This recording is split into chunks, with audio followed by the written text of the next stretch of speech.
Wah! Wah! Wah! I give you three. I'm feeling three more. Blah! Blah! Blah! There we go. Yeah, well. Just gotta get the. All right, hold on. All right, let's turn the music down a little bit. I'm gonna clear the room. Elephant in the room. Elephant in the room. I got a new haircut. I'm kidding. We are doing the lore drop today, and I'm a little nervous. Shake your dreads, ladies. I'm a little nervous. So, forgive me. No, I'm not saying that there's like pressure, but to me there is pressure. So yeah. But hi, how are you guys doing? I hope you guys are doing well. Before we get into everything, I just want to let you guys know that this is gonna be a pretty big stream, a pretty long stream. We have a lot to get through. It's a lot. So, you know, if you're like need to step away at any point, remember to take note of where you are in the stream, because this will be up on a VOD. I will also be putting this into my other YouTube channel, so we can do all that. Pressure. Someone call it Jinx before someone blows himself up. You're gonna do fantastic, thank you. Kiss Roy to calm down type shit. I knew there was something different today. Yeah, you got me. Hi, Jinx. Hold on, let me scroll up to see who we have real quick before I continue onward. Also, hi Cass and Bonnie for being in the chat before stream started, and thank you guys for your check-ins. Congrats to Stitcher, who is first, and also Stitcher. Wait. Sorry, I had to look at my laptop because it's on my bed. You're still streaming, Stitcher. What are you doing? Hi Roy, hi Juki, hi Cass, hi Caesar, hi Luyo, hi Jojo. Also Jojo, thank you so much for the subby wubby dubby. Really do appreciate that. Thank you. Josh, hi, how you doing? Got to lurk because work, but congrats, Agent. Thank you very much. I really do appreciate that. Thank you so much for modding, Ludo. Really do appreciate it. I really do. Happy lore stream. Yippee! Yeah, it's lore stream today. Technically here just running to grab groceries. You're perfectly fine, Caesar. That's a-okay. I don't know if you've been in on the loop, but I got a Costco membership, and I had a chicken bake for one of the first times ever a while ago, and it was so fucking good. Also, their hot dogs are so freaking good. Oh, what the? Oh, and we got a Neko agent. Hold on, I'll check that in 1 second. Give me 1 second. Let me scroll down real quick. Hi Silver, how you doing? I hope you're doing well. Also hi Fox, how you doing? Hope you're doing super duper well today. Also hi Bunny and Bonnie. Thank you so much for the subby wubby dubby. I really do appreciate that. Yes, I will say. Did you put the dog in it? No, I didn't put the dog in it. I was confused for a second on what that was. Thank you so much for the WWW Bunny. I really do appreciate that. I'm gonna again put that warning out there too. I don't want to advertise you guys subscribing because it's money. However, I will say that we are going through slides today, and we are also reading scripts. So, at some point, and I'm not going to be reading chat through that time. So, I won't know when we go into a ad. So, there is a chance that if you are not subscribed to the channel, you may get hit with an ad through my scripts. And these scripts are long, which is also why I'm not looking at chat. These scripts These scripts are gonna be long. It's gonna be, that's like I said, it's gonna be a lot of things that are gonna be coming out at once. Oh my god. Whoa, and we just got fucking raided. Okay.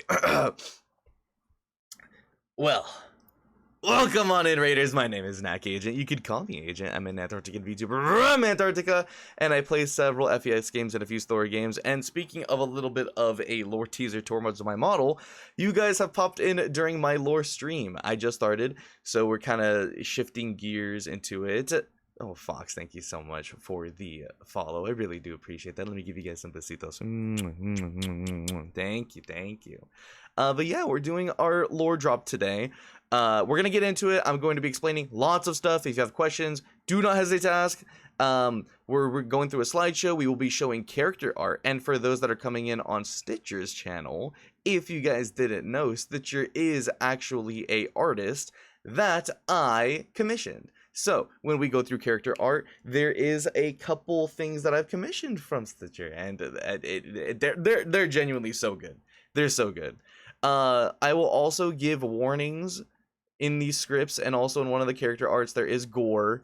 So if that doesn't appease your fancy, I'll give those warnings when that happens. But you know, we're gonna get in there deep. Pause.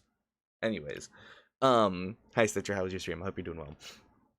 I will advertise if you want to show love and support. Oh, guys! Oh my god, Agent bringing luck, first level of the day, and got a golden cosmetic box. Let's fucking go! Hold on. I wanted to see if there was anything else that I missed in there. You could pressure again, Eden. Okay, perfect. Okay, cool. I just want to make sure. Gore and my super comfy, totally not tragic Aesford lore. Oh my god, yeah. I'm gonna be so for real with you guys. I'm gonna be so for real. If you guys are looking for a happy ending, this is not the story for you. I mean,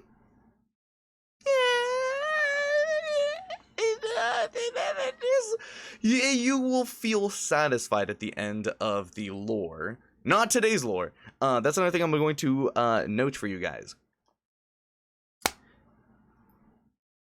I know this might sound a little confusing, which is why I want you guys to ask questions if you get confused, because I am the sole creator of said lore.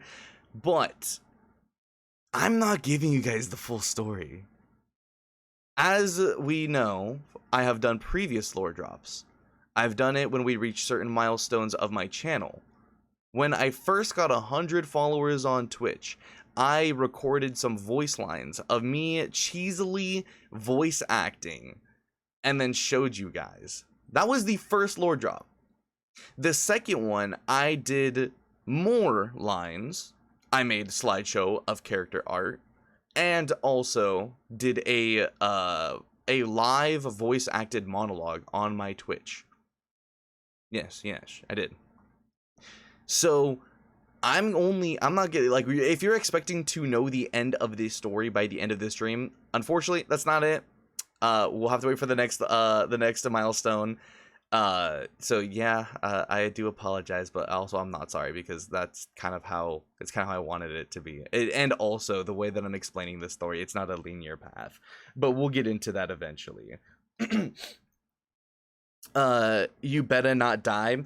I have said that Aesford does not die at the end of the story. At the end of the story, he is still alive. So we have that. Just realized that you have double the followers the lore drop was meant for. Yes, that's something I was going to apologize for. Before we get into the slides, before we get into everything, I wanted to apologize. Before we get into anything, I wanted to apologize. Now you guys are like, "Oh, Agent, you don't need to apologize. It's okay. It's fine. It's whatever." No, like I'm being so serious. I'm being genuinely so serious.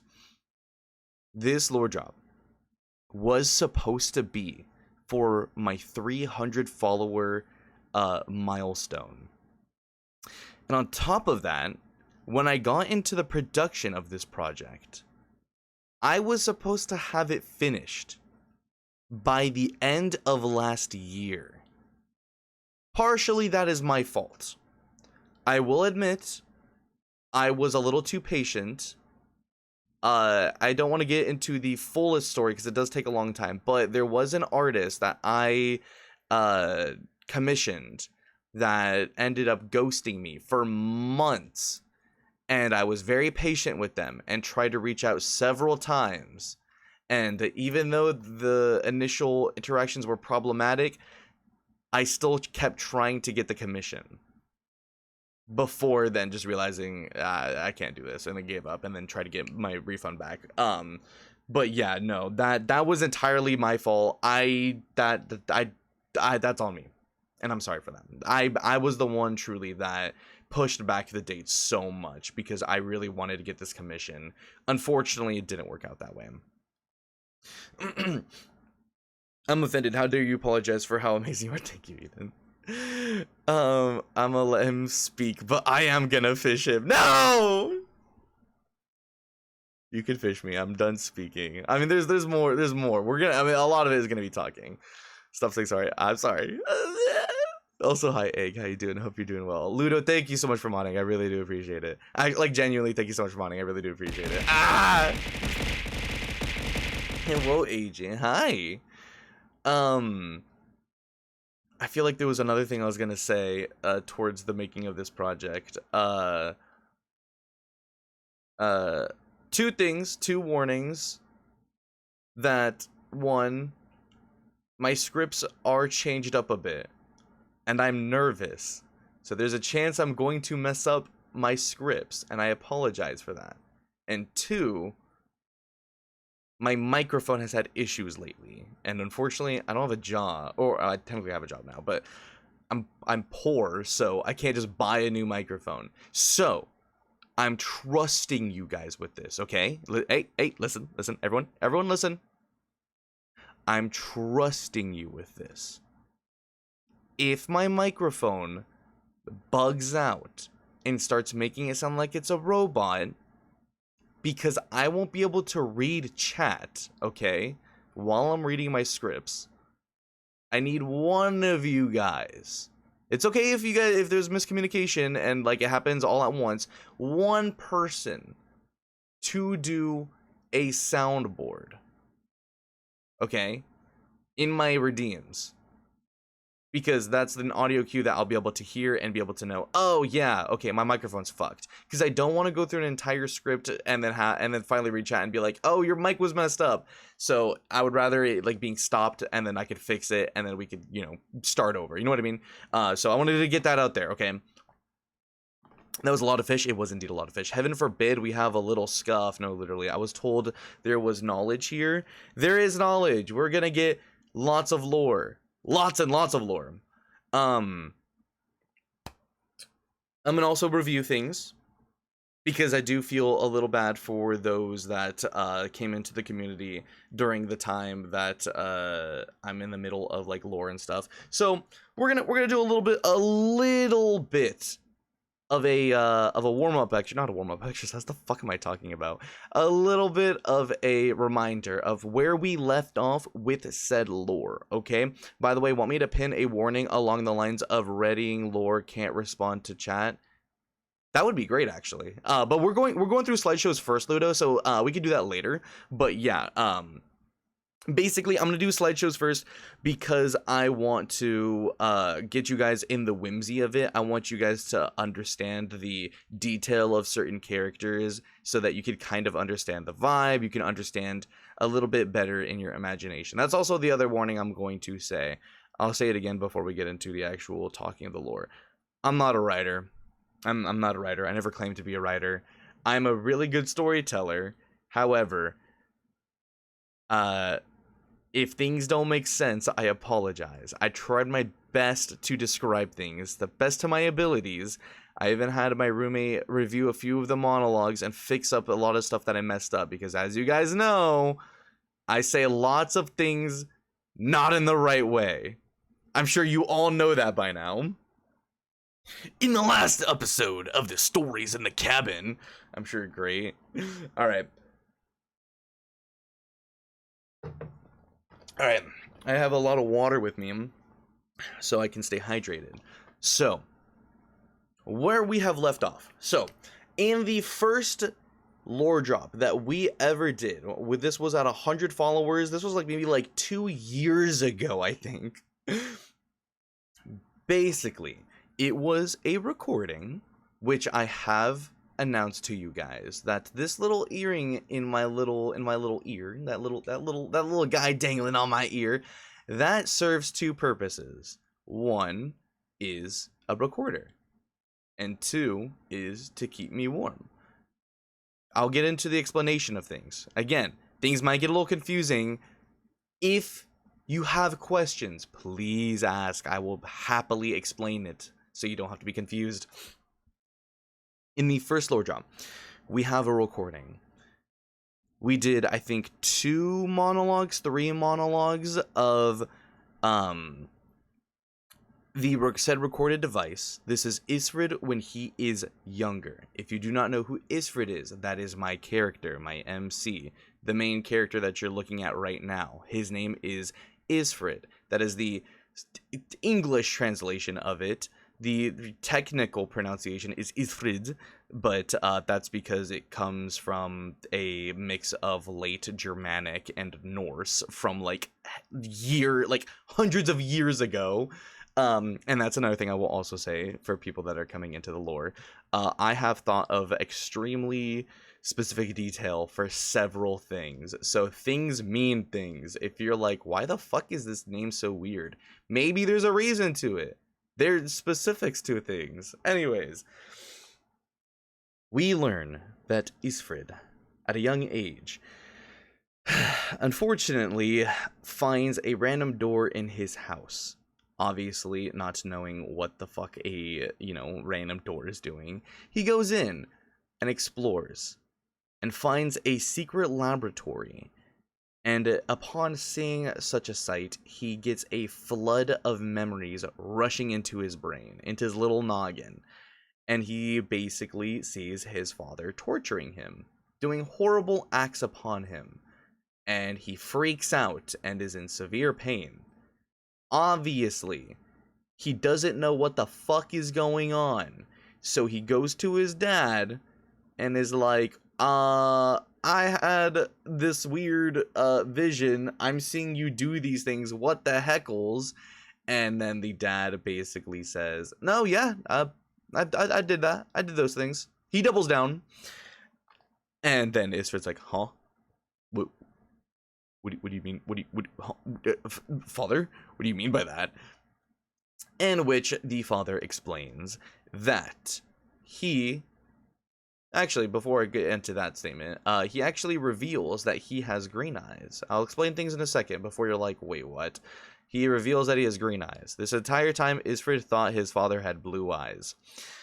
And then he reveals that he has the eyes of time, and Isfred has the eyes of death. And they are very special lads. He also explains that he is going to destroy the entire world. He's going to eradicate civilization. Obviously, Isfred's very fucking confused at this. And Zoloff, who is the father, gives him some time to think things over, and he wants Isfred to join him in his conquest.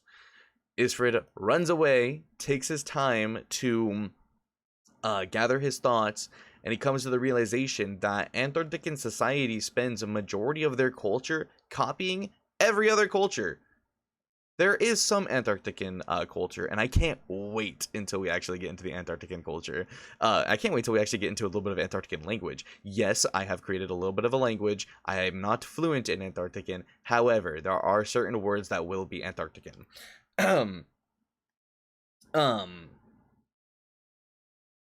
What was I saying? So yeah, Isfred notices the conlanging is so cool of you. What is conlanging? I'm so sorry if I'm mispronouncing that word. I don't know what that word is.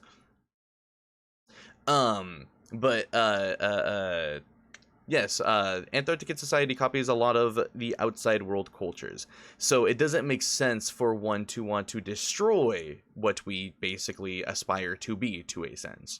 So in the Delulu state that Isfred is in, he basically tries to pretend that it's a game, that he's this little hero that's going to stop the bad guy, and tries to go and tell his dad no.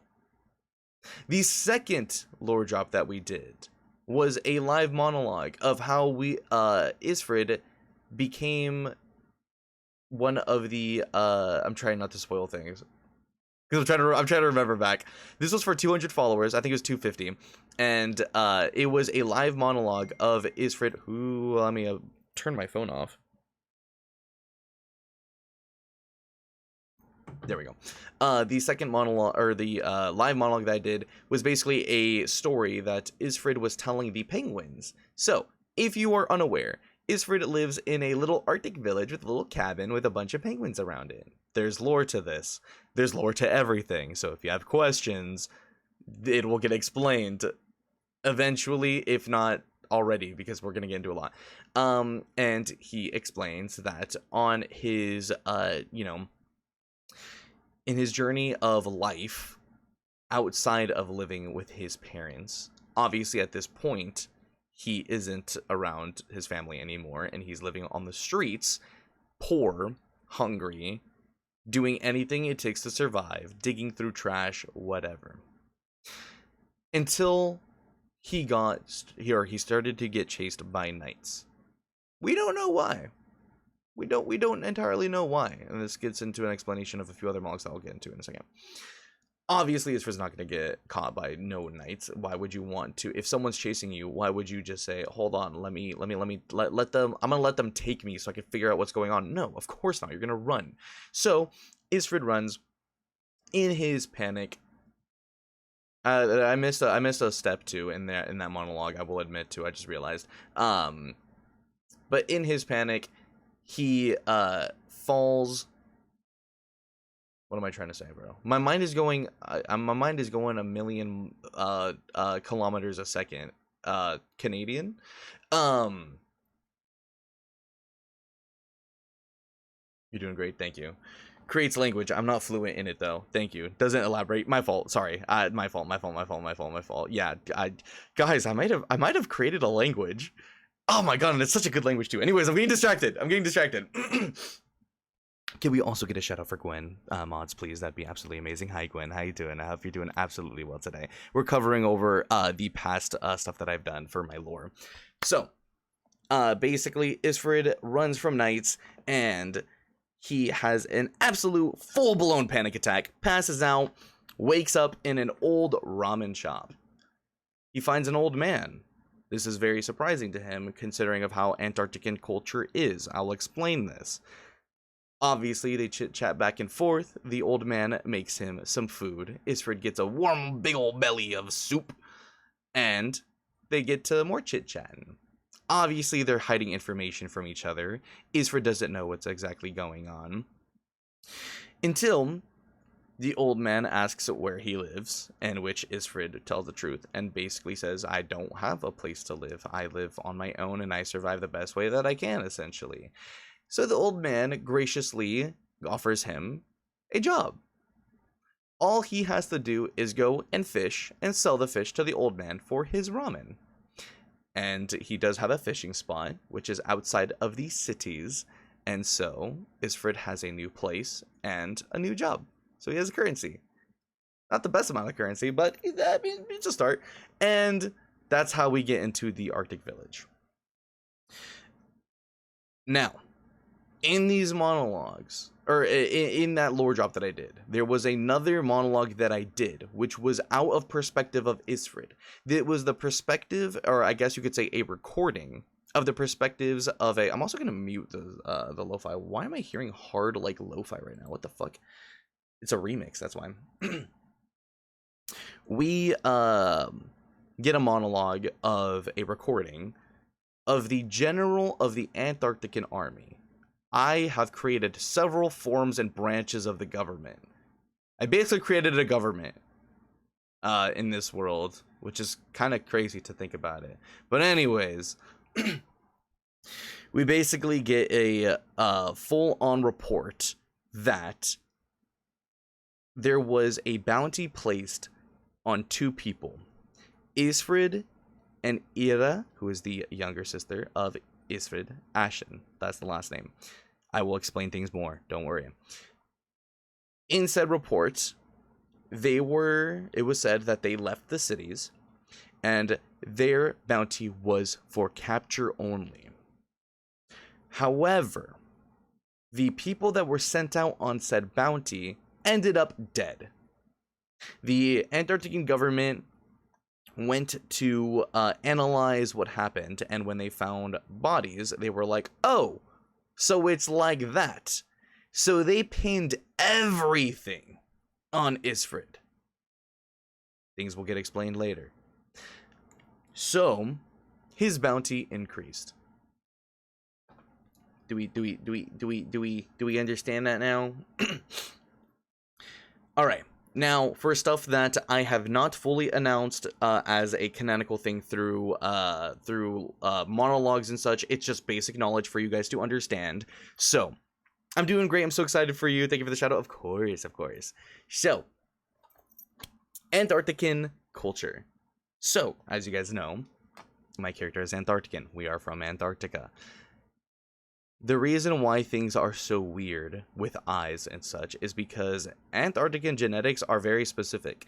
You will be born with white hair. You will also be born with light blue eyes. That is the literal genetics of Antarcticans.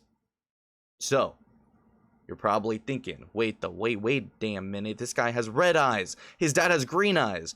Yes, things will get explained.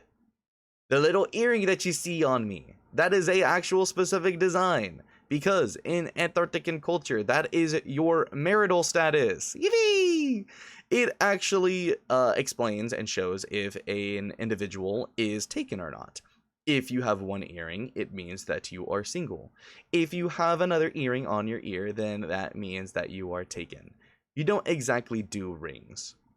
So, I mean, I'd say it's a pretty noticeable thing to keep aware of. It's you know, if people are like, oh my goodness, that guy is so hot, and you see and he's got two earrings, you're like, ah, that's also going to be another thing. Antarcticans follow the culture of penguins. They mate for life. They do not find other partners. Once you choose that partner and you put that other earring on your ear, you are smitten. You are in there for the deep end. Another thing, Antarcticans, I did explain a little bit of this earlier, but Antarcticans, they like to take language, and they like to take several other cultures around the world. That explains why there's so many weird names. If the name is not Antarctican, which basically sounds almost just gibberish, or words, you know, jumbled up, if it actually sounds like a real name, it's because they chose a significant name. That's in Antarctican culture. To show the love of your child, you need to find a glorious name for them that has true meaning. So what they did is they go into the books of olden languages around the world and basically pluck out whatever the fuck they want. That's why Isfrid basically is late Germanic, or early Germanic, sorry. Early Germanic and Norse. If you heard me say this name, Ira, that I think means a couple things in a few other countries, but what was taken for that name is actually Welsh.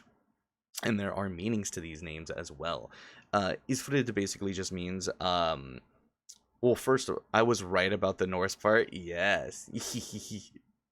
Of course, it's like, it's lore. So, Isfrid's mother basically named Isfrid and also Ira. And when Isfrid was born, she thought that he was a beautiful child, and she knew that he was going to grow up to be a very handsome man. So she named him Isfrid, which basically translates to beautiful ice. Beautiful as ice. Oh my goodness! Polar bear! Thank you so much for the follow. I really do appreciate that. Let me give you a besito. Ira basically means merciful snow. I've been summoned. Yo, you've been summoned? That's kind of crazy. All right, so there's that. There's those little lores, bits and tidbits that I've shown you guys. We're gonna get into some slideshows because, like I mentioned cities. Before we get into the slideshow, yes, I'm gonna tell you a little bit of the layout of Antarctica. Obviously, there's going to be villages and tiny little villages and little towns. However, Antarctica has amazing tech. They are in a, like, you know, futuristic society to an extent. Things will kind of get explained. But there is these large quantities, or I guess you could say populated zones, called cluster cities. And a cluster city is basically several cities all into one. And there are specific themes to said city, which basically will translate to roles that the city takes over. We have the downtown, which is the neon district. Then we have, I believe, uptown, which is the financial. I'm doing this off of memory, by the way. We have uptown, which is the financial district. Then we have the I thought I muted my phone, bro. What the fuck? I did mute my phone. Wait, what? Why did I just get a text message out loud if I muted my phone? Oh my god, the fucking horse is inside the building, bro. What the fuck? Okay, anyways, that was scary. If I get another text, I might have to get up and see why I'm getting phone messages in my room. Anyways, cluster cities. We have several different little cities, essentially. Might want to hit D&D. Hit D&D? What does that mean? Dungeons and Dragons? Do you mean for the theme or the stream selection? Is that what you mean, Caesar? Yeah. There's that lore. Obviously, as I continue, I'm a do not disturb. Oh, I'm so dude. Wow, and I said fucking I said Dungeons and Dragons, bro. Oh, my fault, guys. My fault. That's my bad. My bad. Sorry, guys. Like I said, when we get into these scripts, I tend to say things not right. So I apologize if things don't sound right. Oh my god, I'm silly. Agent lore campaign when?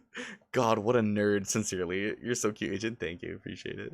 So yeah, we're gonna move into the slideshow. I'm going to give you guys more lore as we go, but I'm gonna give you guys a fair warning.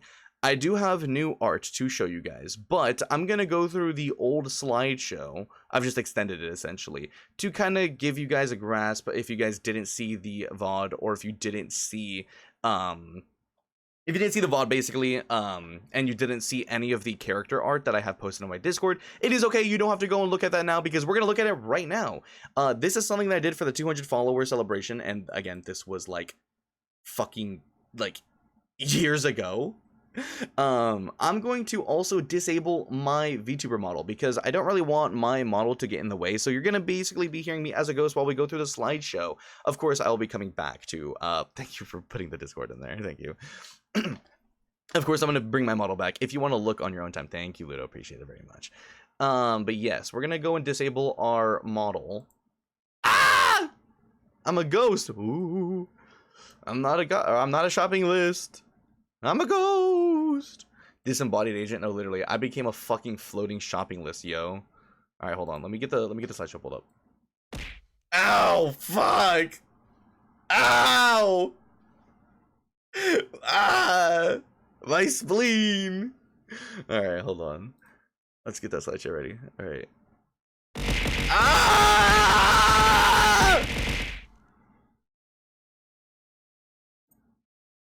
Anyways, wait. Oh, I forgot to turn my model off over here. Yoink. All right, hold on. Let me. I also have my game capture instead of my screen capture. Yoink. I should be fine with chat working. I might disable chat actually, so it's just not in the way, so it's just more visually appeasing to you guys. Give me 1 second. Let's disable chat. Yoink. Okay, you guys are disappeared now. I'm crying. Help. All right. And of course, I try to be a little silly from time to time. So if you guys see these little things, it's because I'm a little silly. Anyways, before we get into it, I of course want to give another thank you to everyone and all a very I'm very sorry by Agent, as if anyone else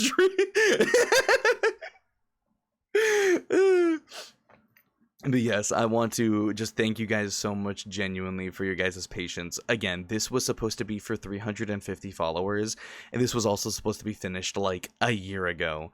Unfortunately, due to a lot of different things that happened, it had to be pushed back so much until today. So just again, thank you guys so much for your patience. It means so fucking much to me that you guys like to understand and are very supportive in that aspect. Hold on, I'm gonna turn my fan on. I'm gonna turn my AC off because I don't want it to be on in the background. There we go. All right. So we're gonna click through. All right. Like, all right, catch up time, guys. Catch up time. Catch up. All the slides forward are going to be essentially all of the slides that we did in the last stream, or last lore drop stream. Agent, can we can all see how much work this took you. It's very evident. Thank you. So yes, we're not getting into new content yet. This is old content. Just as a fair warning, guys. This is old content. Okay? Alright, we're going to click the next one. Also, I think I could actually use my my keys, right? I can't use my keys. Fuck yeah. You guys don't have to see my mouse. This is gonna be a warning. These images are not canon. They're mere references due to the Antarctican government officials withholding information of these cities to the public. This is basically just to show you guys what these certain cities look like in the cluster city, so you can get a fair understanding of the setting that we are in, to kind of give you, I'm into graphic design. I fucking love you guys. Again, we have the downtown, which is also the neon district.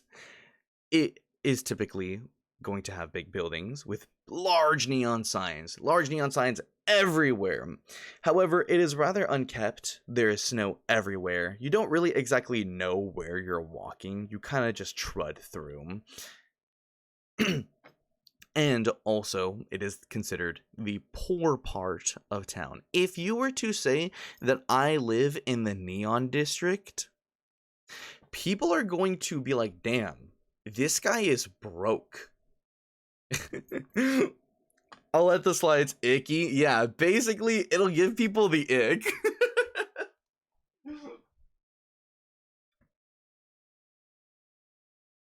I wish I was that genre of poor. Yeah, don't get me wrong, honestly. I personally, I love the aesthetic of the Neon District. I would live there, actually. Like, I would actually, I don't care if that means I'd be poor. Like, the Neon District, it's a fucking lit there. Yes, Night City. But snow. Yes. We're gonna go into the next one. I'll give you a couple more seconds to soak that in, guys. A couple more seconds to soak that in.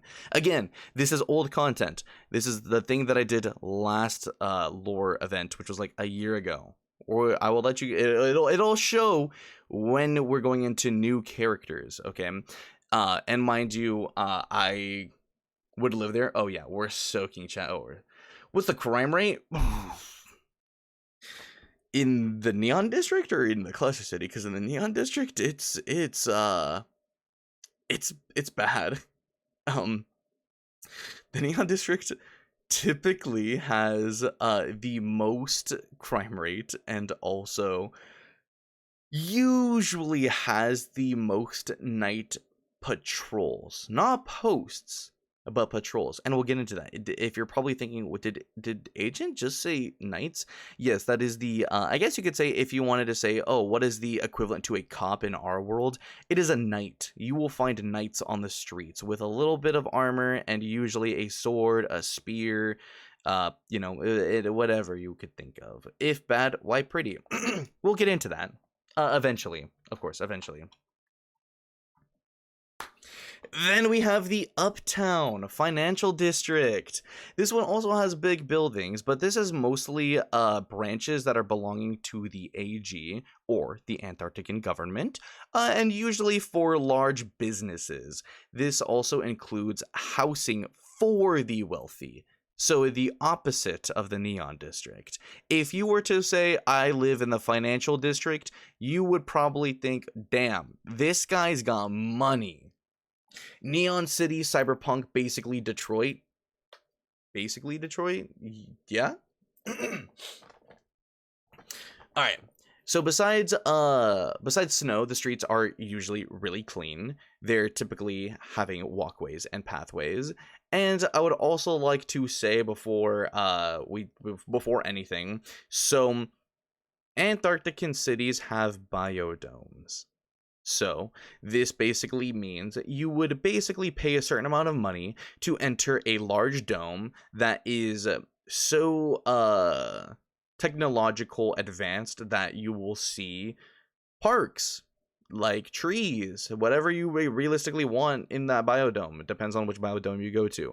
But they have actually found a way to keep plants alive in said biodome. So if you have lived in a snowy area your entire life and you're like, I really want to see a fucking oak tree, then you can actually go and see that. And you just have to pay money. The musicians here have a genre called Uptown Funk. Ayo. Are the districts walled off from each other, or is it like a natural change? It's a natural change. There is to an extent like some sort of barrier society wise, but you are more than welcome to walk directly into the Neon District, from one end to the other, to go straight into the Uptown District. You know what I mean? Stuff like that. But yeah, this is considered the richy business part of town. It also contains the headquarters of the AAG, which is the Antarctican Adventurers Guild. If you're like, what the fuck, bro? Like, what kind of information are you throwing onto us? So the AAG is the Antarctican Adventurers Guild. Basically, it was input by the King of Antarctica himself. And that basically is like, hey, if you want to be a, adventure, you want to go and explore this fucking weird cave that was discovered like 2 months ago, we'll go for it. We'll pay you if you do it and you find something. We'll even provide you certain gear and stuff like that. It is the Adventurers Guild after all. You guys taking notes for the quiz later? So it's cut off more from logistical means, like how train tracks, highways, split cities. Yes. All right. And so yes, again, I just basically launched at you guys that there is an Adventurers Guild, so you could actually be an adventurer in Antarctica. By the way, just realized emotes will pop on the screen. I also realized that. I don't remember what that is, but I think it's perfectly fine. Like, I don't think it's too obstructing. I'd rather emotes than chat. But thank you, Ludo. Appreciate it. I got my Quizlet cheats, trust. I'll send my flashcards later. God damn, guys. You know what's funny? I kind of wanted to pull a prank on you guys. I kind of wanted to basically have a test, but it would be like guessing tests. Like, oh, like, what do you think Isfrid's favorite food is? And at the final end of the test, I was going to be like, all right, now who do you think is going to die next? And have a list of character names. But I think that I thought that would be way too mean for you guys. I feel like that'd be way too mean for you guys.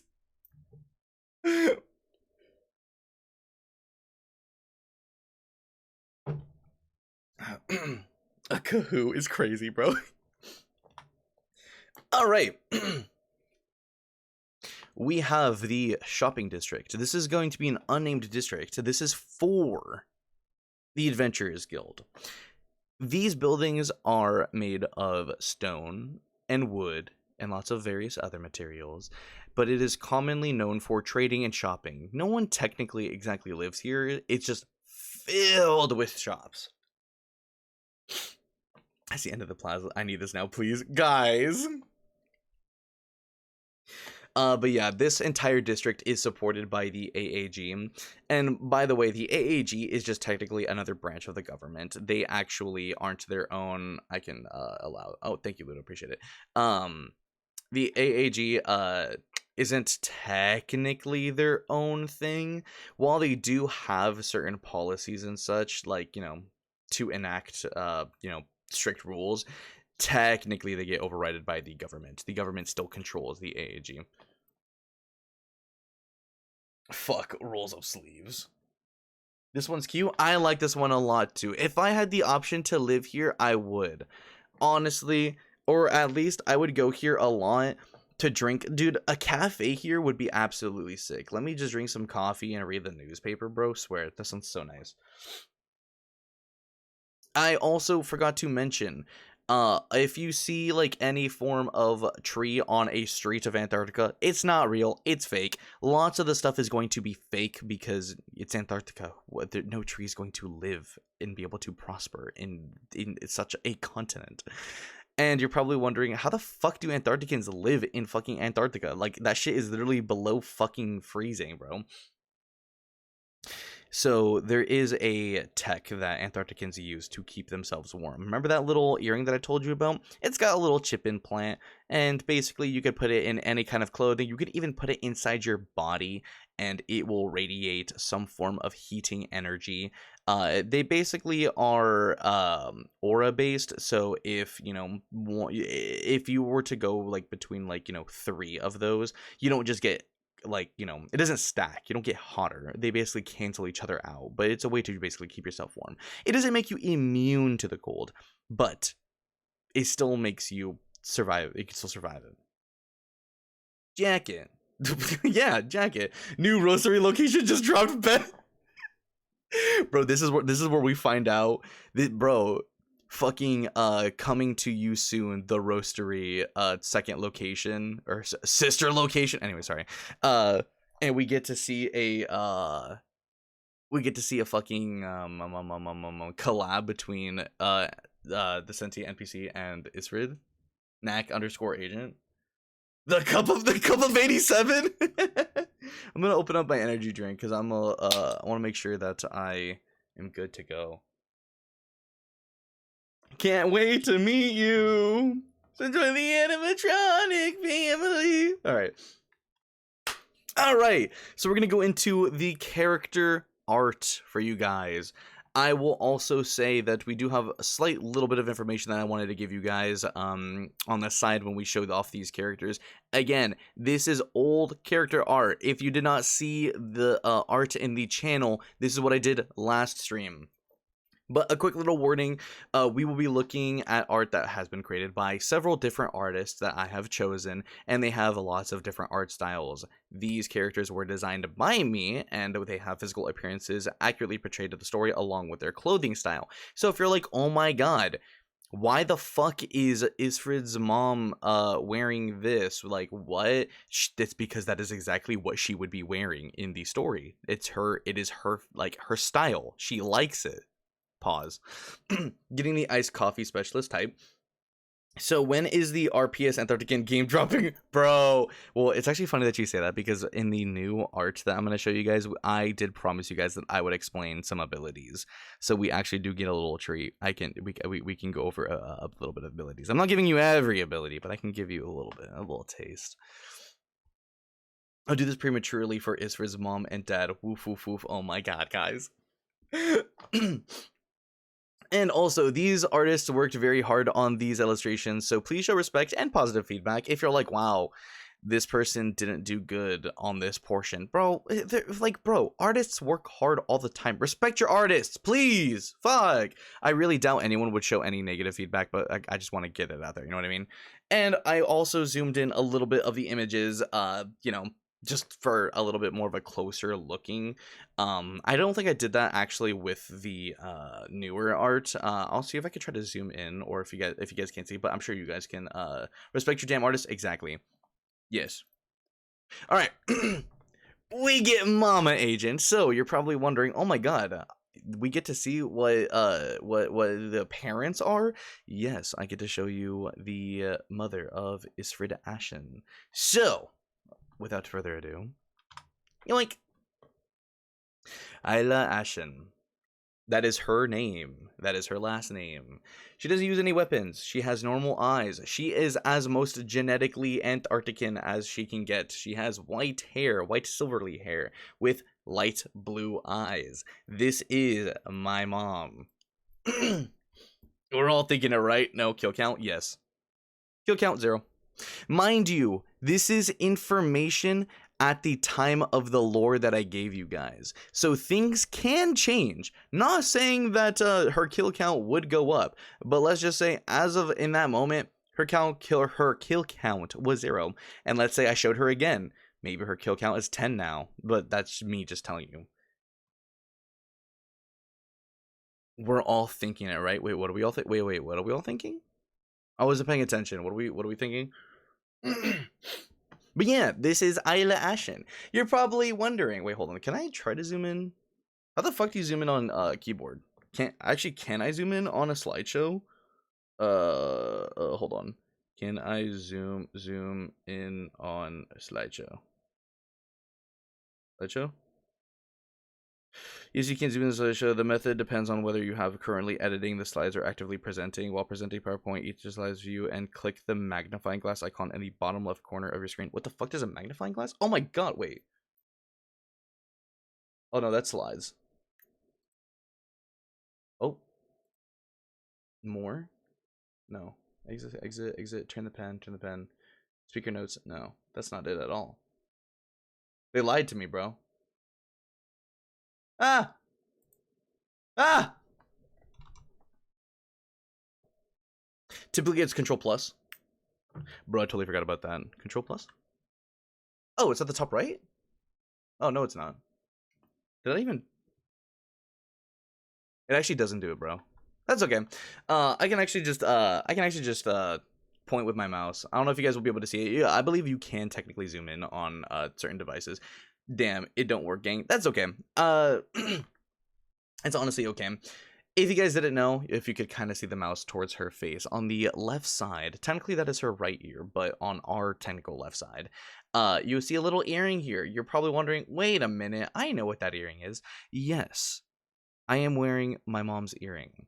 She does not have it on her other ear. That is the one that I took, or technically that she gave me. And you're probably thinking, wait a minute, does that technically mean that like if she was out in public, people would confuse her to be single? Yes, I cannot tell you how many times in the story, if she were to exit out, how many times she would be hit on because people think that she is single, but she hasn't put the other earring on. She just keeps the one.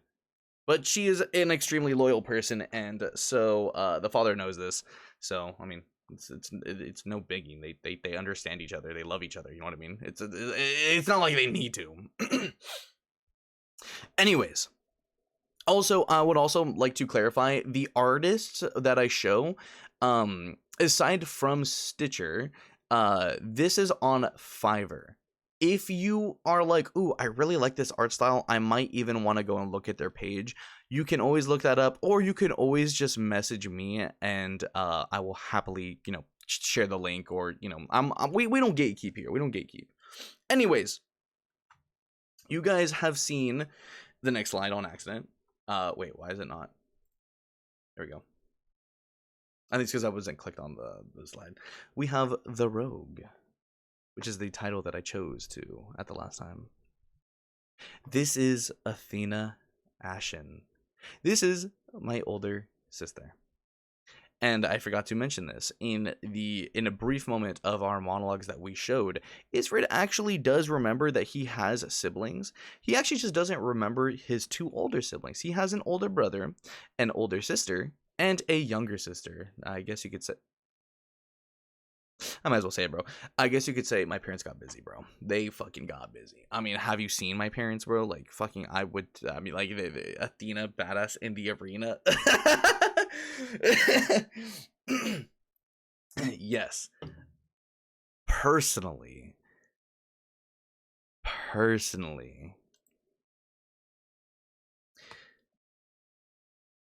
my favorite character. But I love Athena so much. She in we'll get more of her obviously, but I think she has one of the best character development stories. I just love her personality. I think she is one of my favorites truly. But yes, this is her. You're probably also wondering, yo, she's got purple eyes. She doesn't have regular blue eyes. Well, yes, it's because she has the eyes of illusion, and we'll get into that more. Mama back look like it hurt. Yeah. All right. Next slide. We get Papa Agent. Yippee!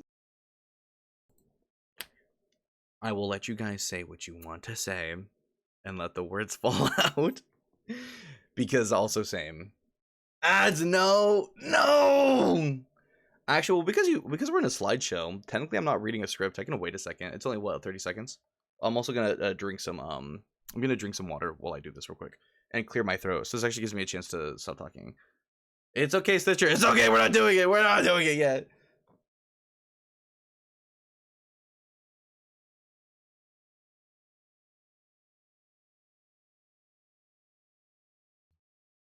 Okay, drink some water. Put him on the screen while we wait. That's so fucking funny. Oh, you guys are gonna see him eventually. All right. Anyways, we have Papa Agent. This is my father. I introduce to you guys Zoloff Ashen. This fucking man right here is God. And you're probably one a few neat details to note is this man has clocks in his eyes. It's very hard to see, but that is a very subtle detail that you will be able to see. He has clocks in his eyes, as he does have the eyes of time. And also these earrings do mean something. I'm not going to tell you what they mean just yet. Maybe it's just I'll just throw it in there eventually at some point. But his earrings actually are a symbol to something. A whore of cat. Wait, what? A whore of cat meowing in the distance. Oh, Mord? Yes. This man is pretty fucking hot. I'm not gonna lie. Also, I would also like to specify that this fucking guy.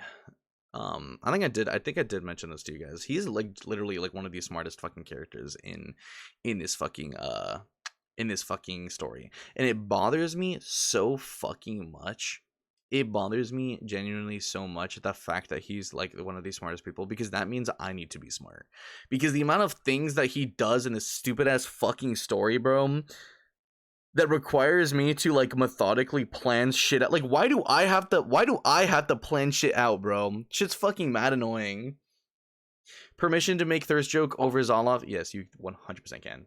You 100% can. I mean, he's on screen. Go for it. He's very intently staring at a chessboard right now. But I mean, we'll get into that. Damn, does he need someone else to experiment with? You know what's the funny thing, Eden? The funny thing is because both parents are hot. So many people are like, both are good. Both are good. Do we need an extra in the family? Question mark. I wonder who's playing against. I wonder who he's playing against right now. Yeah, that's a good question. You're probably wondering who his opponent is, and you're probably thinking, "Oh my God, maybe it's us because we're technically looking at him." We'll have to wait and see on that one. Please let me be a third. It's crazy. The bi panic. Both are good. Sorry, agent. I'm your new thruple father. Get used to. It's so fucking funny. Okay. We're gonna go to the next one. We get Agent. This is the official art that I got for Isfrid, and I'm very, very happy with it, and I love it very much. And if you haven't seen it, I mean, we're gonna show it. But yeah, this is the official art for Isfrid Ashen.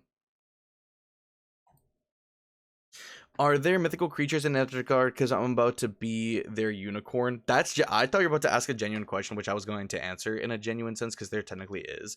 We will get to that eventually, but yes.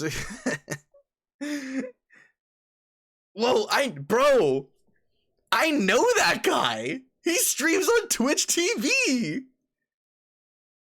It's him. It's the guy.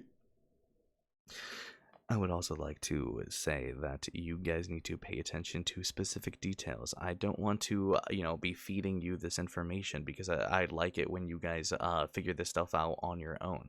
But you're probably should be thinking of the design of said scythe, and also you should take note of the way that this knife looks, and also to see maybe there's a specific details that might be useful for later.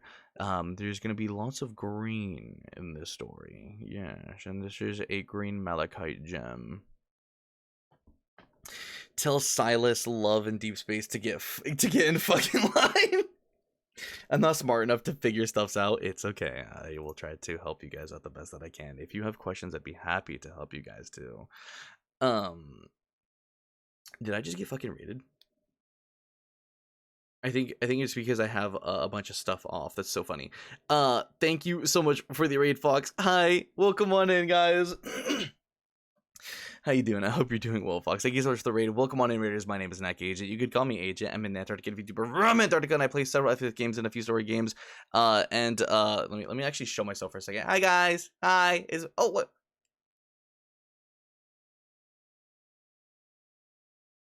I know that guy. Anyways, we're just going over lore. This is old lore that I did in my last lore stream. Ow, fuck! Okay, wait, never mind. Okay, just heard the double from the raid. Oh yeah, my fault. Hi Fox, how you doing? How was your stream? Agent about to take the question seriously, only to find out it's horny bait. My fault, guys, my fault. Yo, that's my boyfriend! But yeah, we're going over lore. This is old lore. We'll get into the new lore in a second. But yes, this is the official art for my character. I'm going to disappear. Whoa. What the fuck? Alright! We got through the old bit, so now we get to see new art, guys! Yay! I'm screaming too much, bro. Ow.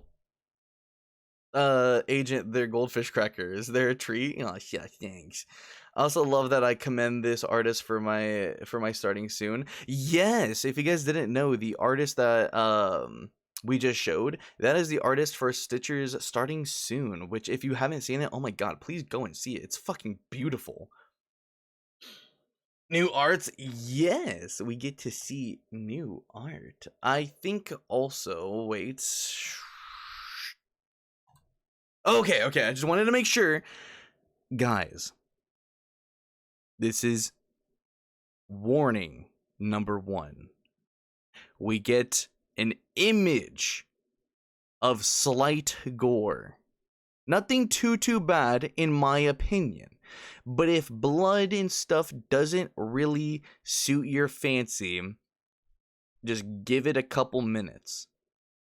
Or at least turn the phone or whatever away, and I will tell you guys when we're going to the next slide. But this is related to the lore. Yes, and also it is with the eye. So again, if you don't like it, bro, nervous, it's okay, Stitcher, it's okay.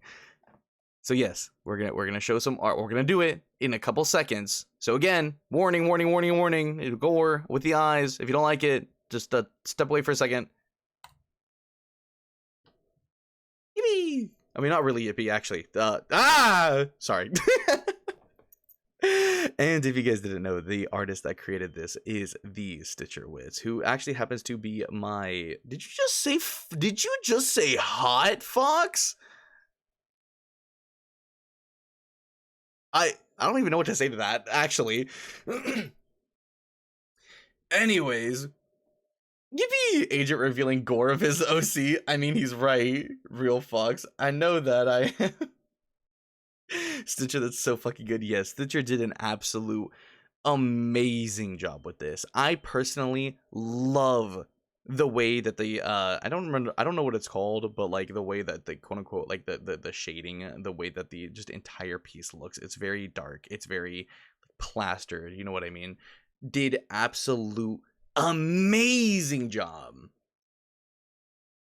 Again, If you guys are like, oh my god, this artist is amazing. Fun fact, Stitcher does accept commissions. I believe Stitcher does have a VGen.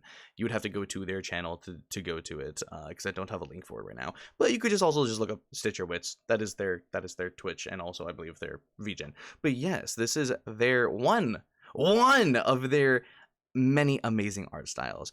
If you are scared of gore and you're not looking right now, we will be going to the next one so that I'll give it a couple seconds for you guys to soak in all of that detail, but we will be going into the next lore piece.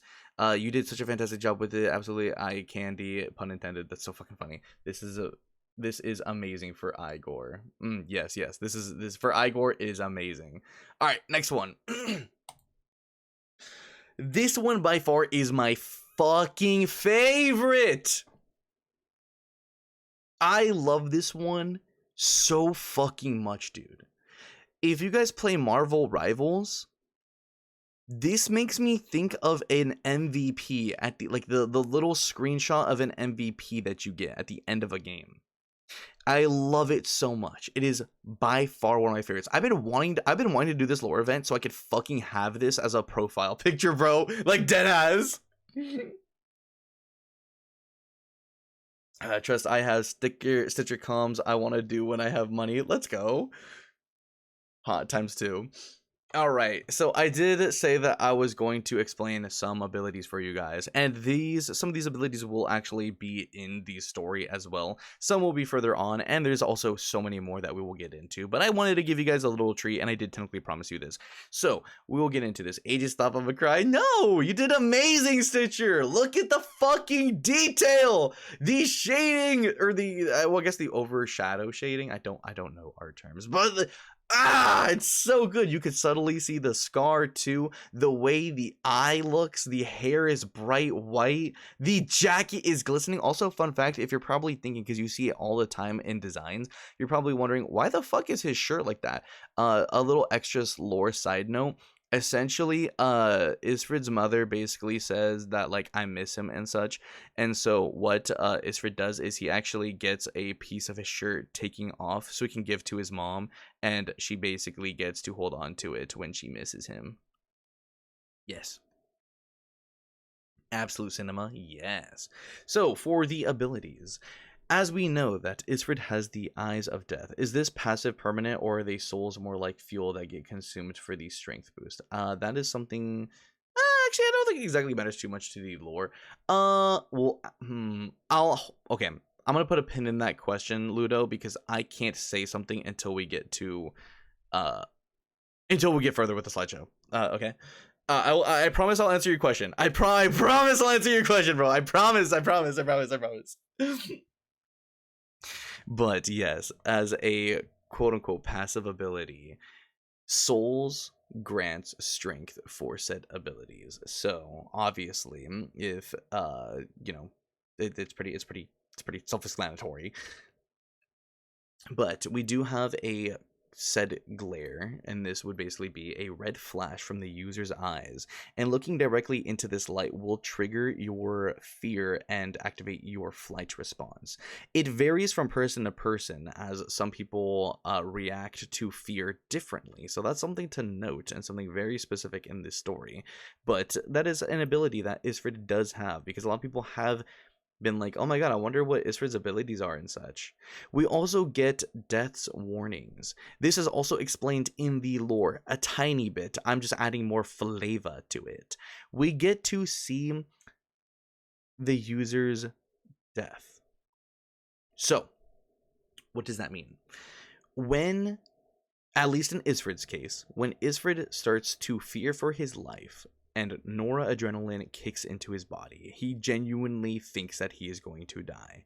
He can actually see his upcoming death, whatever it may be.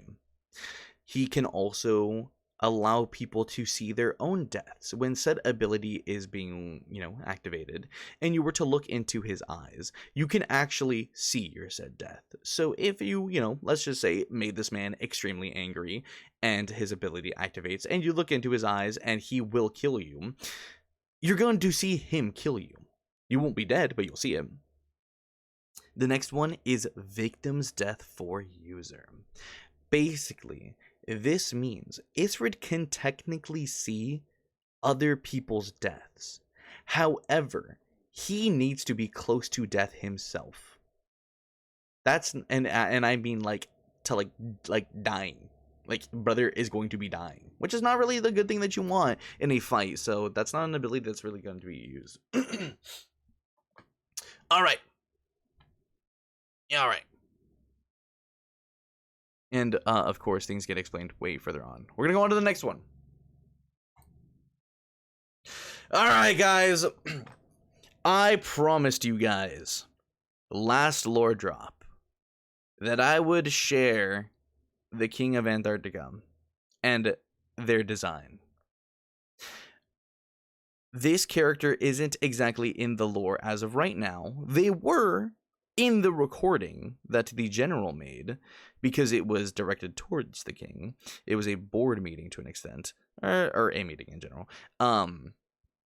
Ability that's not really going to be used. The like Isfrid isn't always going to be on death's door. It gets explained. I promise. It gets explained. But yeah. This character is semi in the shadows, but it is good for you guys to know their design and their character like now. For story's sake, and also it's for a treat. Like again, we're not gonna really know much about the king or learn about the king until way later on in the story, but it's a little treat because it took way too long in this lore. So, yeah. Okay, hold on. I'm gonna drink some water before we get into the next one. We're doing lots of talking. All right, guys. We're ready for the king. Ready for the king, guys. Blink. Plot twist. Yippee! You're probably thinking, wait, he's been referring to the king as he this entire time. Things will get explained. I choose my words extremely wisely when it comes to the lore like this. Oh, fuck yeah, get out of my way! It's so fucking crazy!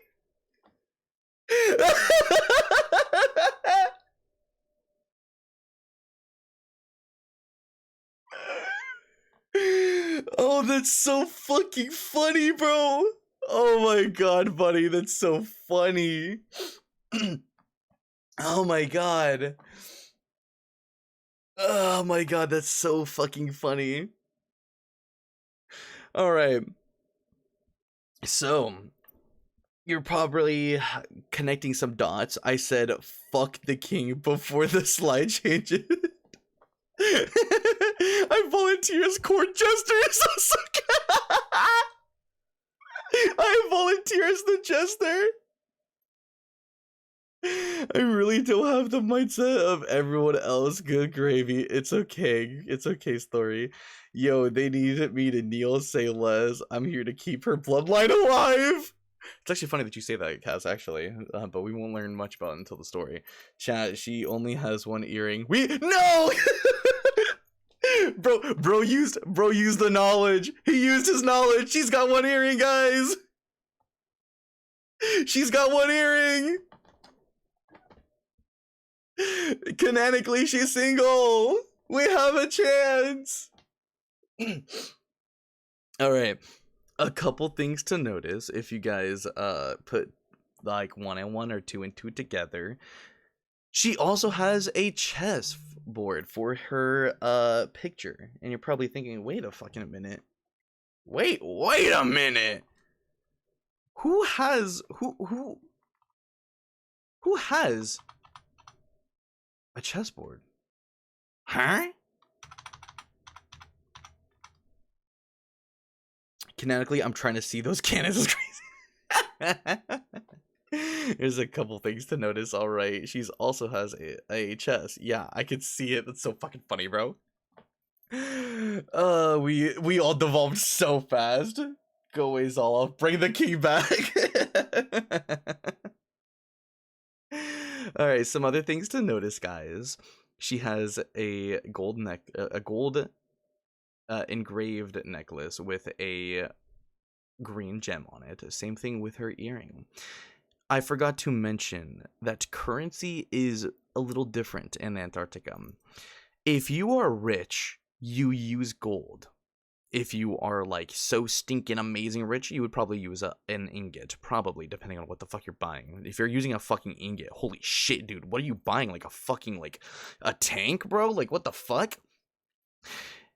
Or you can use gold nuggets. But if you're poor, you actually cannot afford gold, so you use pebbles instead. So if someone's like, don't worry, I got this, and they pull out a couple pebbles, you would laugh at that.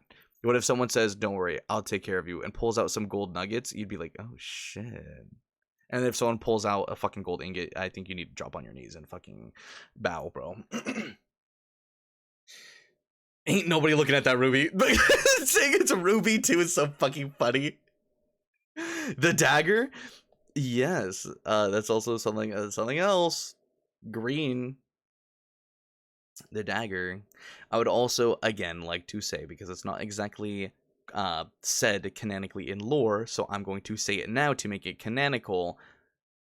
The green gems are malachite gems. That is the stone of Antarctica. It resembles royalty in Antarctica. But I have 62k pebbles. How many gold is that?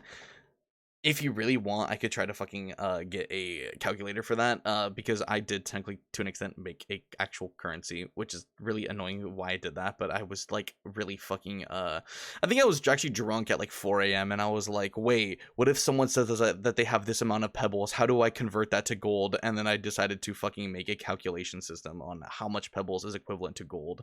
But, I mean, that's because I'm me. Don't get those gems wet. But quick agent switch slides and ask us what color her dress was. Is so fucking funny. Also, guys, gonna need a tank to keep me away from her. Is crazy. Hey, something happened. I'll have to go for now. But I love you, agent, and can't wait to catch this later. You're perfectly fine, Eden. Thank you so much for stopping by. I really do appreciate that. Drops gold nugget on the counter. Agent tucks hair behind ear. Basically, I got 94k pebbles and a dream. I can treat you right, queen. Don't get those gems wet. So we're all poor boys. Yes. And that's also why it shows the little pebble icon that you get when you're a monthly subscriber. As it progresses through your months, it slowly turns into a gold nugget, if you didn't know. Obviously, the end piece isn't finished, but it does crack and it eventually shows gold pieces. What else? Other things to notice as well. I mean, personally, it's not something that is super duper something that you should catch, but I'm just gonna say this outright because I don't like this character personally. Her hairstyle is also one thing to take note of, because it can be technically similar to another person's hairstyle. I feel like I've earned my nugget. We gotta get it. That's true. I know what I am. Lexi voice. Whoa. Another thing to notice is her eyes. Like I said, that Antarcticans usually have light blue eyes, but you're probably, if you can zoom in at least, because I can't, I can maybe get it on my Discord and show you guys. You could probably see that her eyes are actually multicolored. This actually is significant. And to talk about abilities, malachite melts and releases toxins if inhaled. Type. Um. uh. What was I gonna say? Well, I guess you could also say that you're at least it's good to know that a lot of the malachite stuff is in an area such as Antarctica that constantly stays cold. So the act to melt malachite can be probably rather difficult unless you're really trying to do so. But also for abilities, this is the king of Antarctica. And technically this, I guess you could say, does tie them into whatever is going on between the Ashens. Yes, the Ashens are what the family is for Isrid. But the king can actually sense Ashens that use strong or S tier abilities. We can get into that way later down the line. However, keep note that if an ability is used and it seems rather strong, this lady can actually sense it. That's scary, actually. Smart, yes. I have thought through so many different things. It's so annoying, bro. I would also like to add that the king is biological, or I guess, well, biological immortality as one of the abilities, but you could just say that she's biologically immortal. Either one works, I guess. But if you're probably thinking, what the fuck does that mean, bro? Basically, she can't exactly die from age. She's technically ageless, but that doesn't mean that she can't die to other means. If you grabbed a fucking knife and you just decided to like stab her in the chest several times, she can die to that. She just can't die of old age. That is one of the abilities that you can get for being king. All simping aside, it's super cool how much thought you put into this. There's so much detail. I've put so much, yes, thank you, Egg. I've put so much genuine detail and thought into a lot of this, actually. Every time I hear Malachi, I get Risk of Rain 2 Vietnam flashbacks. I'm so sorry, bro. Alright, guys, are we ready for the next one? We're going to go to the next one. I think this is... Oh, yeah, like I said, with the hair and stuff. Also, green. Green. Anyways, we're gonna go to the next one. Yummy, yummy detail. Yes.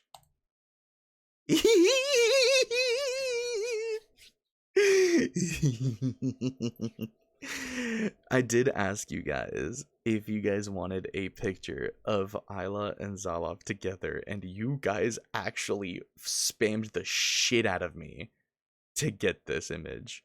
And I'm very, very, very, very happy with this image and excited to show you guys. Oh my god, it's so good. Oh my god, but I would very much like to introduce... Are they no, oh my god, guys!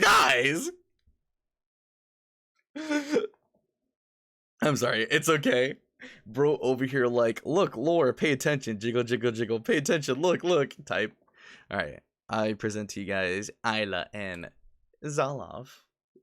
They're so fucking cute, bro! It's so good! One chance is crazy. I can work with that. Is genuinely insane, guys. No, yeah, when I showed Beast this, he was like, bro, did you just make fucking like Rule 34 art of your character? And I was like, no! I was like, bro! And then he was like, dude, think about it. She's wearing a dress. And I was like, okay, technically, I guess. They're so cute. There is enough space between them. There's enough space between them. Oh my god. It's so good. I'm gonna drink some water real quick. Yeah, no, personally, I love this image so much. That the position got Isfred here is so... That's genuinely insane, Stitcher.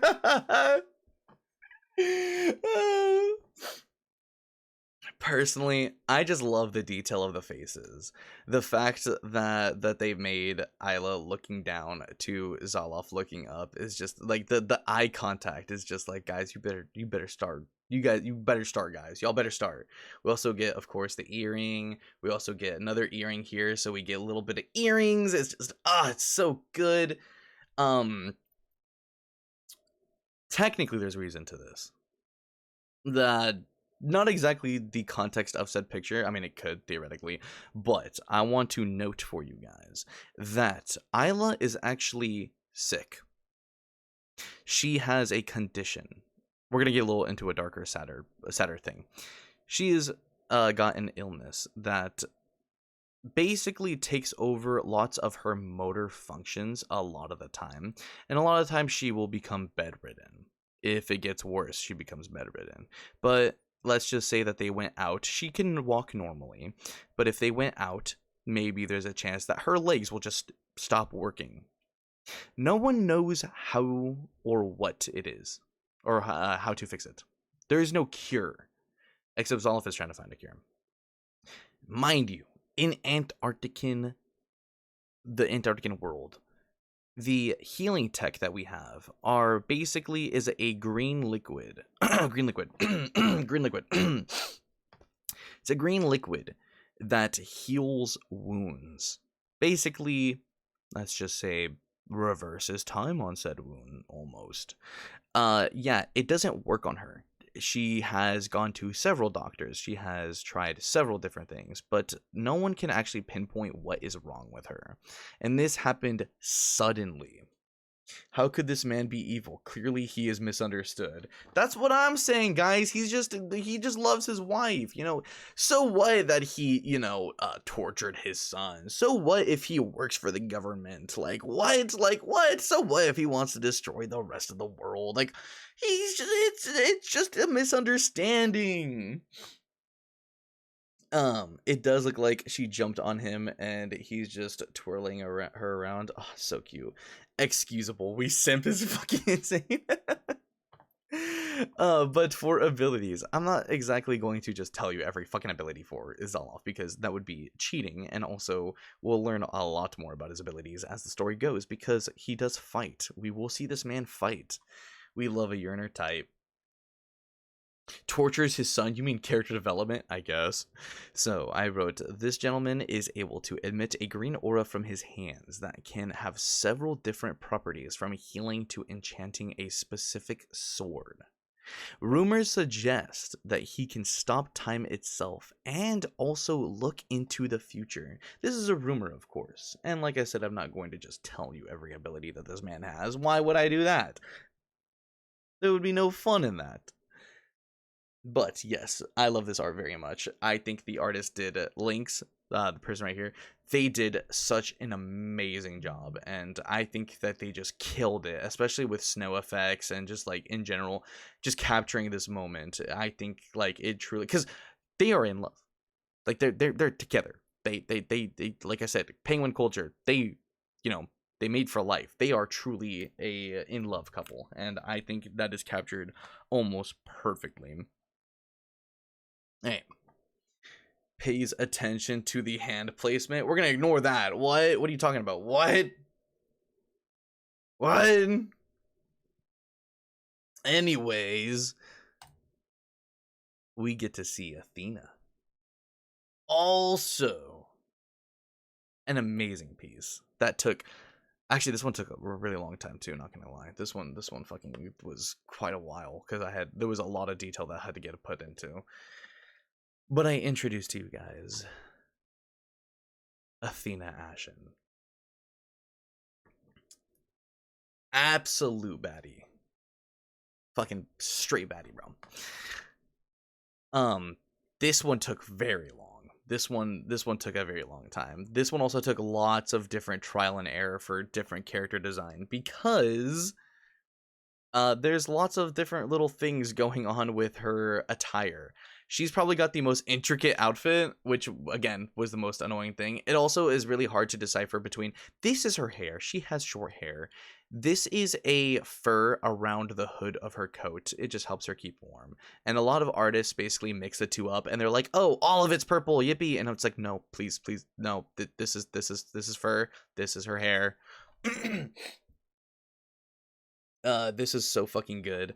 Let me be quiet before Twitch removes me. No, say your truth, Bunny. Say your truth. You could say it. Duplication. The smut potential of this ability is limitless. Are we fucking dead ass, bro? This is what you come up with abilities, bro. Ludo. I'm pointing at you, dog. That is what you come up with. You know what we're about. Oh my god, Ludo is onto something. This is who we are, Agent. I'm not gonna comment on things. However, I have said that Athena does have a partner. And I have openly said, I have thought about, man, I wonder how my characters would do it as a writer. That's all. I'm not gonna say more. I'm not gonna say more. Are they looking for a third? It's actually funny that you say that, Fox. Cause like I know that we're joking, like, like, oh my god, Isla and Zoloff, like, do they need a third? But in Antarctican tradition, you mate for life. There is couple exceptions. But usually, if you're following Antarctic tradition, you just choose one partner. However, this is one of those exceptions. Quite literally, if given the opportunity or said chance, you could. So we have a chance. That's so fucking funny. Back back off. Dog, her purple eyes has me fucking fiending. Never underestimate the Gooners agent, that's true. Are they clone jutsu type? Invincible actually explores clones and acts like that. I mean, she can make enough for all of us. That's so fucking funny. To be fair, it's concentration based. Same thing with CB. So if she loses concentration, her power basically becomes not useless, but she can't use it. She has to be in full concentration of it. But anyways, I love her design. Favorite character. This one costed a big pretty penny, but I'm very happy to have one of my favorite characters be displayed like this. She is very hot, and I love her very much. But yeah, for abilities, we have duplication, concentration based. She can conjure illusions, also concentration based. She can send people into domains of illusions. We can learn that in the story. The more the user can trick their target into falling for and believing in their illusions, the more access the user has of their mind. So let's say that you fall for several of Athena's illusions. She can have almost full access of your mind, of either basically commanding you and or just making you believe in more realistic illusions. Let's just say, like, you know, she makes a fucking T-Rex and you're like, oh, I know T-Rexes aren't real, but, you know, she then controls your mind even more. She can fucking, like, pinpoint and make your dead grandma appear, and you're like, grandma? What? She looks like a top. I mean, she can make I will not comment on bottom or top yet.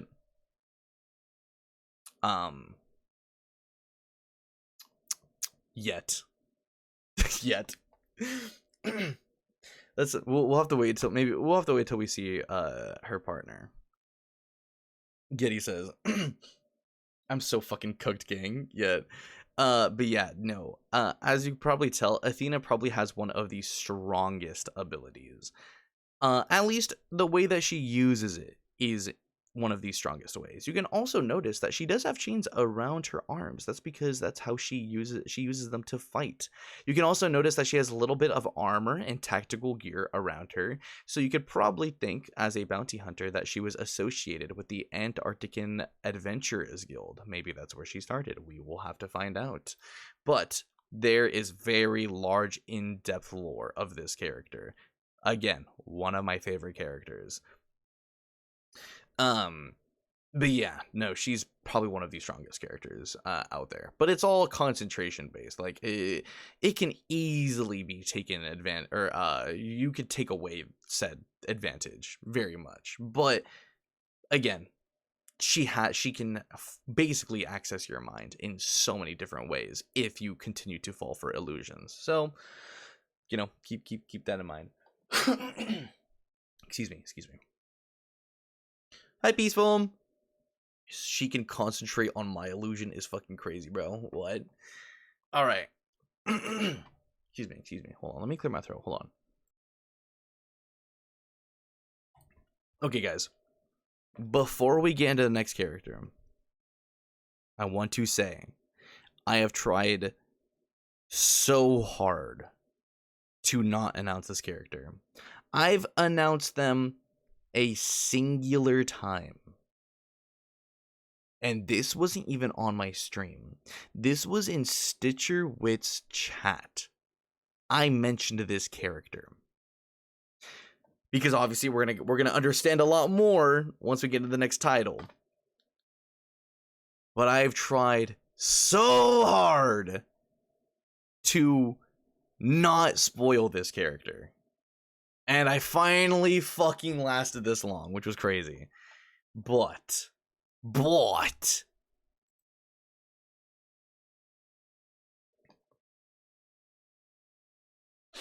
Need I say more?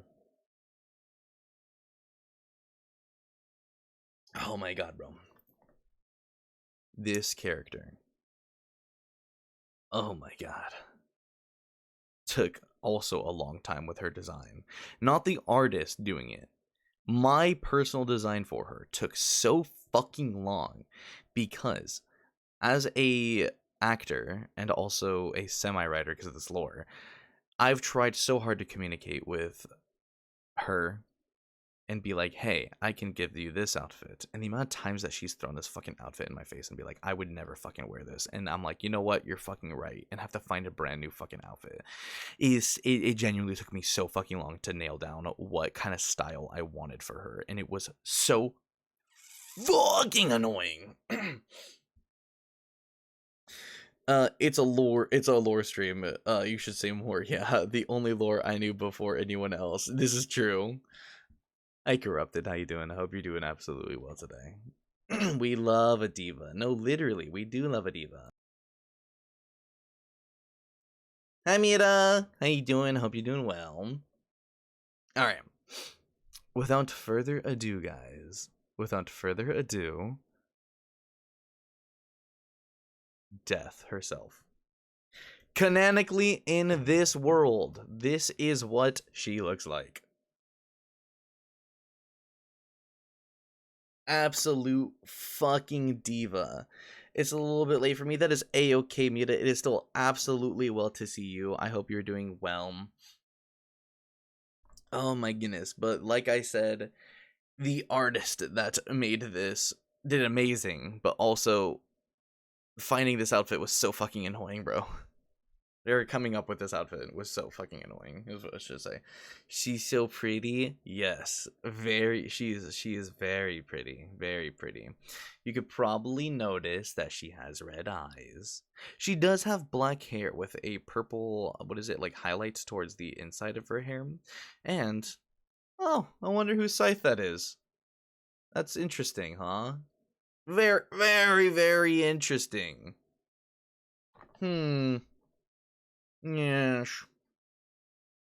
And for anyone that's like, oh my god, what does this say? It basically says Lost Soul Cemetery. Agent just dropping baddie after baddie. I'm gonna grip you guys so hard right now. Wait until we get into the men designs. I'm not even fucking joking you with guys. There is one more lady. There is one more lady that I can't wait to get her design. I can't wait to get her design. She is, I can't say anything right now. Fuck. She's hot. But let me tell you, right now we'll eventually get into the bounty hunter arc. When I tell you, when we get into the military arc, when we actually access the military and the older brother, we are going to see some fine men, some fit men. And I cannot wait for that. That has to be, honestly, once we get access to the government, the military, I can't wait for that, bro. Genuinely can't. Gripping it Dio type. Who needs to sleep anyways? That's so fucking funny. I'm already on my knees.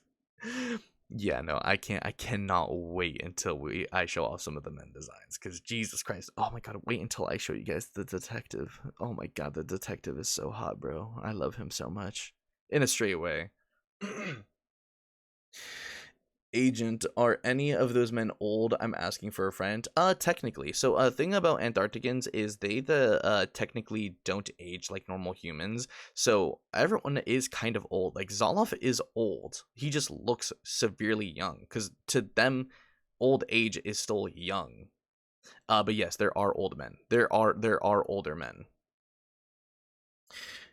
I think you would like the general, Roy. I think you would like the general very much. The general of the military. He is an old fossil, respectfully, but he is a man. I gotta get some water real quick. Bro's making me too thirsty. No, bro, I need to drink some water. I'm fucking talking way too much. But yeah, no, this is Death, and she is so fucking cute, bro. Fucking love her so fucking much, bro. So much. Agent, on a scale of 0 to 10, how grabbable? Are we talking about death? If we're talking about death, technically, unfortunately, people like us wouldn't be able to see death unless she showed herself. She does have a this is kind of interrupting a monologue that I have, but just to answer the question, she can manifest into a physical form, so you can technically grab her, but she doesn't normally do that. She can only be seen by Isfrid. Is the older brother single? Asking for me. That's so fucking funny, Stitcher. Unfortunately, no. He is not single. He actually does have a wife, and I will say he's a hot man, and he's a very good husband, and I love him very much. But he's taken. I don't know, man. I can see her pretty well. Oh, you guys are fucking funny, bro. Like, God damn it, Ludo. I was talking about the men, but that is fine too. Miadam, I think you would like. Okay, guys, hold on. This is very serious. This is very serious. Hold on. We're gonna go into where's my my spout. I'm being so for real. Because I've talked about this like very little. Mira, you would probably like two people. You'd either like the older brother, or because he kind of does remind me of Lighter to an extent, but you might actually like the best friend to the older brother. His name, mind you, this is information I should be even telling you guys. His name is Icebol. That is Antarctican. That is an Antarctican name. And he is a sniper. And he is hot. He is low-key one of the most goated friends of all time. Love him so much. But for the grabbable men, typically in the military, I don't think you should just be running up and grabbing the men. That I'll take him. Okay, I can't stay. Nox wants me to sleep. No, you're fine, Mita. You're fine. Go get your rest. But you can grab him. You're just gonna have to deal with the consequences. Anyways, that is the end of the slideshow. It's the end of the slideshow. Hold on, I'm gonna turn my AC on for a second because it's a little. You might hear it off in the background just for a second. It's getting a little hot in my room because I did have it off. I will turn it off again because we're gonna get into some serious talking. Good night, Mita. Please rest. Yes, it is. Because we're gonna go into the scripts. Oh my god, the scripts are gonna take so long. Jesus Christ, guys. The scripts are gonna actually take so long.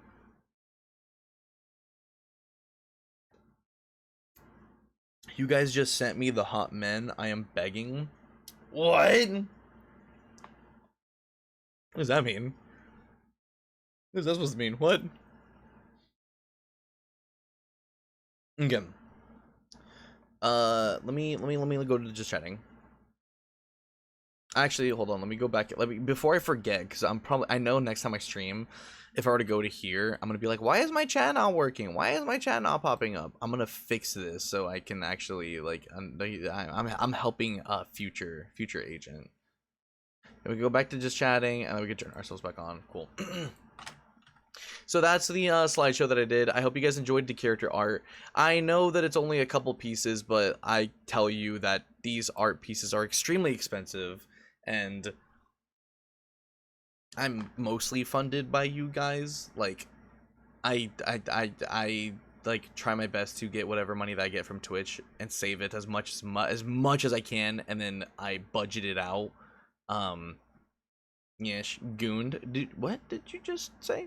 The crisp Antarctican cooling AC. That's what I'm saying. Thank you for sharing, Agent. It's so fucking cool. Yeah! I'm glad you guys like it. You did an amazing job as well. The artists involved, yes, I'm very happy. I try my best to there were a couple reoccurring artists. Like the one that created Death is the same artist that created the original piece for me.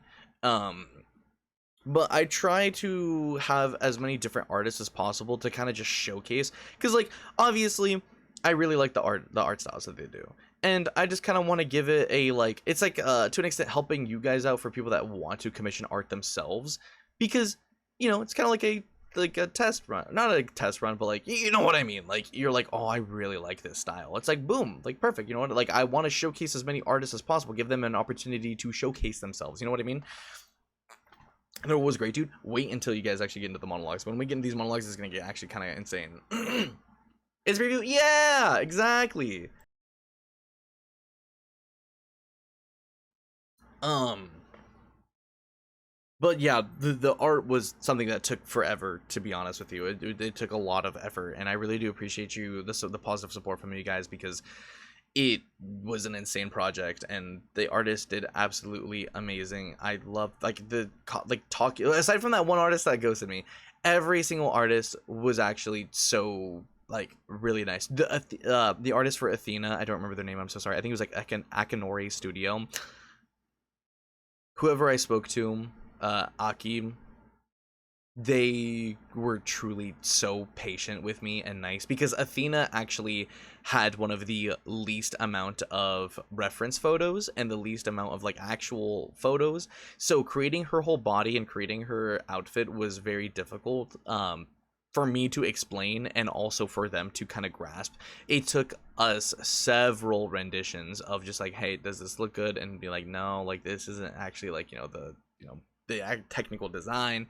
It was a very long process, but every single artist that I spoke to was extremely nice, extremely patient, and I appreciate their work so very much, because that creating these characters is like so, it's a dream come true, you know what I mean? Everyone wants to see some form of fictional character that they've created in an actual physical representation, and it's so exciting to actually be able to see that and present it to you guys, you know what I mean? All right, gonna give you guys some more warnings again.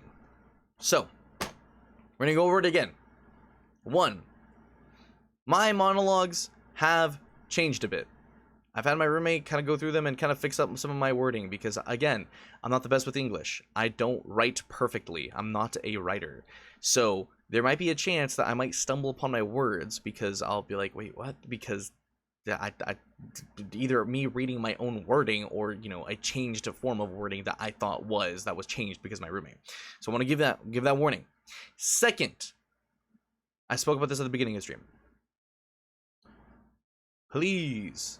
Please talk amongst yourselves and chat in this. I will not be reading chat. I'll catch up after monologues, or after like a script or two, but I will not be reading chat while reading the script, obviously.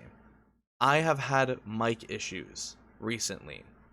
If my microphone sounds like I'm becoming more robotic, or it's cutting in and out, just do a normal redeem, like a sound redeem, because that will be my cue as to, hey, your microphone's messed up, let's fix it and restart. And you know, you just as an example, like an audio would be like this. That's just a simple audio cue, you know what I mean? You don't have to, not everyone has to do it. Just one person, if you guys want to talk among yourselves. But I just wanted to let you guys know that can possibly happen, because I want to have a full, clear speaking with this scripts. You know what I mean? Other than that, what was I gonna say?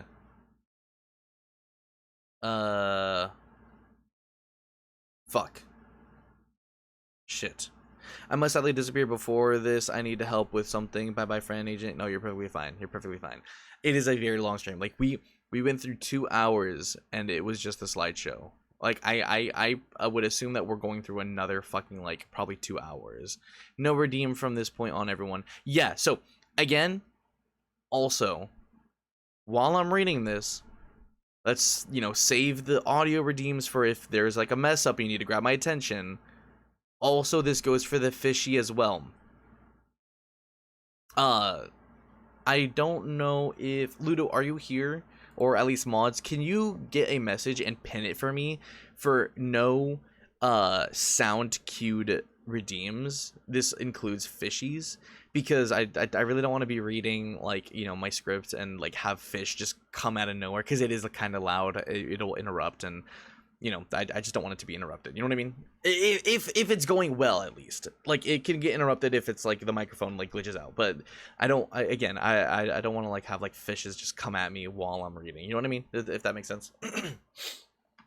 That would be great, mods, if you can get that message out and then pin it for me. That'd be freaking fantastic. We're going to transition to the scripts. I'm nervous because this is, while I did show you guys artists' work, this is my official work, and this is a warning. Reading lore right now, please no sound or fish redeems. This is thank you. Perfect. Thank you. This is my actual work that I have done. And what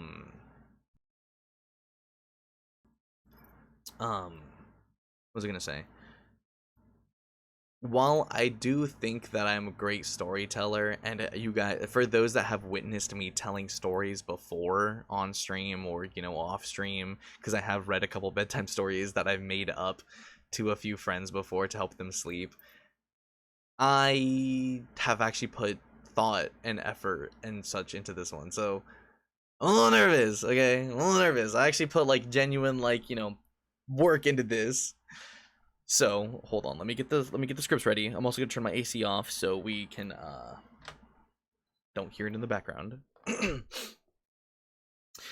I'm gonna try my best to have certain orders of things. Alright guys, certain orders. You're gonna do great, sweetie. Thank you, appreciate it. So this one should be this one. So we're going at a little bit of different timelines here. It's not going to be a full straight like story. I'm going to start at one end and then we're going to access another story. So think of it as kind of like a web, a spider web almost. And this is the whole part of the excitement of the fact that like we do it every milestone that we do. So you'll get more and more lore so you can piece more and more together. You know what I mean? So it just kind of gives you guys some enrichment, if I will. But we're going to get into the scripts. So no redeems, guys. Okay. I hope you guys are ready. I don't know if I'm ready, actually. So yeah. Let me drink some water. Sorry, I'm getting a little nervous now. I will fully admit I'm getting a little nervous. I will also, because there are several characters that speak in this and I am one voice, I will also try to at least use different tones for certain characters. Again, I'm not the best writer, so like, you know, there are times where characters will interrupt the other or another character will speak right after another. If at any point you have questions for the monologues, I'd be happy to answer them. So if you're like, ooh, what does that mean? You can just answer it or ask it and I'll answer it. I'm gonna drink some water. You got this. Thank you. Okay. So, context for this one that we're about to do. We're about to do this one. This is right after the first recordings from the first ever lore drop that I did at 100 followers. Hence the recording that we're about to start. Okay.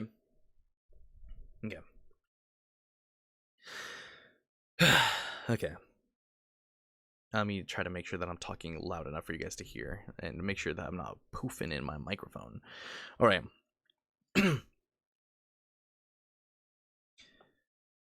Isfrid turns off his recorder. He begins to calm his breathing while trying to gather his thoughts. Once ready, he stands up, tall, and makes way to his father's office. Isfrid might have held a determined look on the walk over, but as he stands before the office doors, he notices his hand shaking on the handle. He's never denied his father, especially at this scale. His thoughts raced. What will he say?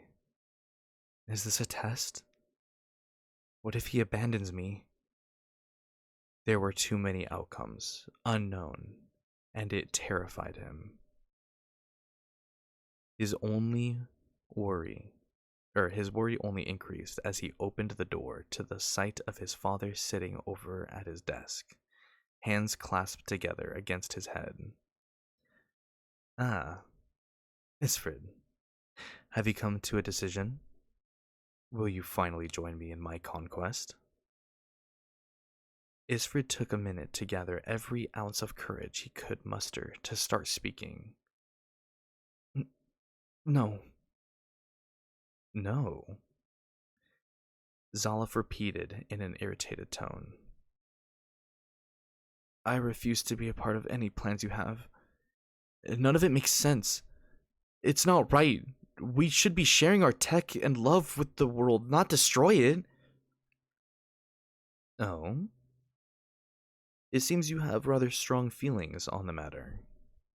Isrid, let me explain more in depth. Help you gain a better understanding of the situation. Before he could even finish his sentence, Isfrid yelled, No! Tears started to swell in Isfrid's eyes, but never took his gaze off Zalaf. I understand enough, and I know what you're doing is wrong. I'll do anything to stop you. Zalaf's face went from a stiff, annoyed look to a disappointed frown. Isfrid, this isn't a game. Please join me, and you'll soon see the world of what I'm trying to accomplish. Isfrid hesitated. This is his father. The man that raised and cared for him. The man that had taught him so much. Isfrid's mind began to fog. Memories started resurfacing. Memories of torture by his father's hand, intertwining with those of a loving parent, fought for a place at the forefront of his mind. The former one, and all Isfrid could see now, was the cold, indifferent face Zalaf maintained as he broke not only his physical body, but his mental will. The indifference as his son cried out and begged for it all to stop. This jolted Isfrid back into reality, and soon after realizing his breathing had turned heavy, in his manic state between memory and reality, he could only muster a few words. I will stop you. The room fell silent. Zalaf got up and began making his way over to stand right in front of Isfrid before saying, It's such a shame. I had such high hopes for you. Zalaf towered over Isfrid, looking down at him. No matter. I don't need you alive to continue my work. I just need your eyes. Before Isfrid could mutter a single word, Zalaf gripped his throat, tightening it by the second. Isfrid grabbed Zalaf's arms, trying to break free. Unable to breathe, he began to panic, not knowing what to do. In a matter of moments, Isfrid's vision began to blur. Could this be the end? Suddenly, Isfrid was thrown across the study, breaking the bookshelf that caught his landing. Isfrid grasped for breath as books and other items fell around him. After a small reprieve, Isfrid was able to regain his focus, but before he could fully recover, was met with the sight of Zalaf standing above him holding a sword. Something was off. This weapon was unlike any Isfrid had ever seen before. It seemed to have a glowing green aura to it. Zalaf spoke softly when he said, You're pathetic. Just before stepping on Isfrid's right leg, pressing him into the broken bookshelf that lay underneath him. As he brought the blade closer to Isfrid's face, he said indifferently, All I need is everyone's eyes.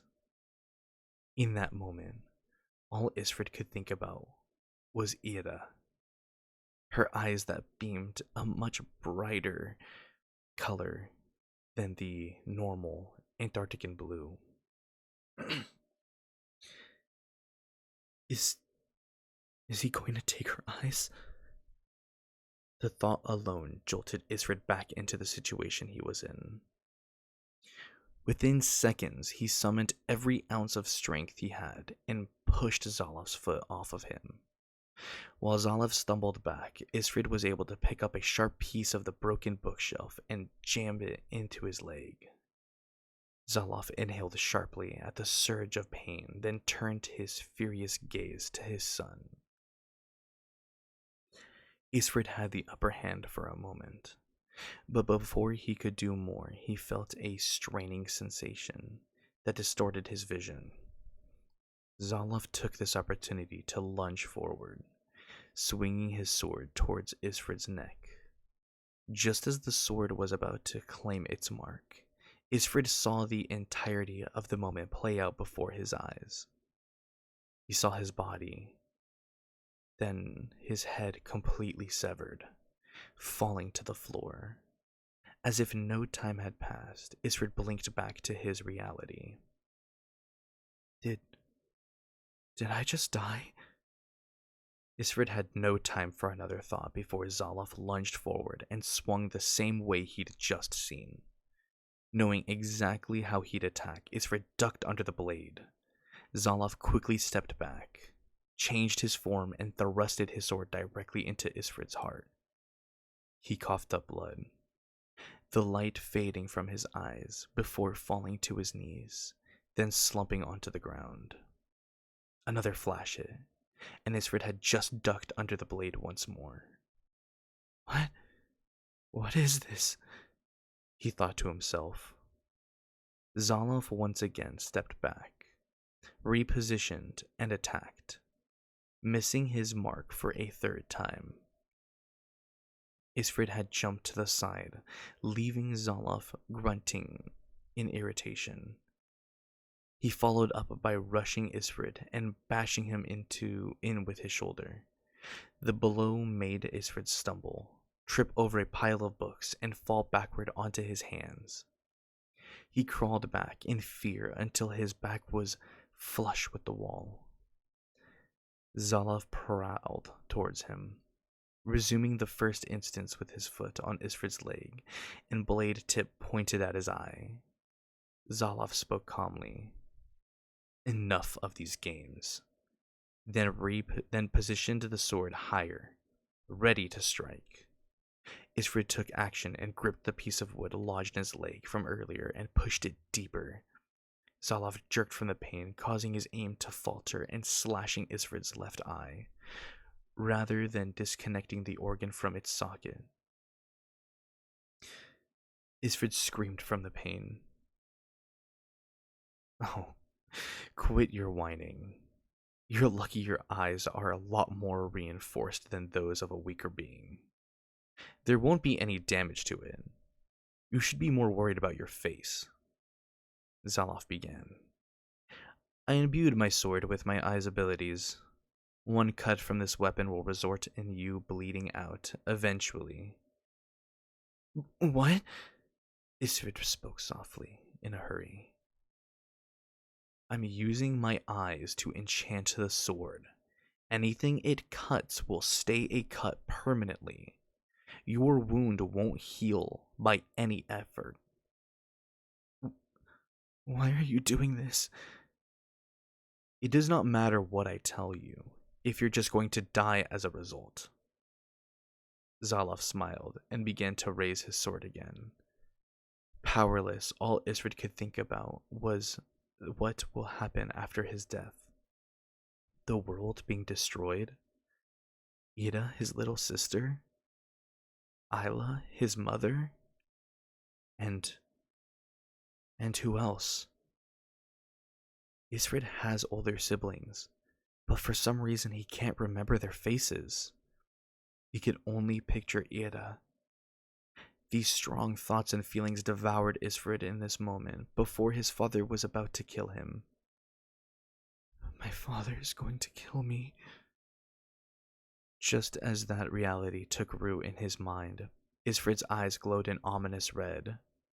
The strain made it feel as though they were going to explode. Rage overtook Isfrid as he looked into Zolof's green, clocked-like eyes.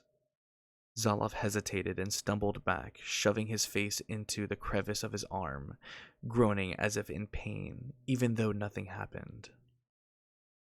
The red glow left as quickly as it came, and now, with Isfrid's eyes focused, he frantically got to his feet and ran. Zolof opened his eyes to the sight of an empty study.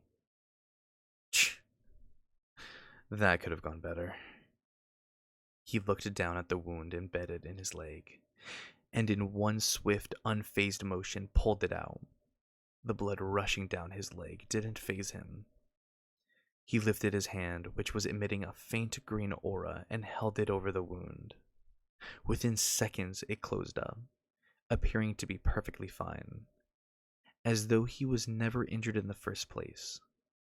Zolof looked at the open door. Now then, let's get started with the next phase, he said, smiling.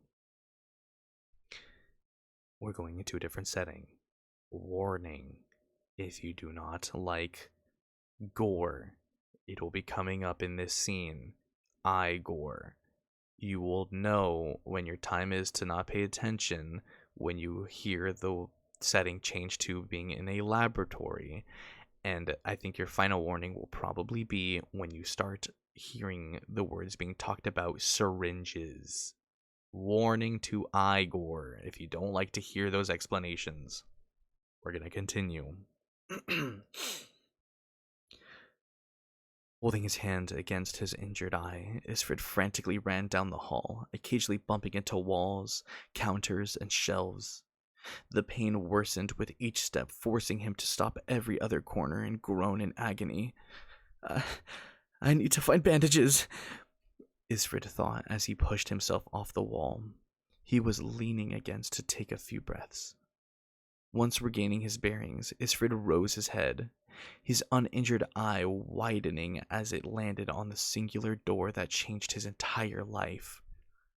The door that led to Zolof's lab, where his own family tortured him.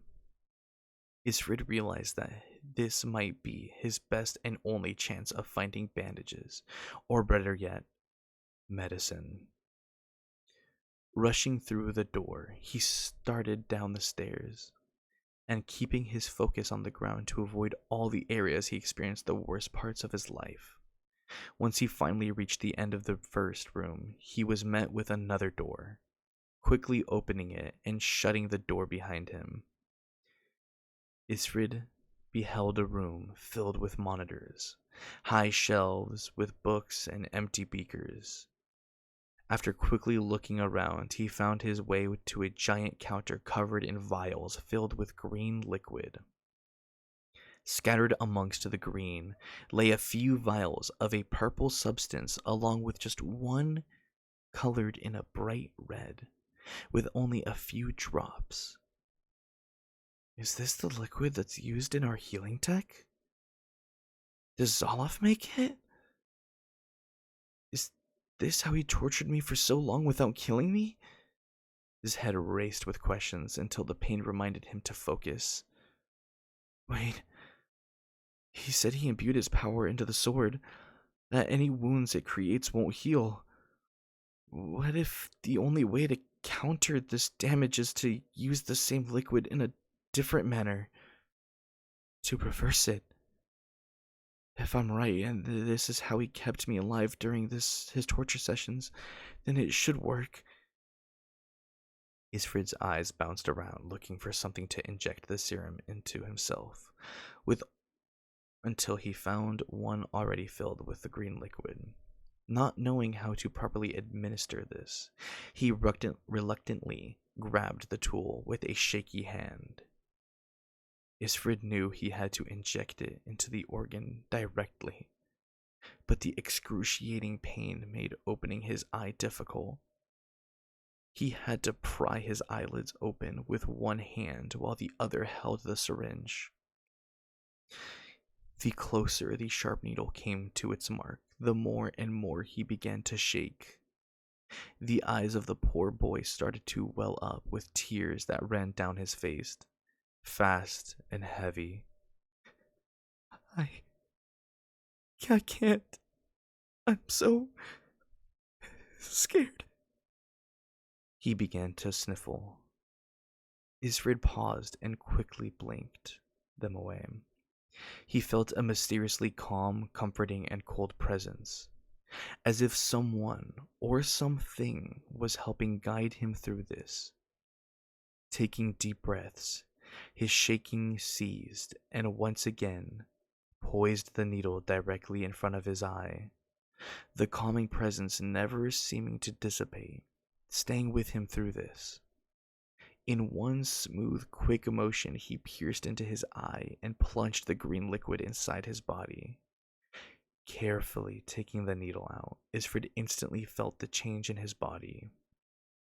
The pain dissolved, and his vision restored back to normal. Frantic to appraise his work, Isfrid looked around for a mirror to no avail.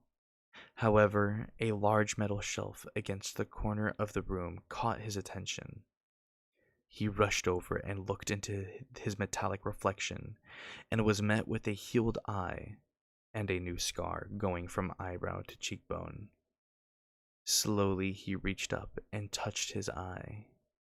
It feels normal. But why didn't it heal completely? He looked down at his feet and took another deep breath.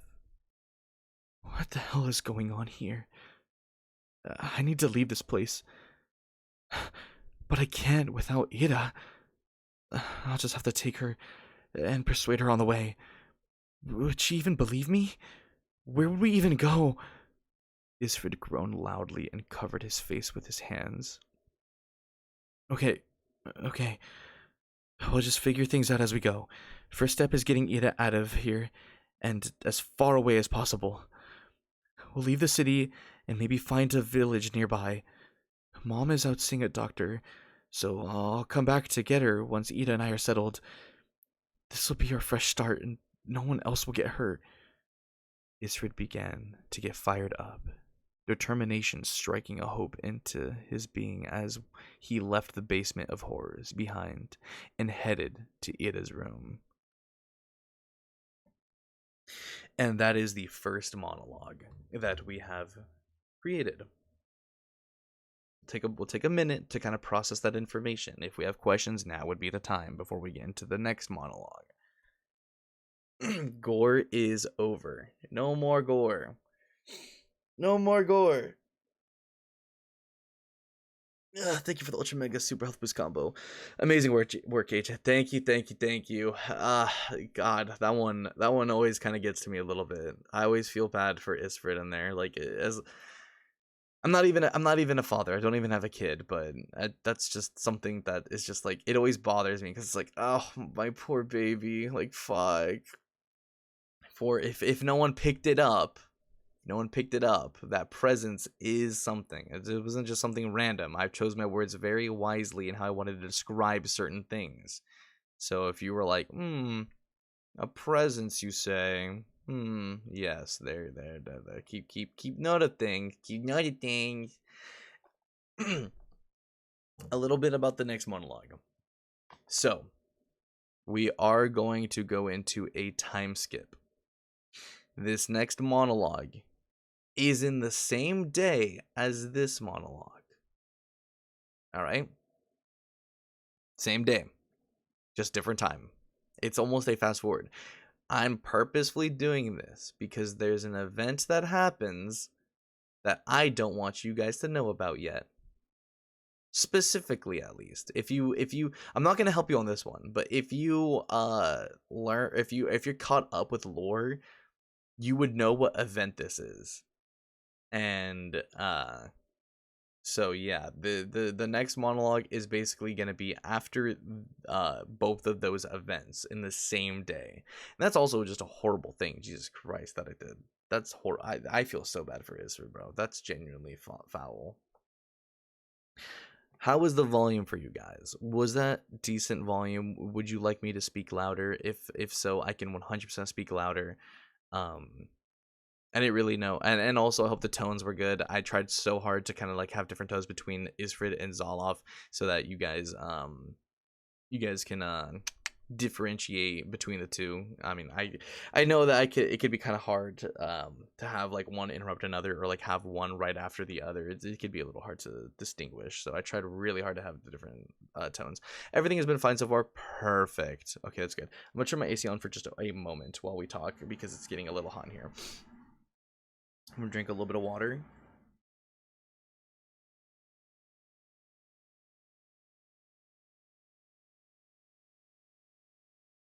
Okay. So yeah, like I said, this monologue is going to be after all of the events that just happened, and also a certain event that we have not seen in lore but has been spoken about. Also, hi Slime Boy, thank you so much for the Ultra Mega Super Twist combo. I'll do that right now. I'll drink my little water, take a little bit of sips, hydrate.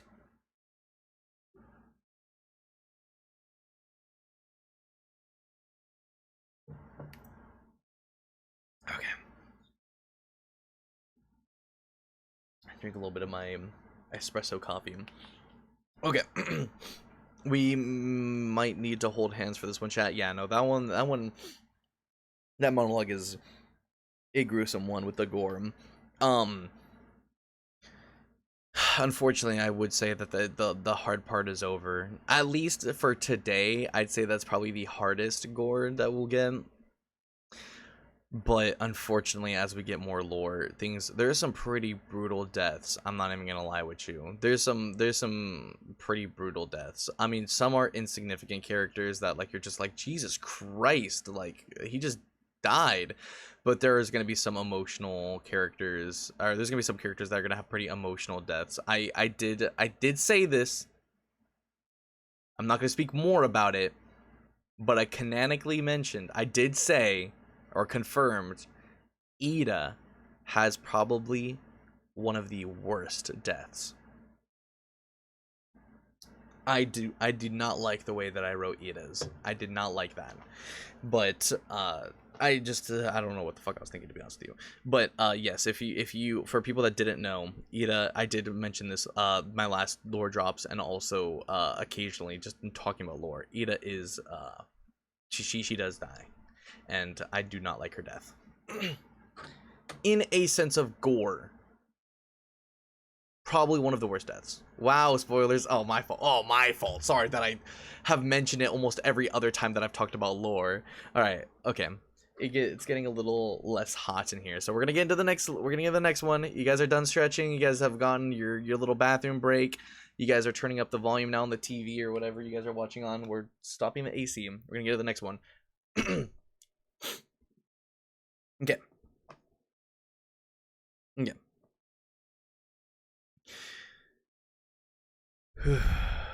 Okay.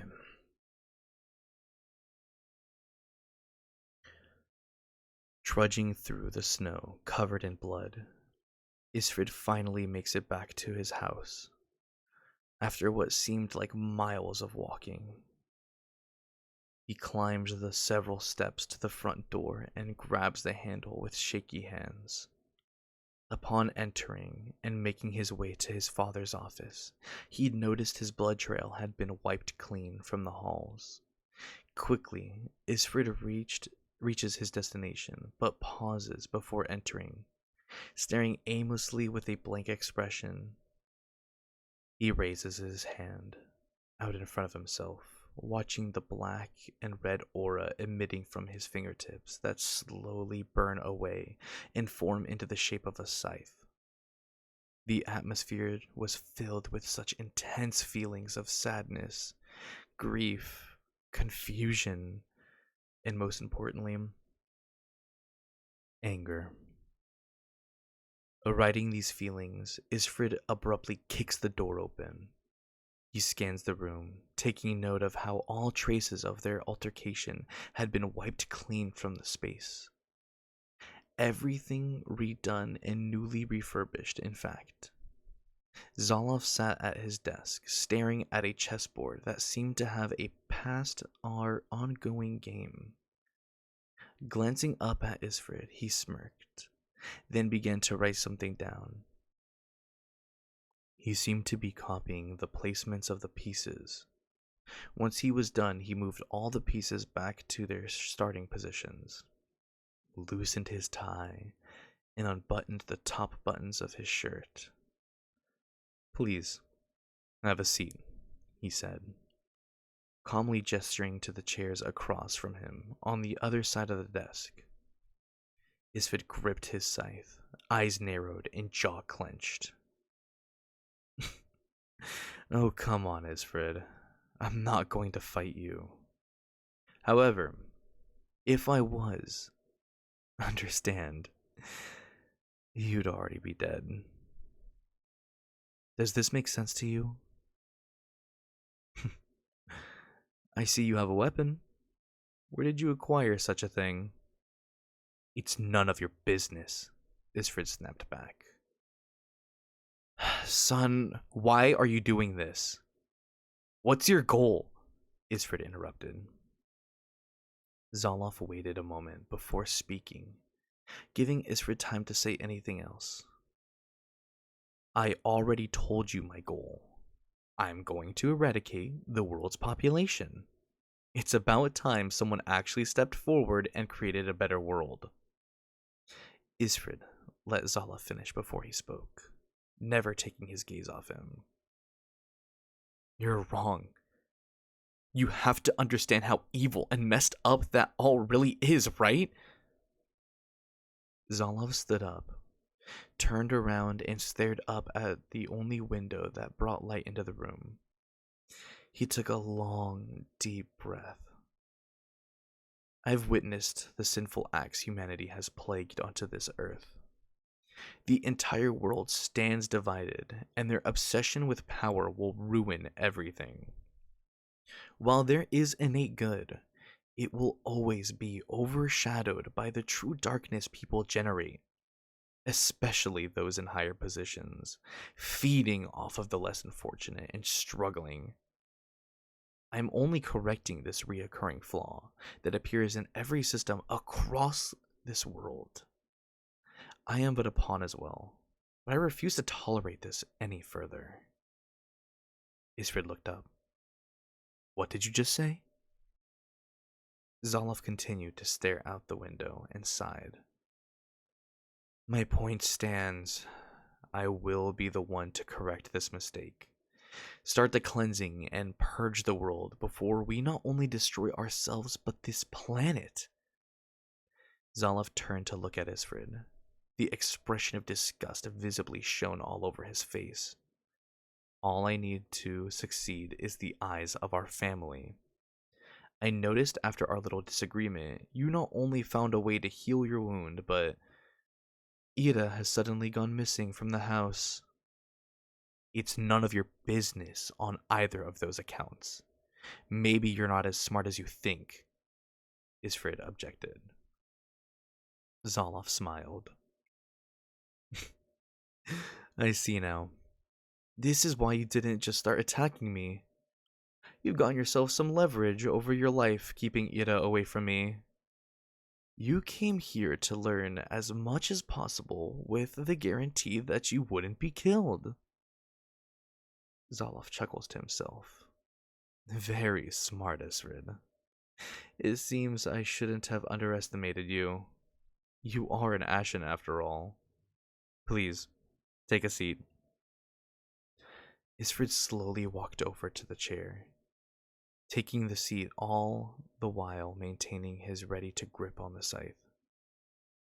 Zoloff dragged the chessboard across the desk, settling it in between them, and gestured for Isfrid to start. Confused, Isfrid carefully picked up a piece and placed it down on a tile. "So, what do you want to know?" There's no way he'd tell me the truth. Why would he be willing to just give over information? Should I test him by asking questions? Something I already know? But what do I know? His heart started to race. His thoughts began to cloud, and the silent room screamed with tension. Isfred closed his eyes for a second to focus. You said you have the eyes of time. What does that mean? Well, very similar to you, my eyes are very unique and provide us with special abilities.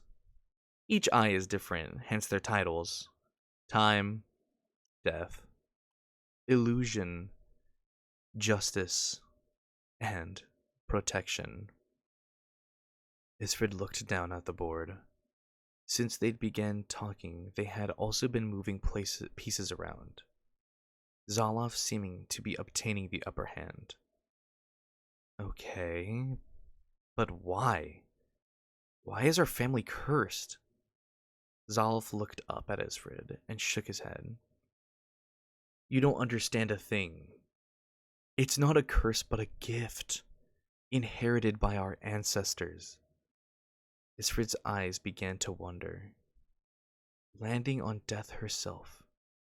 She was bent over the end of the desk, elbows balancing on the edge while her hands held up her head.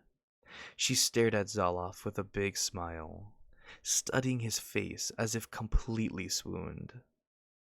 What are you looking at? Quickly shaking his head and blinking repeatedly, Isfred looked back at the chessboard, realizing it had been his turn. Without thinking, he moved a pawn forward, realizing too late he left his queen open to be taken. Shit. I need to think of another question. Isfred sat quietly, bouncing his leg.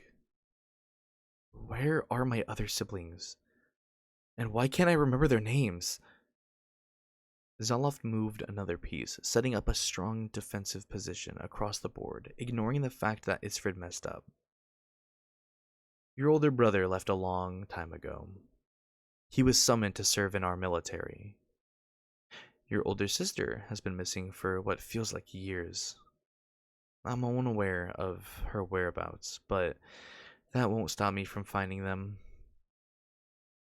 This seemed like a realistic answer, yet the unshakable feeling of false truths crept around. Isfred's spine straightened, his posture. Isfred's mind couldn't keep up with the overwhelming barrage of questions and doubts. The air seemed to thin, his vision becoming hazy. Isfred, focus, Death said calmly. I'll give you a little hint. Ask him about why he did those things to you, and does your mother know about any of this? Isfred's eyes raced side to side. His bouncing leg picked up a faster, more anxious pace, while he tried to pull himself together. Why did you do all those things to me? Isfred asked, begrudgingly. Zoloff looked up at Isfred, and his eyes narrowed. Before I answer, it's your turn. Barely analyzing his options, Isfred quickly picked up the bishop and placed it diagonally behind his pawns. Zoloff studied this movement and mumbled something to himself. Death looked between the two and sighed to herself before Zoloff spoke. Okay, Isfred. I will be blunt about this. Your eyes possess many capabilities, from striking fear into another, to seeing them in the future at their final moments. My eyes do not possess such an ability, so I had to use you. In order to make sure my plans never slipped through my grasp, I had to see into my future. However, your eyes are the hardest to activate. It had to be done by force. I had to break your mind and body in order to be sure I was still on the right path to achieving my goal. I used my powers to temporarily wipe your memories while I continued my research. I healed your body a multitude of times throughout the process to hide any physical evidence. Isfred stared at Zoloff, stunned, in silence with wide eyes. His brows twitching in anger. You're a psychopath! What the hell is wrong with you? How could you possibly do that to me? Your own son! Did you also experiment on my siblings? Zoloff opened his mouth, but no words came out. Isfred began to cry, his words shaky. Death sat upright. the fragility of his voice grabbing her attention. She tilted her head to the right, along with a furrowed brow, and stared at Isrid with a sorrowful look. Are you the reason Mother is sick? Answer me! Zoloff paused to stare at the board. Every move he'd made thus far was with confidence, as if he knew exactly where he needed to be. But this time he paused, not knowing what to do. I'm sorry, Zoloff started with uncertainty before clearing his throat. I'm sorry you feel that way, but I will see my plans through. As for your mother, I really am trying to help her. She must stay alive, no matter the cost. I will do anything for her. She is currently checking in with a doctor, unaware any of this is going on. So let's make a deal. To not let any of it come to her knowledge. You can visit her when I am not here, and if you speak a word about any of this, I will kill you. Death stood up and began to walk toward the door. Isfrid, I believe it is time for us to leave. Isfrid rose from the chair to follow her before abruptly stopping. He turned to face Zoloff, who'd also gotten up and started walking towards the bookshelves. I won't return until I've found a place for myself. You can make up any excuse to explain why I'm not here to Mother, but I promise your future and all its plans will end by my blade running across your throat. Zoloff chuckled and turned towards the ray of light creeping in through the window. It was merely a game of chess we participated in, but the match seems to have officially begun. I'll find Ira and everyone else to ensure my goal will come to fruition. Just you wait. Before closing the door, Isfrid threw one last word over his shoulder with disdain in his voice. Whatever. Isfrid's footsteps slowly faded into silence as he went down the hall, releasing the tension the two had created in the room. Zoloff threw his head back with a deep sigh, placing his hand over his face, his eyes staring through his fingers up at the ceiling. So, he's finally met her. And that finishes the second monologue that we have created. Oh, we're gonna take a little break. Let everything kind of marinate. We're done with the second monologue.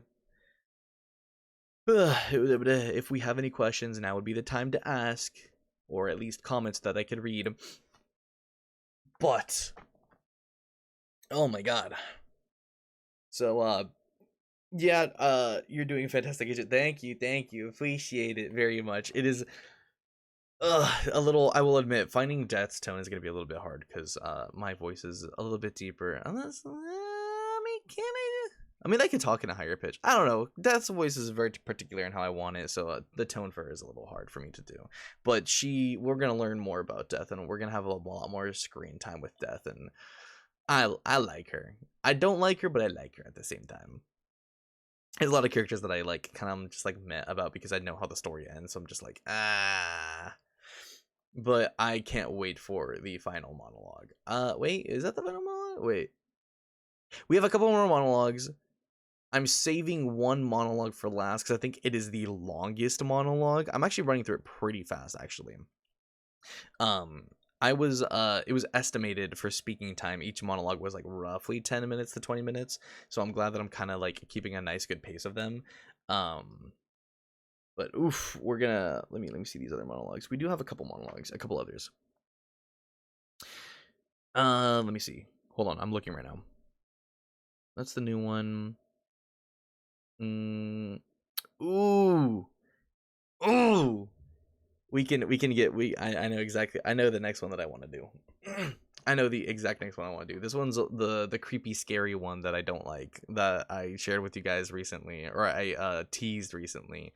This one scares me, and this one is one of my favorite monologues because I'm not gonna spoil it, but there has been something that I mentioned. I didn't mention it in my lore drops, but when I first started streaming and people were asking me about lore, I said something. I gave a little piece of information, a little piece of lore, and never fucking spoke about it again. And it always upsetted me. So I can't wait to have this monologue be like officially official now, because this one's like it's for world building. This one's for world building, so you could kind of understand that Antarctica isn't a fucking holly jolly place. Yeah, like yippee, it's a snowy wonderland. No, you will most likely die if you're out in the in the landscapes of Antarctica. You will most likely die. There are things out there that will kill you. That's why there's a whole adventurers guild that needs to have you prepped, and you need to be ready to be out there. Nah, I'd tank it. Space, robot, and all. Bro, I'm gonna be honest with you. I don't know if you could tank this one. There's gonna be a couple creatures, bro, that I don't think you could tank. Shit, there's gonna be a good couple creatures that I don't think you could tank. I've witnessed enough Arctic horror to know where this goes. Was listening to a podcast like that earlier. Type. All right, I don't know, man. They could turn it. Can they turn into a car? Well, can you drive and do you have what is it? Do you have 4-wheel drive, bro? Can you drive in the snow? Okay, we're gonna get in the next one. This one's a shorter one, but this one's a little creepy. Let's get into this.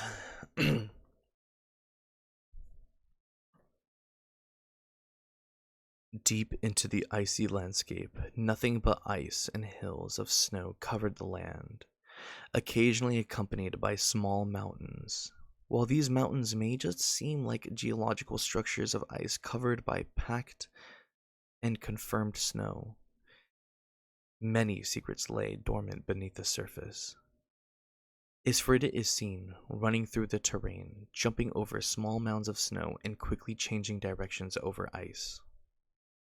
He holds his hands out briefly, closing his eyes as a black and red mist slowly form around his arms up to his fingertips.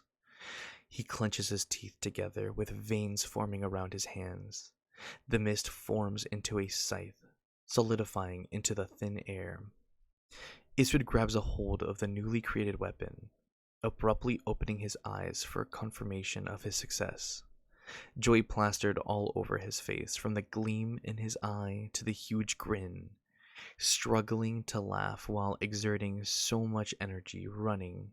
He could only push out a couple of chuckles before unknowingly stepping on a thinning layer of ice, causing him to fall forward and faceplant into a pile of snow. His scythe flung towards another layer of ice, sliding further and further away.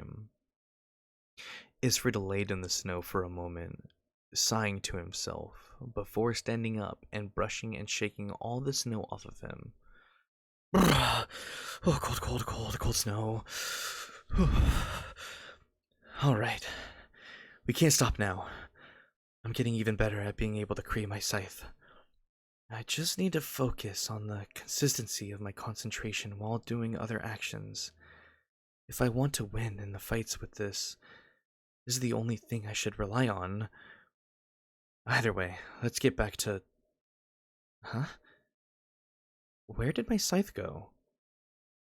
Isfrid began to walk forward, looking around for his lost scythe, only taking a few steps before seeing it off in the distance by the edge of a mountain of ice. The scythe lay perfectly at the entrance of what happened. Oh wait, I'm a spot. Mountain of ice. The scythe lay perfectly at the entrance of what appears to be a tunnel, leading into a thick darkness. The scythe barely visible, directly in between the mysterious dark shadows, adorned the cave and the light gleaming from outside. Yeah, I'm not getting that. Way too sketchy for me. But it's a good thing I just can create a new one. Isfred reaches his hand out, closing his eyes and flexing his hand. But to his surprise, nothing seems to change. Huh? Why won't you... come on. Why now? He shakes his hands and attempts again, but with no luck, nothing appears. Mara? Are you there? Morana! Yes, Isfred? A dark aura filled the air. Black feathers spun around with the sound of fluttering and the crowing of crows. A young woman dressed in black with red eyes, just like Isfred, appeared. She smiled, putting her hand on her cheek. How can I help you, darling? I can't seem to summon my scythe. I'm pretty sure I'm doing the right things, but I can't seem to make the ability work. Don't be silly, Isfred. Your scythe is right over there, by that cave. Just go on and grab it. Isfred raised an eyebrow. Confusion dispersed as suspicion grew more intense. He looked over, staring at the scythe. It lay motionless on the icy floor. No? Why are you making me get... A faint creak echoed from inside the cave, sweeping its way into Isfred's conversation, sending a shiver through his spine. He jumped into a readied position, methodically pulling a dagger out from his jacket.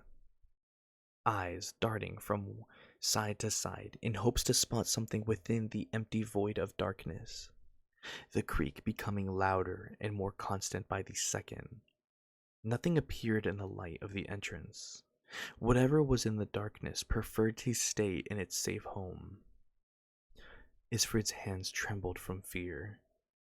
Could it have been another beastly monster like the one he encountered high up in the mountains with the Elder? Too many unknown questions filled Isfred's head until the creaking stopped and two white, beady eyes revealed themselves in the darkness right before the light. Isfred crouched lower in preparation for a fight when two more white eyes appeared. Isfred flinched back, his breathing shaky.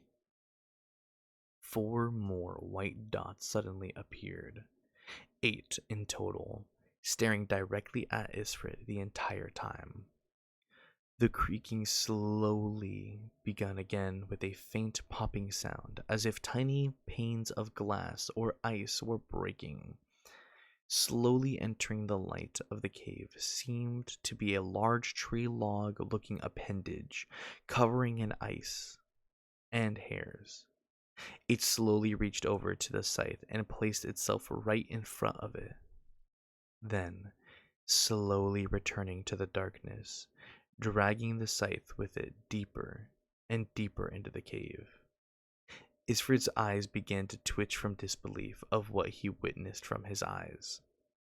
The white dots disappeared into the void, and the scythe's scraping became more and more faint. Once the echo stopped, 2 more eyes from the left appeared, following another 6 from the right, and 8 from the ceiling. As far as Isfred could see, more eyes opened, with more creaking and popping echoes throughout the cave. Isfred slowly turned to look at Death as a sinister smile filled her face. Listen, Isfred. Think of it as training.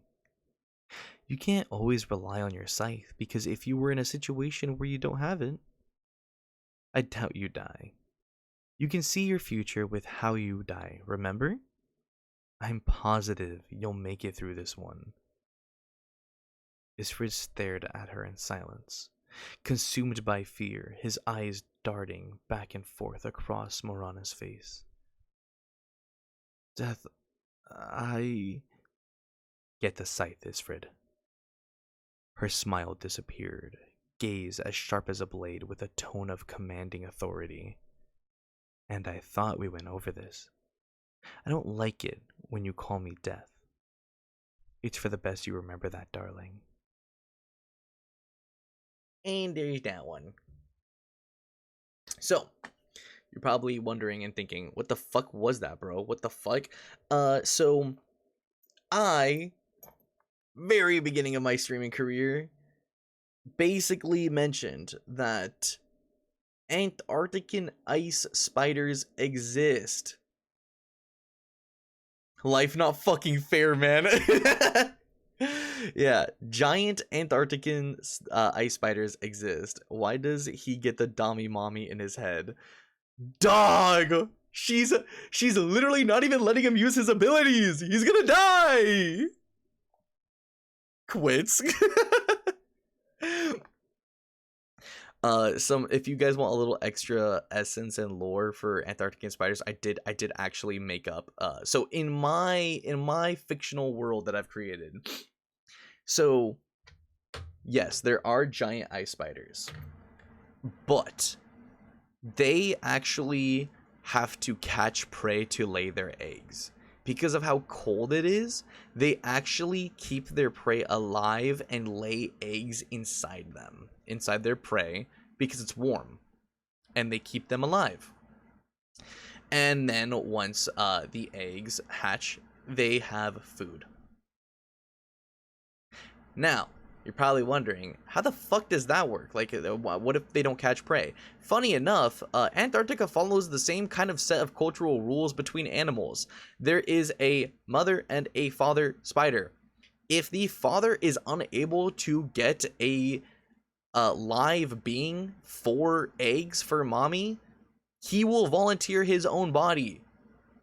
She will lay eggs inside him, and he will just live life like that until he is consumed and dies. And of course, if the mother fails and dies, or in vice versa, they don't find another mate. They mate for life. Clearly, in this context, there are several. This is a whole colony of those spiders. Yeah, fuck that. Oh no, that's not. Honestly, guys, that's not even the worst thing. That I will say, the giant ice spiders are definitely something that I would not want to fuck with in Antarctica. There's another creature that I'll announce at some other lore point.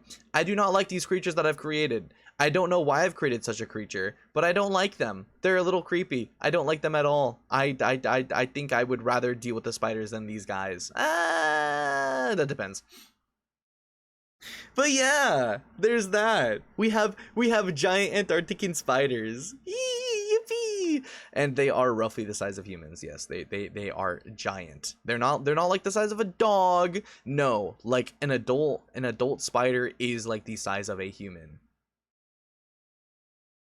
So, deal with that as you must. And Death just fucking made Isfred go and get his fucking scythe in that. So, you can probably imagine the kind of shit that this little guy has probably gone through. That's genuinely horrifying and horrific. We're not gonna go into the details of the rest of the story. But yeah, no, that shit's foul. Genuinely foul. Isfred is just the small guy. Yeah, he low-key, he is twunk. He's a twink low-key at the beginning of the story. He definitely does get a little bit bigger. Like as the story progresses, when he gets older, he definitely gets stronger, gets a lot bigger. But in this story, in this sense, he's a little bit of a twink. Huh? What? Who said that?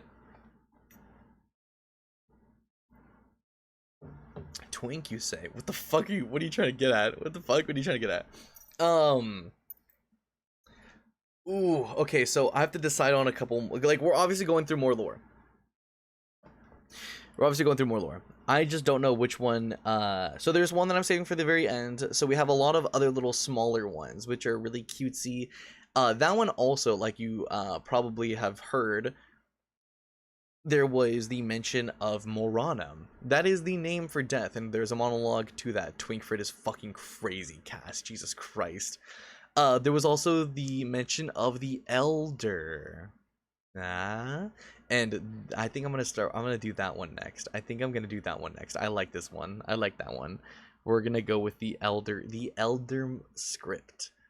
And funny enough, this monologue or this script basically follows the live monologue that I did. So it's almost a continuation because we left off kind of on a cliffhanger on that one. Or at least in the sense that there's more information to be told, but we don't know it yet. So I'm gonna go and get that monologue ready while we get things ready.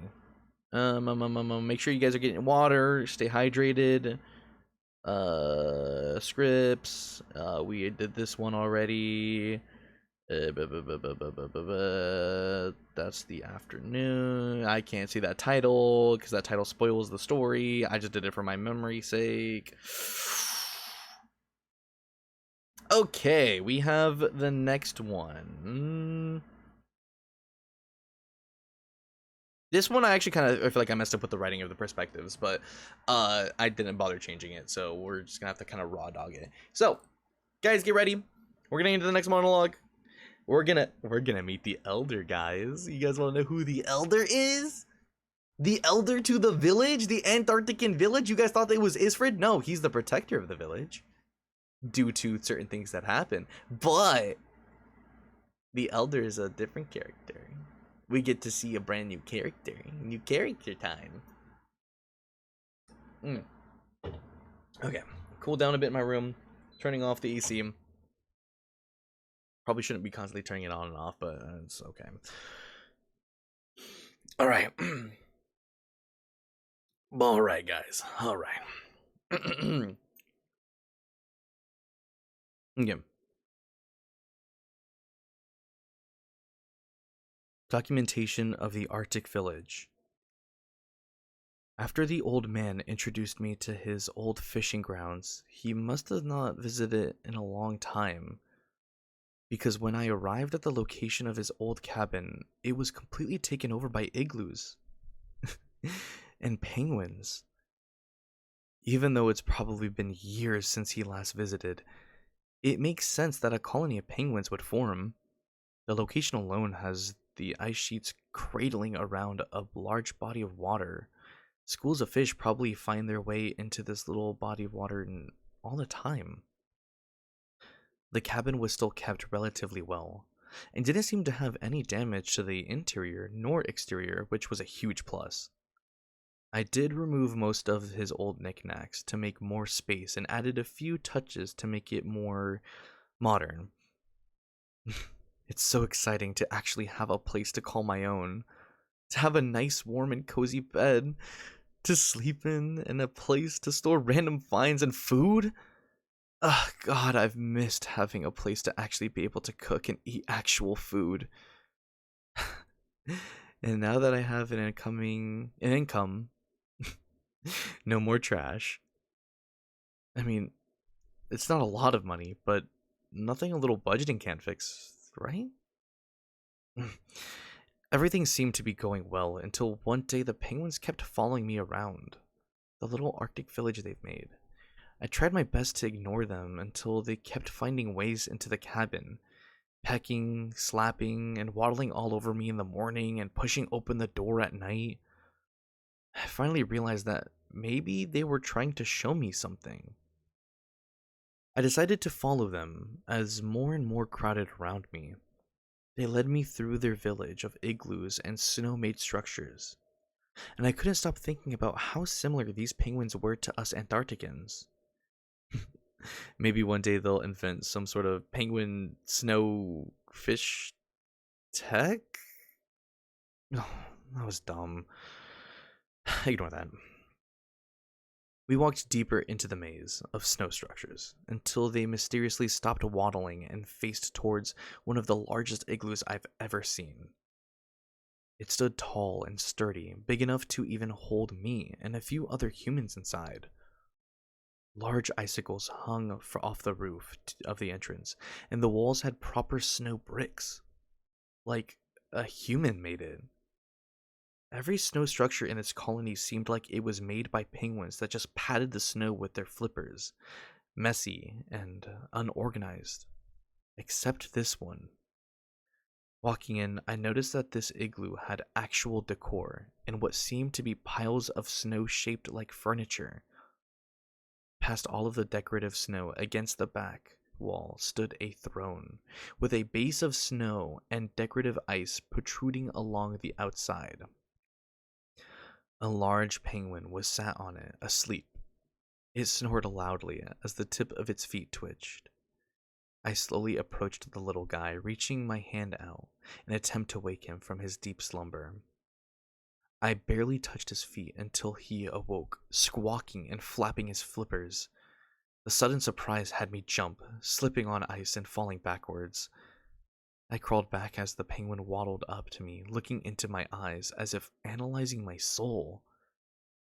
Its eyes seemed magical, the way they transitioned from several different colors.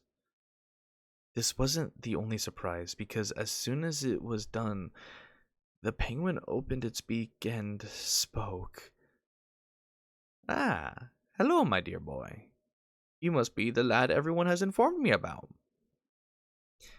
It was a shock, but despite everything, it was not the craziest thing I've seen. Do you have a name, my young boy? He asked. This area is now my new home, and I doubt this penguin would inform the law of my identity. I made the decision to answer his question truthfully. After my response, his eyes damn near lit up with excitement. Ah, Old Norse elements. Issa Fribus. Your parents must be high-ranking intellectuals. They understand the true meaning of adding value to the Antarctican name. I'm so happy they've kept their customs. I'll be honest, I had no idea how this little old penguin knew so much about Antarcticans and what he was talking about, but the more he spoke, the more I understood him. If that makes any sense at all. I mean, simply put, he's a very special penguin that has lived a very long time. For decades, he's watched over and protected the village. I weirdly trust him, but there's something odd about him. The more he speaks to me, the more calm and understanding he is. Like he knows me somehow, or as if he has some sort of connection to me. After a long conversation between the two of us, it was abruptly cut short by a sudden roar-like shriek, echoing far from the mountains. This elder penguin sighed very loudly, as if it was a normal occurrence. Where are my manners? I've taken up such a large quantity of your time. Please, go on with your day. If you ever need anything or have any questions, please feel free to visit anytime. Right before I left his home, in the corner of my eye, I noticed he was leaning over a small mound of snow, with this oddly shaped dagger laying on the top of it. His flippers grazed the blade, eventually reaching a weird green gem on the hilt, and I heard him mumble to himself, "When will you find peace?" That's that monologue. Oh, I love that one so much. I love that monologue so much. I love the elder. The elder is so fucking cute, bro. He's so cute. It's so good. Uh but yeah, we get to finally meet the elder now and his little squawking. The elder, my beloved. Yes, I'm very positive that he will be a fan favorite for you guys. He is a cutie patootie little guy. Chat conspiracy theory, elder is related to the king. I can't comment on any of your guys' theories, unfortunately. I mean, unless like you genuinely like ask like, "Oh my god, is this that?" You guys know the spiel. I'm not gonna comment on your guys' theories, but if like you say something as a genuine question and like it doesn't like revolve to like the lore and like spoilers, then like of course I'll answer it or be like, like, you just need to find out. But I mean, shit, key details. His eyes are different colors, and also is a fucking talking penguin, and also has a blade, has a dagger that has a green gem in it. I also totally didn't even mention this, or this is sarcastic. I did actually mention this in the last lore drop, but the blade that Isfred has, that's a dual wielding blade, by the way. It actually is a set. It comes with another dagger, so there's technically 2 daggers in this world that are the same design. They're just different in the way the blade is curved. I did mention that at the last lore drop, so keep in mind of that. Keep in mind of that. There is another dagger.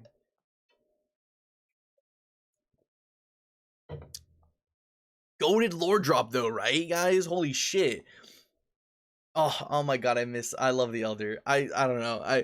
He's such a cutie patootie.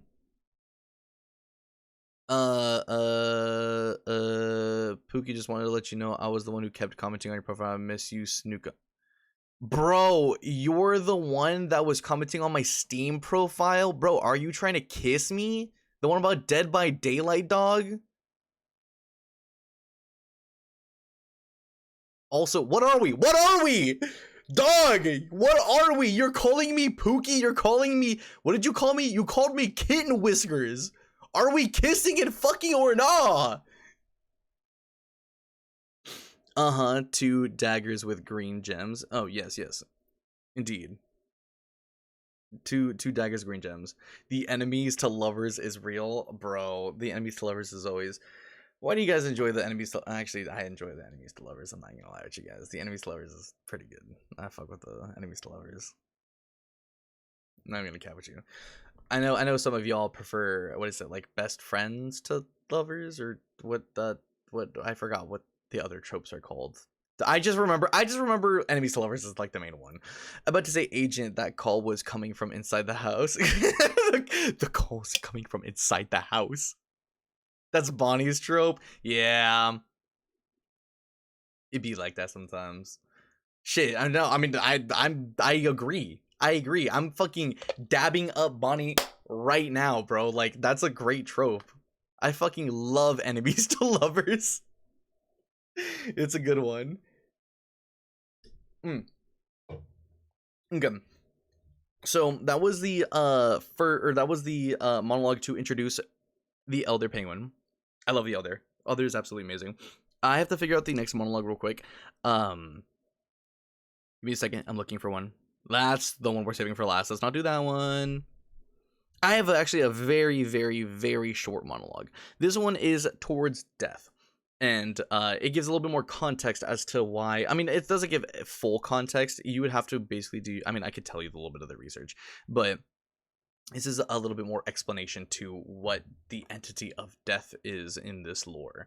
But we're going to get into that. Oh, Bonnie is childhood friends to lovers, but they can appreciate a good enemy. Oh, I see. Childhood friends to lovers is also goated. I can admit to that. Anyways, we're gonna go and do the next monologue. This one's a very short one. We love tropes. Yeah, we love tropes. This one is to give a little bit more context to Death as a character. This one isn't fully exactly like for lore purposes. I mean, it's for lore, but like not like, you know, a story. You know what I mean, guys. You know what I mean. So we're gonna get right into that. Okay, we're going to the next one. Okay.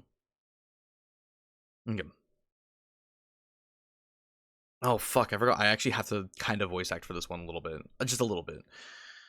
Okay, hold on. Let me get into the zone.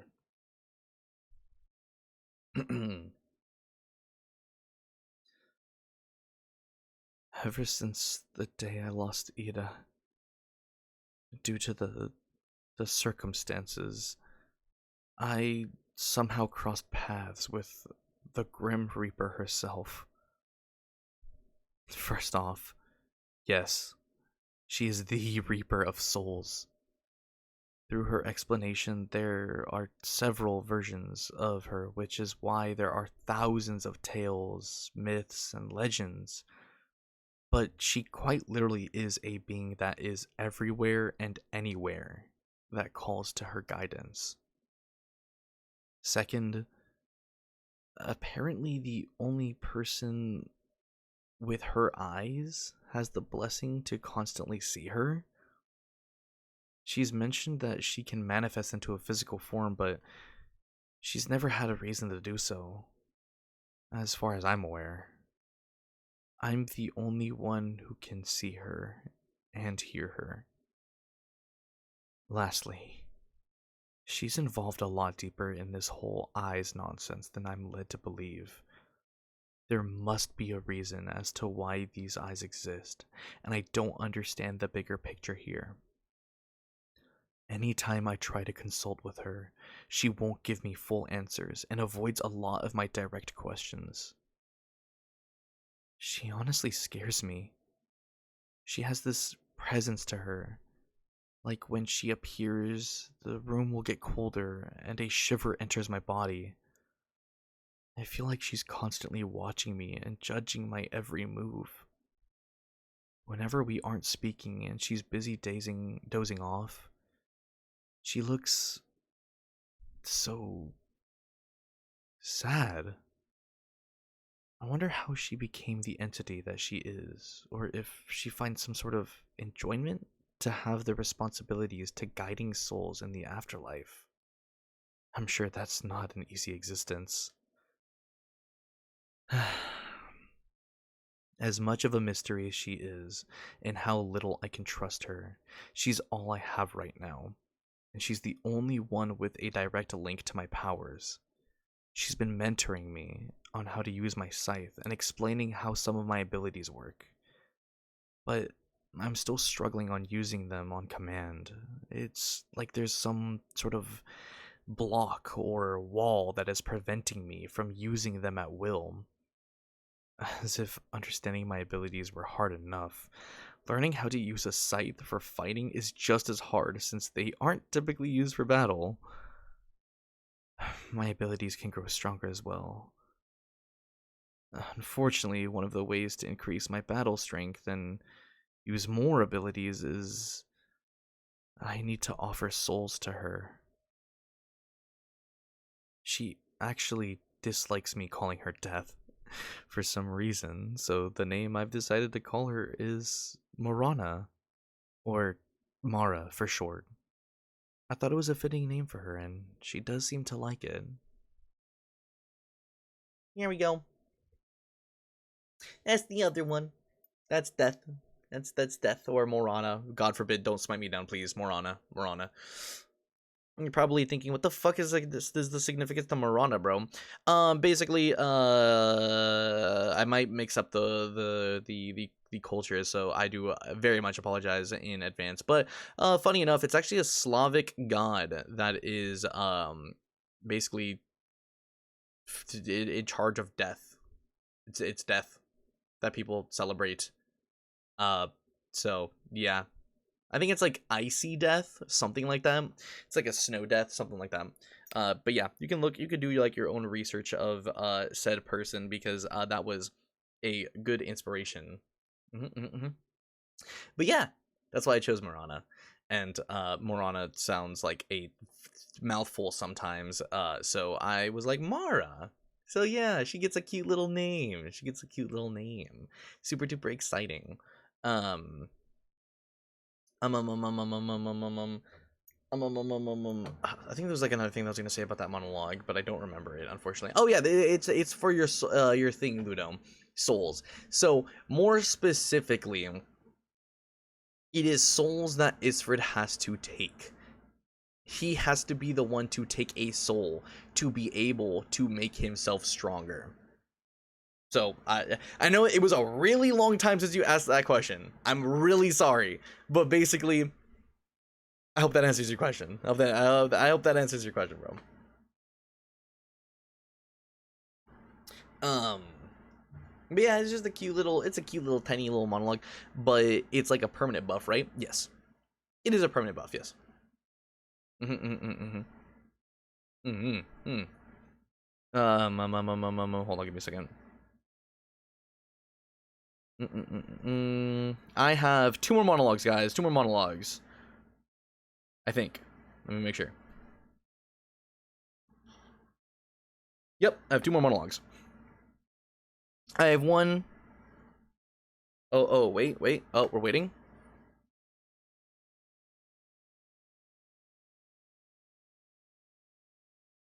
Waiting.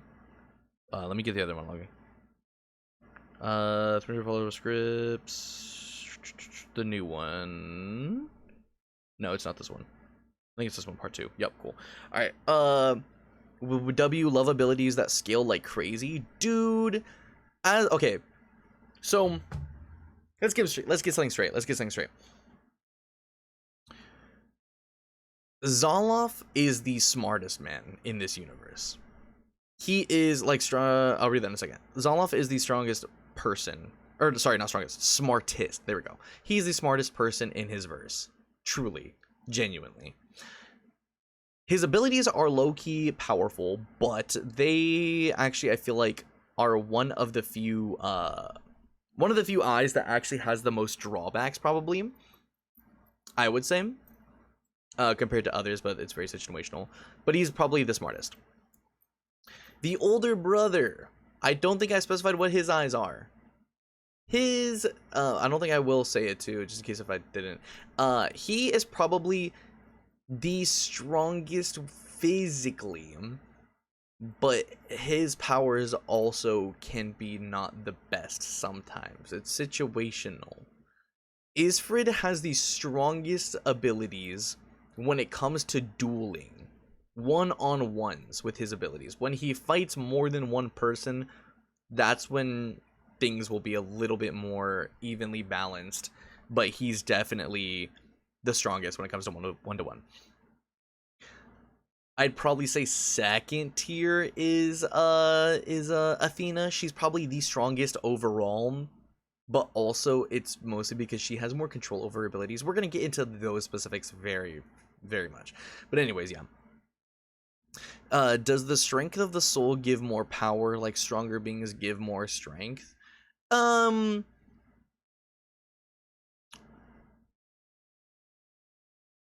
gonna explain this.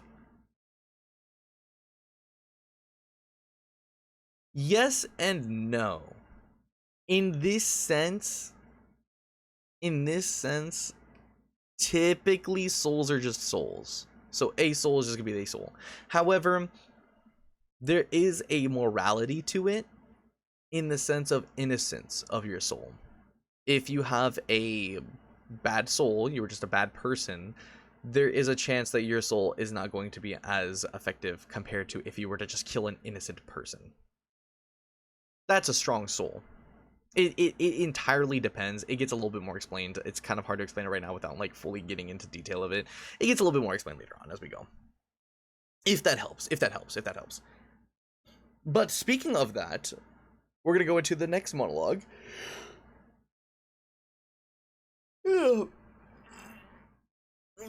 Sorry, I've just been talking so much.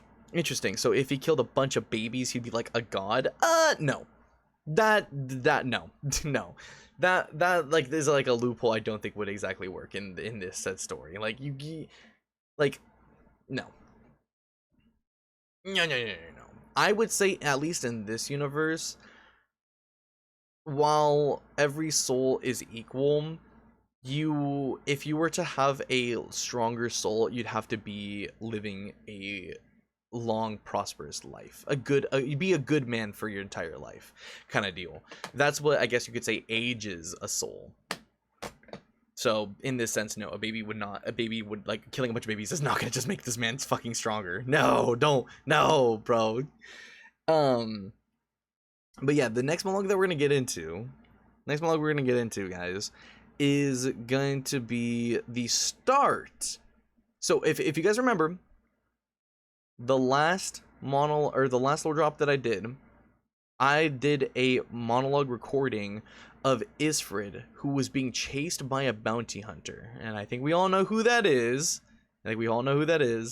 But there was left a few details of how this became to be, and we're gonna get into that because there was obviously a bounty increase, and there's going to be several bounty increases on Isfrid. This is going to be the event that leads to Isfrid being in an increased bounty that actually strikes Athena's attention, which actually starts that snowball effect. Damn, no orphanage fires today, I guess. That's crazy work, bro. So yeah, we're gonna get to that one. Well, let me give you a second. Okay. This one I actually feel you guys. I personally writing this. I can't spoil things. I started to like a character that I made in this monologue, and I regret my decisions for character development. The possibility of character development, but it was low-key necessary for a few other actions to take place in the story. Okay, anyways, we're gonna get to the next one. Mind you, if you guys are feeling tired, if you guys are like, oh my god, he just won't shut the fuck up, we have two more monologues. We have this monologue, and I'm saving the best for last. The best and most thickest, meatiest, juiciest, lore dropping kind of ish monologue for last, which will also continue the story further on because we're getting lots of context of what happened before. Anyways, let's get into it.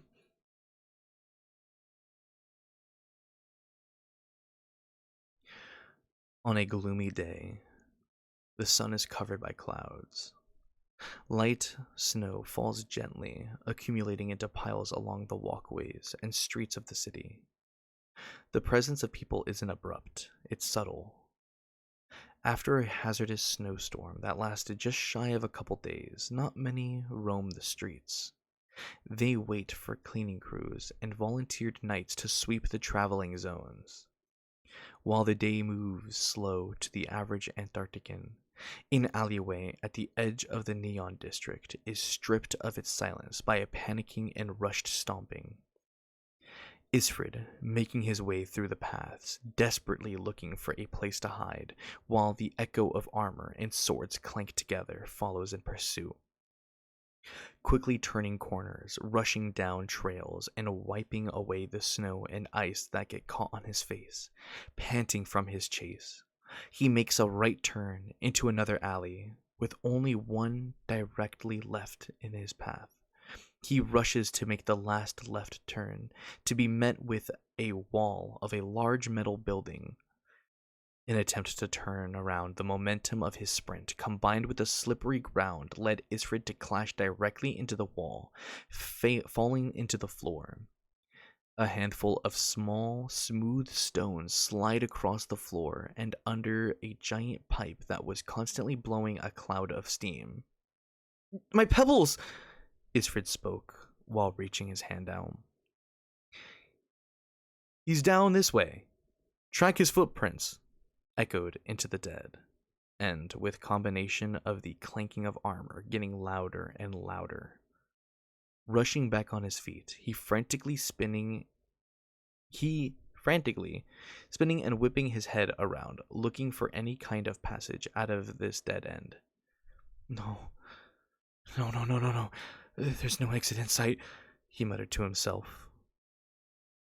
"Oh, Isfred, what have you gotten yourself into this time? Aren't you quite the naughty troublemaker?"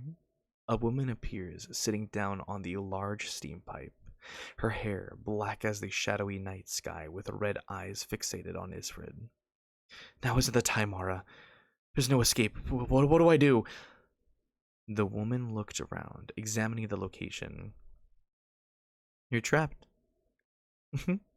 Looks like you're going to have to continue our pact."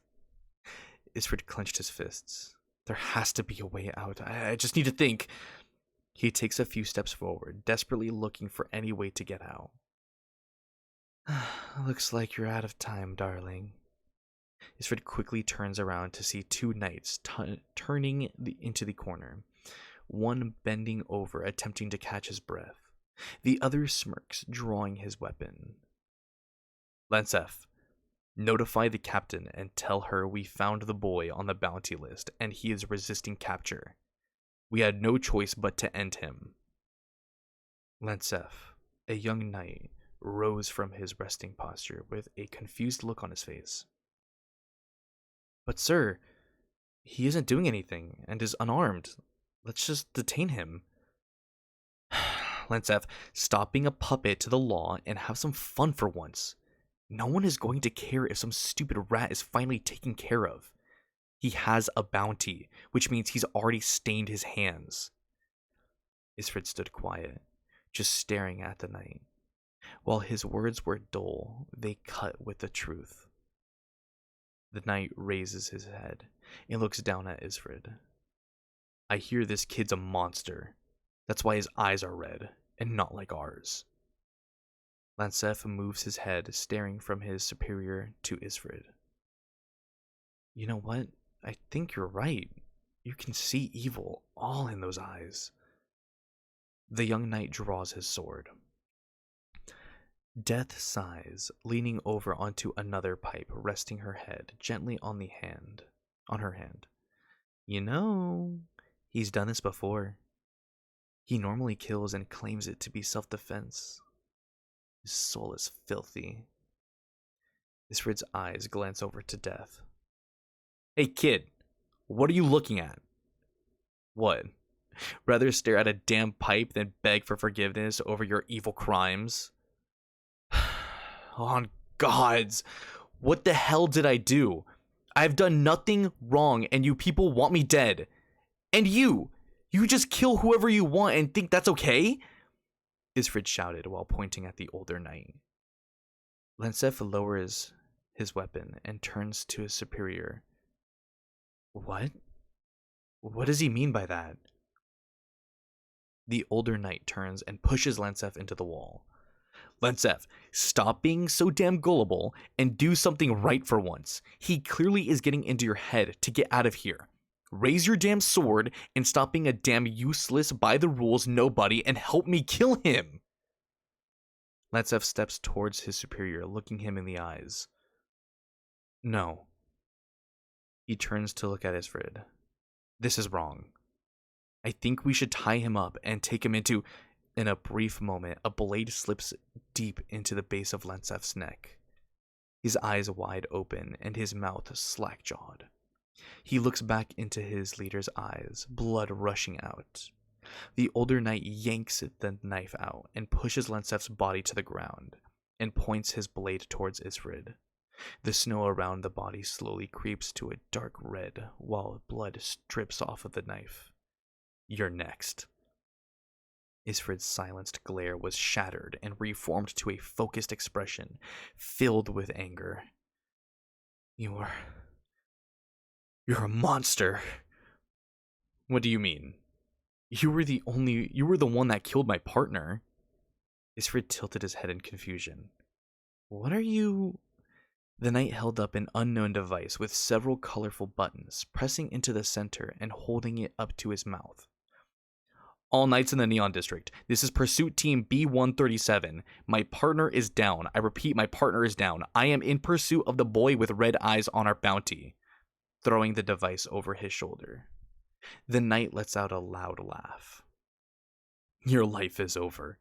Killing a knight will increase your bounty exponentially. You aren't getting out of this one, kid. Scoffing in rebuttal, Isfred reaches his hand out, creating a scythe out of thin air. You're a fool if you believe I care about my bounty. You think I chose this life? It's something you couldn't possibly understand. Isfred put on his hood, overshadowing his eyes, and readies his scythe. If my bounty is going to increase, no matter what, let's just double it. We're going to skip forward in time a little bit later that day. A crowd of knights walk around, watching their steps as to not step into the blood-soaked snow. Metal slabs placed into the ground lay everywhere, emitting a holographic sign that says, "Keep out." A female knight enters, wearing plated armor with a giant long sword slung on her back. A bulky circular hilt is most noticeable, possibly a device for the weapon. As she walks deeper into the crime scene, knights in the area stop and salute, with distant whispers in the background. Before gazing upon the bodies, a smaller knight with lesser armor jogs up and salutes. Captain, We've gathered all intel from the scene. From our most recent call log, Pursuit Team B137 began chase with Isfred Ashen. Lancef is assumed to have caught up first, but was attacked and killed on the spot, leaving his partner to fend for himself. As the young knight continued, she began to stutter and pause more through the report before finishing off with, I'm so sorry for your loss. My deepest condolences. I'm sure he fought very bravely. The captain bent down to one knee and requested the young subordinate to unsheath her sword from her back. The young knight struggled to even keep it up before letting the blade fall into the ground.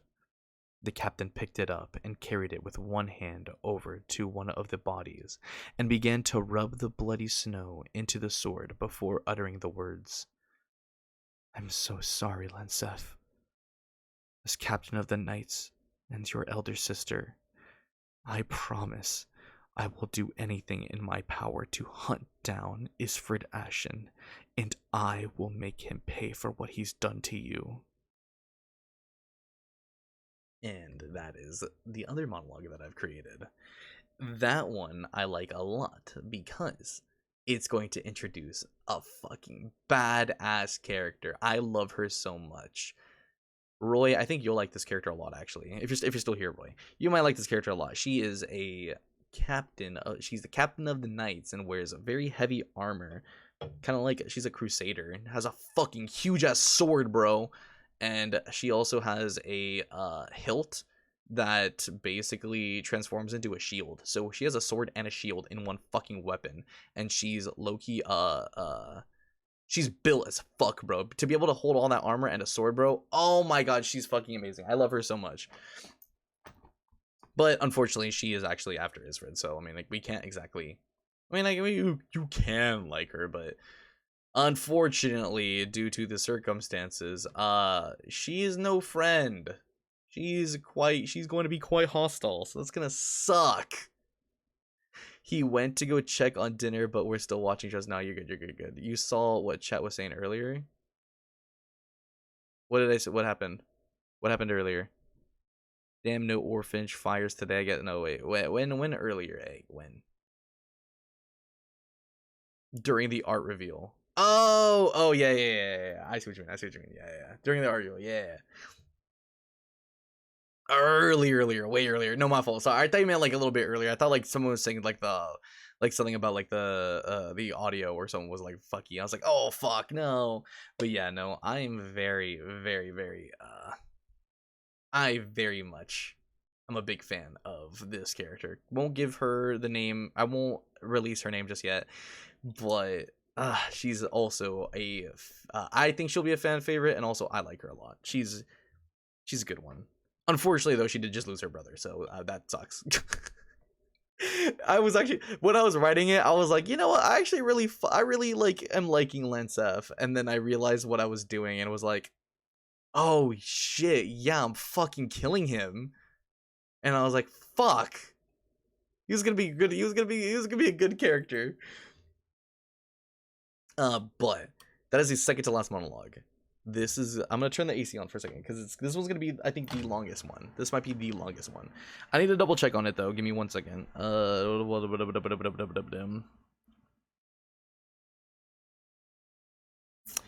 Honestly, L sister. What do you mean L sister? Hold on, Ludo. Why L sister? Why L sister? Why are we saying L, bro? Why are we saying L? Why are we saying L? Explain.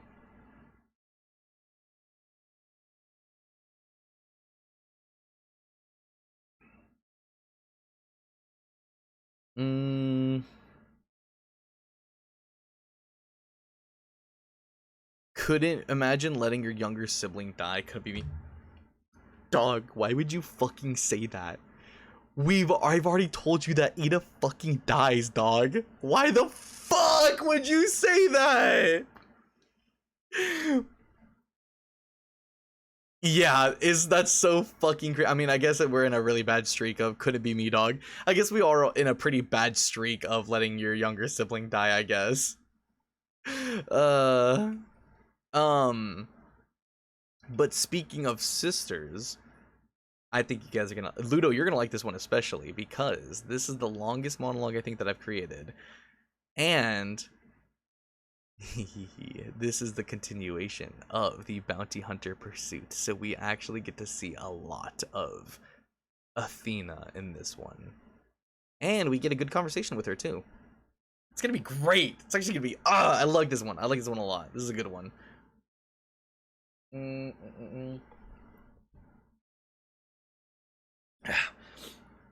This one I actually didn't proofread like at all.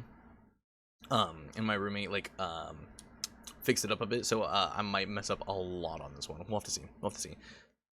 I'm gonna quickly drink some more like stuff to help me out real quick.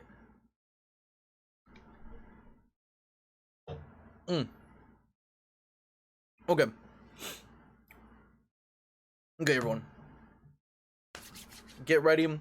I'm assuming we're all ready. If we're about to get into the last monologue, bro. That's crazy.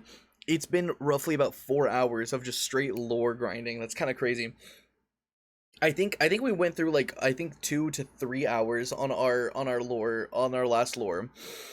So we've basically doubled it. Holy shit. Thank you for the Ultra Mega Super Health Boost combo. You've been staying hydrated, right? Yes, I've been drinking my coffee drink, which I know is not hydrated. I've been drinking that, and I've been drinking water. I have water. It is a lot of talking that I'm doing. A lot of reading. Oh my god. Okay. Alright. Alright, okay. Alright. Okay, anyway, sorry. I'm getting fucking ADHD's fucking acting up.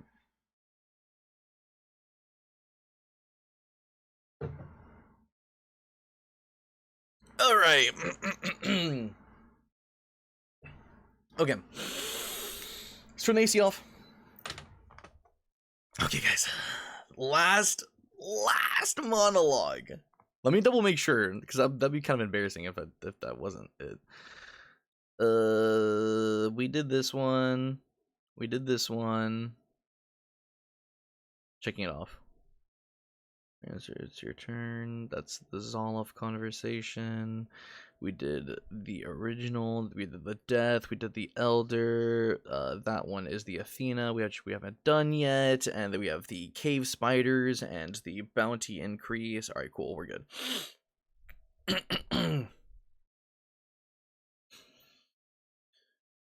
Okay, guys. The last one.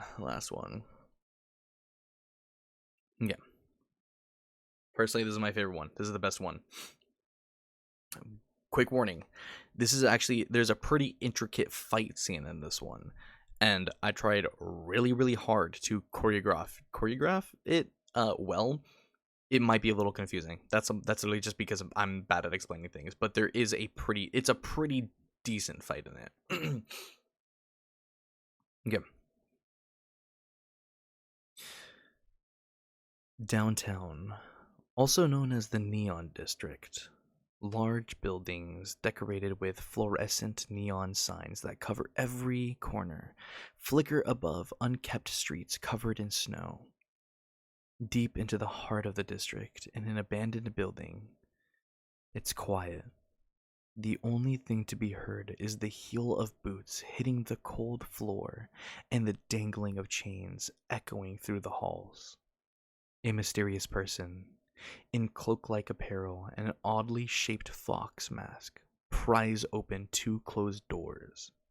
Slowly entering the large room, desks lay on their sides, along with broken cubicle walls and piles of rubble. Darkness fills the room, sunlight being the only source of light as it seeps from the windows, past the curtains, and cracks on the walls. The hunter walks slowly, scanning every corner and every potential hiding place.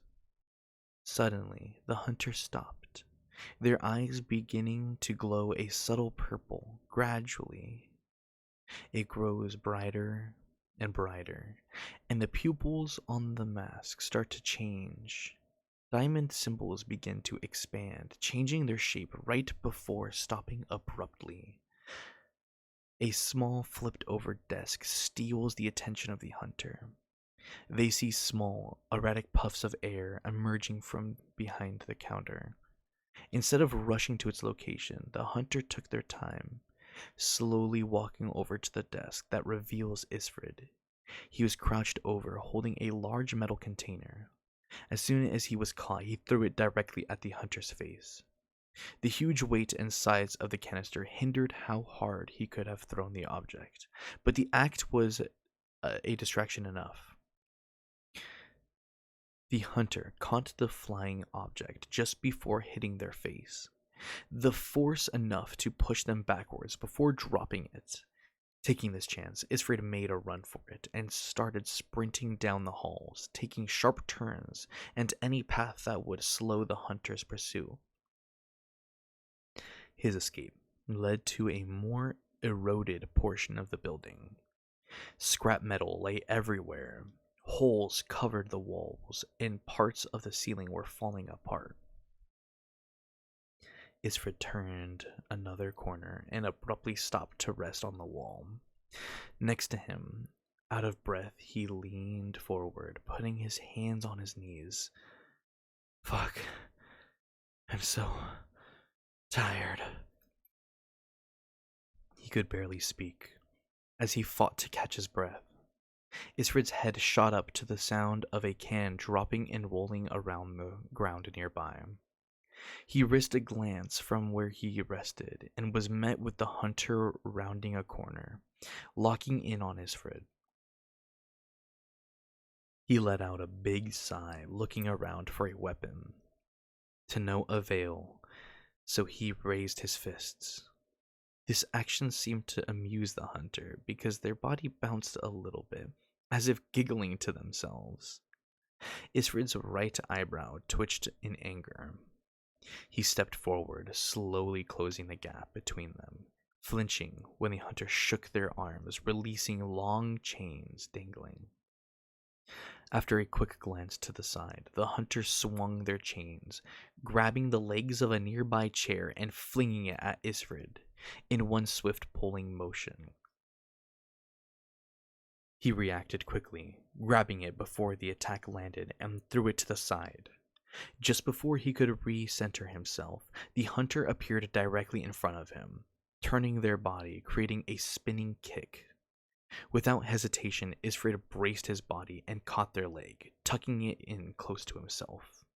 The experienced hunter adjusted their stance and in just a few quick motions moved their foot to Isfred's hip and pushed off of him, breaking out of his hold. Knowing the hunter preferred to use kicking attacks, Isfred lowered his stance and inched himself closer to his opponent's legs. Slowly backing up, the hunter leaned on their left foot, raising their right leg high into the air, showing off their flexibility. Then, plummeting their foot directly towards Isfred's head. Having this be the second time fighting this particular opponent, Isfred began to understand their movements and patterns. He raised his hands over his head, blocking the kick with his forearms. As soon as contact was made, he tensed as hard as he could to avoid any damage and moved his hands up to grab the hunter's leg. Smiling in completion of his block, he rushed forward, unbalancing the hunter. Instead of falling on their back and giving Isfred control, they hopped off the ground with their other foot, wrapping it around the back of Isfred's neck. With no support, Isfred fell forward, landing on top of the hunter, pinning their back to the ground. Releasing his grip on the hunter's thigh, he pushed their leg away, attempting to get their other leg off his neck. However, the hunter grabbed Isfred's jacket and pulled his head close to their stomach. They quickly followed up with their right leg, folding it over their left, creating a tight triangle choke. This grip tightened fast, thinning Isfred's blood flow and options without knowing any other way out of... Oopsie. Someone messaged me and I accidentally clicked on the message. Fuck. I'm switching back. Give me a second. Leaned back on his the grip tightened fast, thinning Isfred's blood flow and options. Without knowing any other way out of the hold, Isfred gripped onto the hunter's thighs, leaned back on his heels and rolled his heels and rolled his weight back to his feet and stood up. Deep in the crevice of the hunter's mask laid widened and shocked purple eyes, for they knew what was to come. In one smooth motion, Isfred used his entire weight to fall forward. The shocked eyes plummeted straight down, creating a trace of purple in the dim light. The force of crushing the hunter into an old wooden desk broke Isfred free from the hold. Coughing profusely and stumbling to his feet, he began his escape, only running a few meters before being abruptly stopped by chains that wrapped around his arms, pulling him back to face the hunter. The motion was so fast that the chains flew off his arms and quickly returned to the hunter, spinning back around their arms. Isfred used his momentum to tackle the hunter, picking them up off the ground and slamming their back into the wall behind them. With the poor condition of the building, the wall crumbled and the two fighters stumbled into a kitchen, falling apart from each other. Metal counters filled the space, appliances and utensils scattered all over the floor. While struggling to get to his feet, a metal bowl was thrown at his head, knocking him back onto the ground. The hunter rushed him, but was immediately stopped by the kitchen knife Isfred grabbed from the floor. To counter, they rolled backwards, landing on their hands, simultaneously missing the blade, and using the chains to knock the weapon from his hands. Isfred jumped up, gripping his hands in pain, while the masked individual threw their right leg toward him, mid-backflip. Isfred raised his arm to block the kick, but as soon as contact was made, the hunter's other leg swept under him. Falling once more, the hunter climbed on top of him, after landing upright and pinned his back to the ground, struggling to find a way out of this position. The hunter spoke for the first time. A young woman's voice grunted, "Just give up." The sound of her voice shocked Isfred into a panic while desperately trying to break free. The hunter, now fed up, grabbed Isfred's throat and tightened her grip, her eyes beginning to emit a purple hue. The strangling sensation gave Isfred flashbacks to his father. Now, in a full-blown panic, his eyes emitted a red glow. As soon as the hunter looked into Isfred's eyes, a sudden bright red flashed in the reflection of her eyes within the mask. While the flash didn't do any physical damage, she felt her body being overtaken by fear. With a pounding heart, she felt a sudden urge to run, making her grip hesitate and loosen. Isfred felt the hesitation. Air returning to his lungs, he noticed the hunter had closed his eyes. Utilizing this moment, Isfred reached over and grabbed the woman by the head, gripping deep into her hair, and proceeded to bang her head into the metal counter they were laying beside. Without hesitation, he did it again, and again, and again, and again. He continued. After her grip fell from his neck, Isfred planted his legs directly on the hunter's hips and pushed her away, crawling backwards. He scrambled to his feet and ran out of the room, frantically looking down the halls to find the closest window and darted for the light. Without even a second to spare, Isfred jumped through the window, shattering the glass. The momentum of his spring had him fall towards the neighboring building. While falling, Isfred reached out his hand. A dark, shadowy aura with red misting emitted from his palms, forming into a scythe. Right before slamming his body into the wall, Isfred stabbed his created weapon into the thick metal exterior. He slid down the wall and pushed off, taking his scythe with him, just before he reached the bottom, and rolled onto the snow. Running through the dimmed alleyways, tired and panting for breath, Isfred kept pushing forward. "You know, you would run a lot faster if you put away my scythe," an eerie voice that seemed to follow Isfred said. His expression shifted to a more frustrated and serious look. "You'd probably be less tired as well. Scythes accustomed to battle are pretty heavy, and I know," Isfred snapped. "Hey, I'm trying to help you, since you clearly don't have this under control," the voice lectured. Hastily approaching the small intersection of multiple alleyways, he noticed ice covering the ground, making traversing at this speed difficult for any other person. However, Isfred was well accustomed to running around in the cities. Dealing with these kinds of obstacles was his sweet bread and honey. Finally meeting the icy floor, Isfred swung his scythe and wrapping it around a metal pole that seemed to have belonged to a caution for ice sign. He slid into the ice and used his momentum to rotate directly into the alleyway to his right. And once his boots met with the soft snow, he pulled his scythe toward his body, cutting the pole in half, and continued running. I need to stay in these long alleyways for this to work, Isfred spoke to himself. While climbing over broken fences and little hills of snow, reaching another intersection, Isfred began to slip under a hidden layer of ice under the soft snow. However, this was nothing but a small challenge for him. He quickly regained his footing by slashing his scythe into the ice and pulling himself back into the stable, snowy floor. Once again, running through a long alleyway. I don't know why, but I feel like I've seen these fences and hills before. Like, in these exact spots. Am I running out of steam?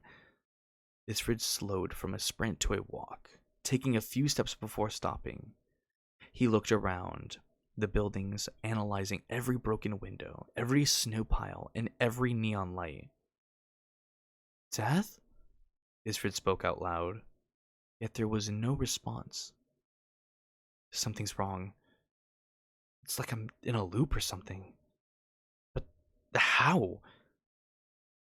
The alleyways fell quiet. As the snow fell softly, Isfred could only hear the wind that howled as it wrapped around the metal and stone buildings, along with subtle buzzing of the neon lights. Hey! That same eerie voice echoed throughout the air. Isfred! You need to... The voice continued. Isfred readied his scythe and glanced around. Just... Isfred! It continues to echo. It's a trap. It's all fake. Isfred! Illusion! Isfred followed the voice to its loudest point. An empty space in the alleyway. Slice through... He raised his scythe and sliced into the emptiness. The air cracked like glass, shattering with a loud sound that echoed through the space. The cracks spread across the area until shattering completely, leading into darkness. Once again, Isfred's name being echoed. The woman's voice, getting closer and closer, continued to scream for Isfred. He jerked his eyes open to find himself in yet another empty alleyway, leaning against the wall of the building. He shook his head and covered his face. What was that? He whispered. Phew. You almost gave me a scare there. You better start running or else she'll catch up. Moments later, a window slightly above Isfred broke open. Taking this as his cue, he pushed off the wall once again, started running. The hunter jumped down, rolling into the snowy ground, saw Isfred, then began her chase. The hunter slowly caught up until Isfred abruptly came to a stop, kicking up snow as he turned towards her, swinging his scythe with one powerful motion. It spun perfectly straight down the alley, barreling forward so fast the hunter couldn't do anything before it made contact with her chest.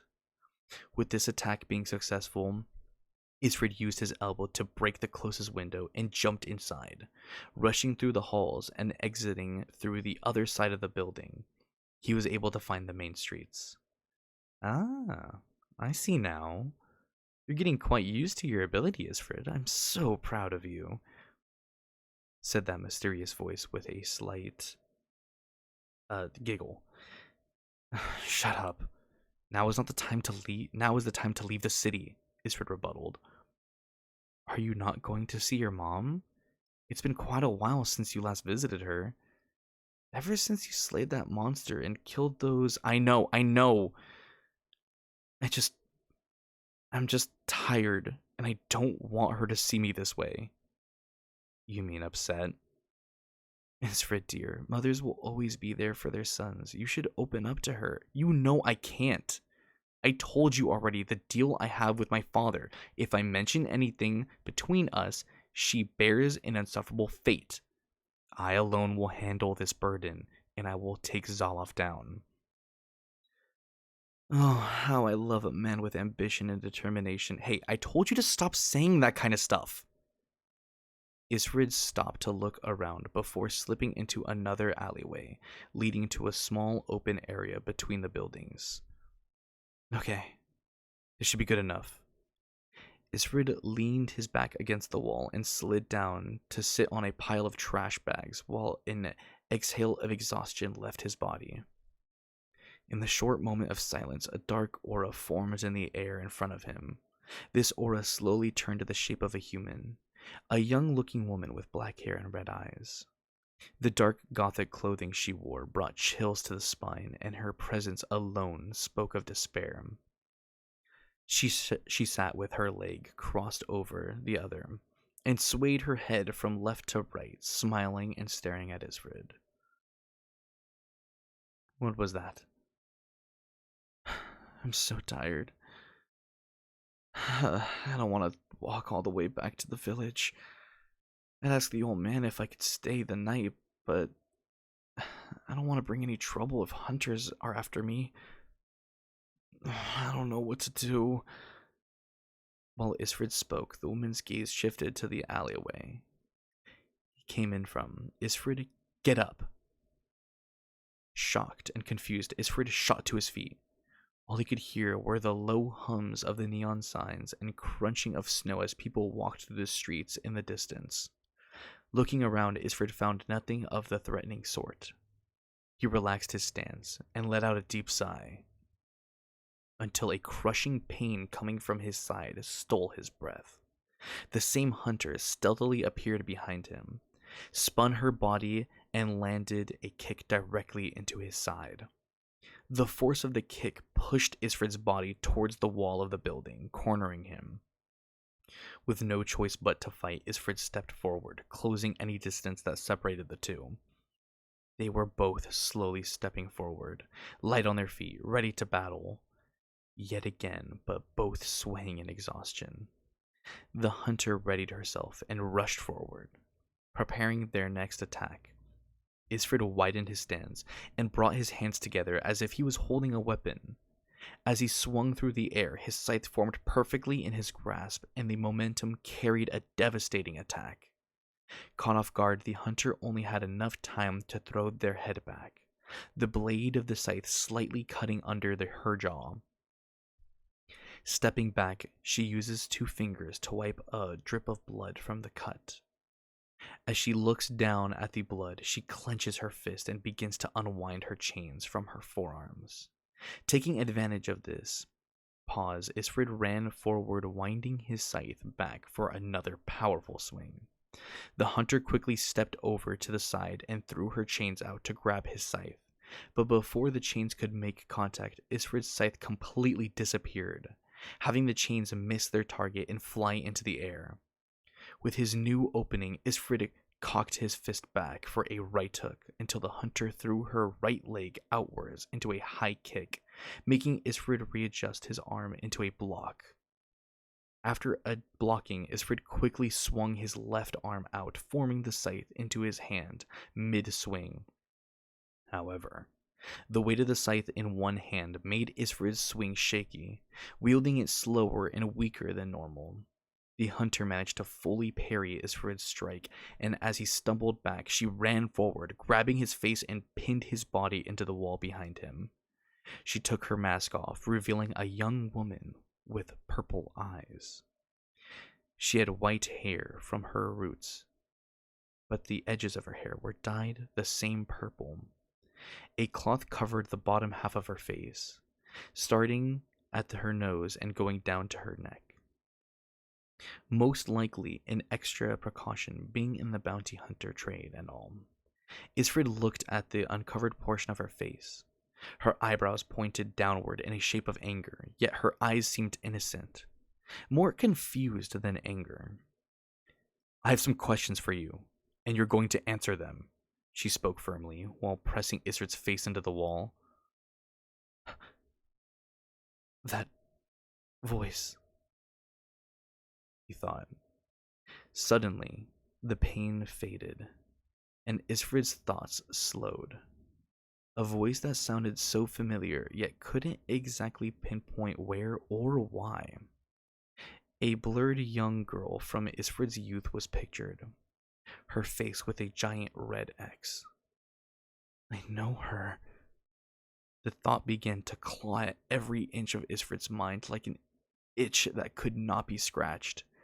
He zoned out completely, ignoring all of the familiar girl's questions. She began to raise her voice and pulled the cloth down, revealing her entire face. Hey, if you don't answer my questions, I'm going to turn you in. You have a shot at being let go, but only if you listen to me. Those words, in that tone, listen to me. Like when your siblings ask you to leave their room or purposely ignore them. That blurred image slowly becoming clearer and clearer. The X began to fade, revealing a young girl with long, beautiful hair and purple eyes. The setting changed to Isfrit's house as everything began to connect. Isfrit's eyes widened, his expression as if he'd seen a ghost. The pressure the hunter had on his face loosened. She let go of him and stepped back, unaware of his next move, but ready. Athena? Is that you? Her facial expression seemed to be shocked. Her left eye began to twitch before stumbling back. Athena gripped tightly to her head and began to scream as if experiencing some sort of pain. Before dropping to her knees, Isfrid rushed to her side, holding onto her shoulders. As she screamed, images flooded her brain of the lab, of her studies, the government researchers, and most importantly, Zoloff. After smashing a beaker into her eyes, her eyesight was drowned with purple. Zoloff amended by creating a familiar green energy ball from his hands and placed it into Athena's eyes. As she screamed, Zoloff looked down at her and spoke. You will forget everything about this conversation and the projects we've been researching about your eyes. You will completely forget about Isfrid Ashen, your brother, until he is able to say your name. Only then will you remember all of this.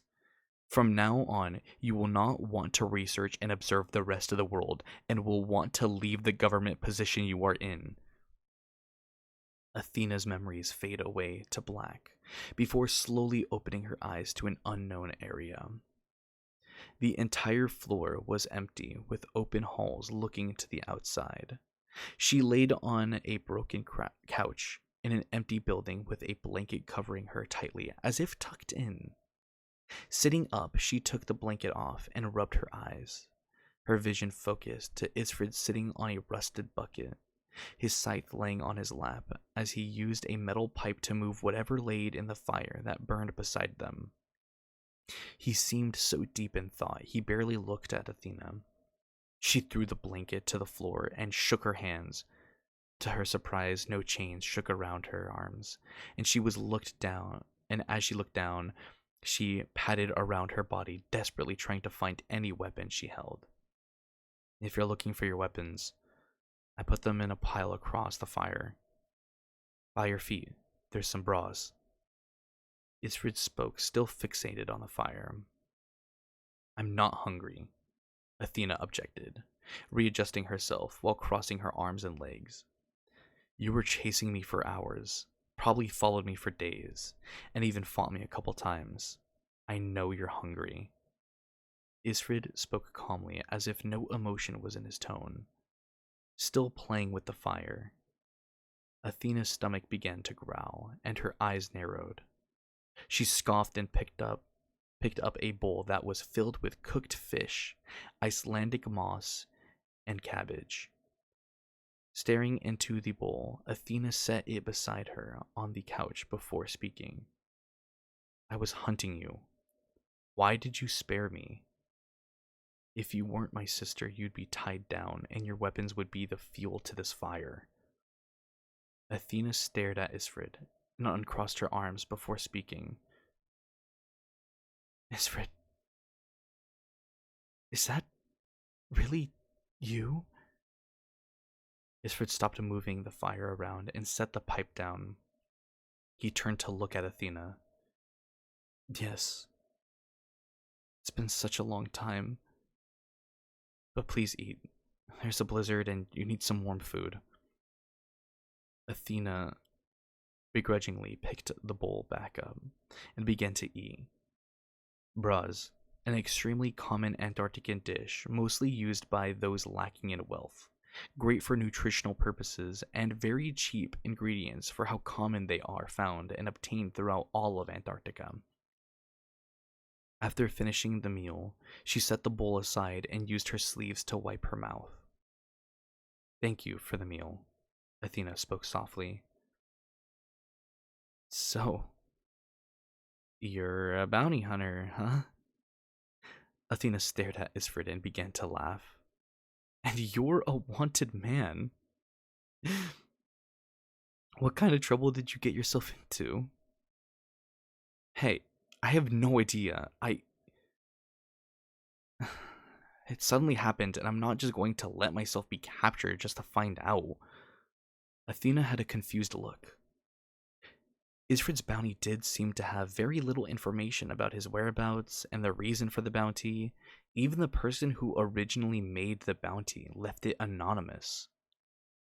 Athena's thoughts were interrupted when Isfred spoke. Are you still gonna hunt me? Athena looked back at Isfred, his hand lightly covering his scythe. No, Athena said softly, looking down at the fire. Shortly after, Isfred grabbed his scythe and tossed it to the side, disappearing into the thin air before even touching the ground. How do you do that? Athena asked with authority. Questionably, though. Isfred's face transitioned to an empty blank slate while staring back at the fire. I know, it's hard to understand. It's a long story. They both fell silent, with nothing but winds of the blizzard outside and the crackling of the fire in front of them to fill the space. Why did you leave the family to become a bounty hunter? Athena's expression became gloomy, fixated on the burning fire. Long story, she mumbled. Feeling the awkward tension in the room, Isfred began to look around the building, trying to find anything to spark conversation, until he laid his eyes on Athena's mask. That's a pretty mask. What kind of animal is it? It's a kitsune. They're typically mythical creatures from lands outside of Antarctica. I've had to research a lot of different cultures, and I've grown very fond of the kitsune beliefs. Barely knowing anything of the outside world, Isfred nodded his head and smiled, staring at Athena as she spoke about her fascinations. So, how's father? This snapped Isfred back into the conversation. His breathing began to increase and his legs started to bounce. It's been a long time. Things are different now. Zalof showed me his true colors, and I have to stop him before he destroys the rest of the world. Athena stared at Isfred. Her expression seemed worried until she broke out into laughter. No, seriously. Did you two have a fight or something? Athena. He could probably help you with cleansing your bounty if you just ask him. Athena, please. His position is really high up in the government, so he could probably talk to the king. Athena! Isfred snapped. Athena stayed quiet. I don't talk to Zalof anymore. He's a sick man and plans to eradicate human life from this planet. The only person in the family I see is Mom. Athena looked down, grasping at any hope that her own memories are justified. What about our younger sister? Ida was her name, right? Isfrid's blank face quickly changed to annoyance. You don't even remember her name? She's your sister, Athena. Athena stood up from the couch and put her hands on her hips. Hey, it's been years since I've been home. I've been on my own this whole time, and she was barely a part of my life. Did something happen to her? Isfrid's annoyed expression faded and began to avoid eye contact. His eyes downcast, yet eyebrows tensed downward, biting his inner lip and crossing his arms. She's no longer with us. Athena's head shot up, eyes staring at Isfrid. I'm sorry. What happened? Isfrid shook his head and looked up to make eye contact. The grief he felt was plastered all over his face. This was a conversation for another day. Even though there was a direct source of warmth, the atmosphere between them was quiet and cold. Two siblings that grew up together are total strangers and now sit face to face with so much missing time. Despite living together in the same house, they couldn't have been farther apart. Athena sighed, sat down, crossed her legs, and closed her eyes. I believe you, Isfrid. Our father has messed with my memories, and more things keep flooding in. As silly as it sounds, I'm sure this is all part of his plan, and it's not right to take such innocent lives away. Crossing his arms, staring back at her. Her eyebrows sharpened downward, and Athena scoffed to herself and rolled her eyes. I swear, he's just as evil as this damn government. They all deserve to burn. Isfrid looked up at Athena with a confused look. It sounds like we have a lot of catching up to do, and with the blizzard, we'll be here for a while. It's not that important. However, I will be offering you my support. If you're trying to take down Zoloff to help innocent people, I'm in. Isfrid smiled. His eyes glistened with hope and determination. Finally, an actual step towards progress is made, and he won't be alone any longer. That's it. Yippee! Oh my god. Ugh, sorry, I was just stretching. My fucking eyes are hurting from staring at all those words on a digital screen. Jesus Christ. Wahoo!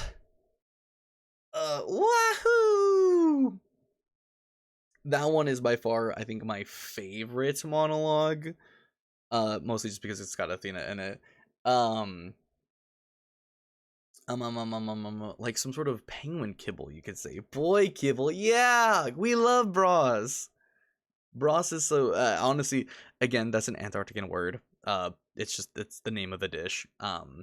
There was also there's another word for cabbage in there as well. I just chose not to say it because I realized that I was not gonna be able to read that. It was a very long word, and I knew that my brain wasn't gonna pronounce it correctly. So I was like, don't say it, just skip over it, just say cabbage. But it's a specific type of cabbage, essentially. It's a very moist cabbage, essentially. So it adds a little bit of juice and flavor to the mix. But that was also a weird thing to create. To moist, yeah, moist. That was also a whole other thing, bro. I was stressing because I was like, how the fuck am I gonna make a dish? I can't even cook. How am I gonna make a dish, bro? And like call it an Antarctican dish? And then I was like, hold on, we just need to lock in. And then I locked in. Think of the headpads. Does it give you a higher crit chance when you eat it, brother? Yes, it'll give you a higher crit chance, but only a little bit. It is a very it's a commoner dish, so it's very common. It's not really a legendary pull. I also will mention as well that again, for more lore, because I didn't really specify this, and there was a little reference in there. I don't know if you guys caught it, but in case you got confused, in the moments where Isfrid was running into the alleyways, I mentioned something about a task being as easy as his sweet bread and honey. So there's lore to that. First of all, sweet bread is Isla Ashen's favorite treat. It's a sweet treat. If you're like, what the fuck is it? Dude, just imagine like a concha, essentially. Or like pan dulce. It's like, unless you guys don't know what that is. Mexican sweet bread, essentially. But in Antarctican tradition, because bread is such a hard thing to obtain, and it takes a lot of effort to get it, bread is actually one of the most expensive things. Bread basically signifies luxury in Antarctica. Funny enough. So if you see someone eating fucking bread, you're like, damn, he paid for that. And then if you see sweet bread, you're like, damn, bro's rich. But yeah, it's very common for at least richer people, or people that have money, to eat basically sweet bread with honey, and that's like a rich dish, essentially. But yeah, that's basically that little reference. Because I know that some people may not have understood, like, what the fuck. Because I did explain, it's not, I haven't said it in anything lore. This is me purely just talking about it. As you guys know, that there is cluster cities. You have to think about farming. There is an entire city, or at least a structure designed like a city, but it's entirely for farming. And the location of said city is completely unknown, because if you were to go there, you'll die, because that's the main source of like crops for Antarctica. So if you go there, it's literally implied, if you step like a foot into the radius, like the location, you're just gonna die, bro. Like the army will fucking get you. So if you ever find that city, you gotta stay away. But it's in a very important city, because that's basically how Antarctica gets all of their crops from across the entire continent, essentially. Hmm. Oh my god. That took a lot out of me. I'm not gonna lie with you guys. Oh my goodness. And again, once again, dude, I just love Athena. I love the kind of sass that she has. She's also, sorry, not saying to like simp and stuff, but she's just a fucking nerd, bro. I kind of like, she's just a little nerd, and I like that. And back, sorry I missed a lot. You're perfectly fine. We actually just finished everything. Love lore drop. Thank you. Yeah, that was a really long lore drop. It took me a long time for that. Sorry, my brain feels slightly fried from all of that reading and all of the showcasing and stuff. Thank you for the ultra mega super combo. Drink some water.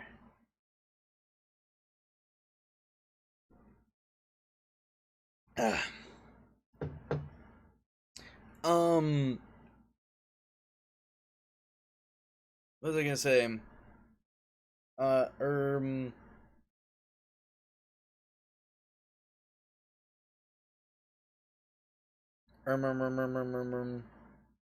Sorry, I'm processing everything. If you guys have questions, you're more than welcome to ask them. I would also like to just say, or confirmations on specific details. It's also perfectly fine. Dude, I love Athena. She's so fucking cute, bro. She's such a cutie patootie. And when we get more lore about Athena, it's gonna be even more sad about the life that she lives. But it does get better, I promise. It does turn around. Ever since meeting Isfrid, things kind of do turn around for both of them to an extent, kind of. Not really, but you get what I mean. And also, yay, yippee, Isfrid is getting lots of more things. He has a home now. He has the Elder Penguin. He's got Athena. He's actually he can make moves now. Uh, and then just wait until Isfra died. I'm kidding. I'm fucking kidding. I'm kidding. I'm kidding. I'm kidding. That'd be really funny though. He also has death. Agent trying not to spoil how shitty of an ending everyone is about to have. Hold on. Let me choose my words wisely.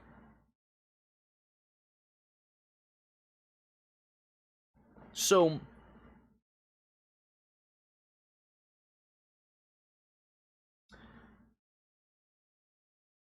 to some people, I know not everyone is gonna like the ending. The ending isn't exactly a happy one, but I will say the world is saved. Everyone gets... the rest of the world gets saved. Not exactly the happiest of endings.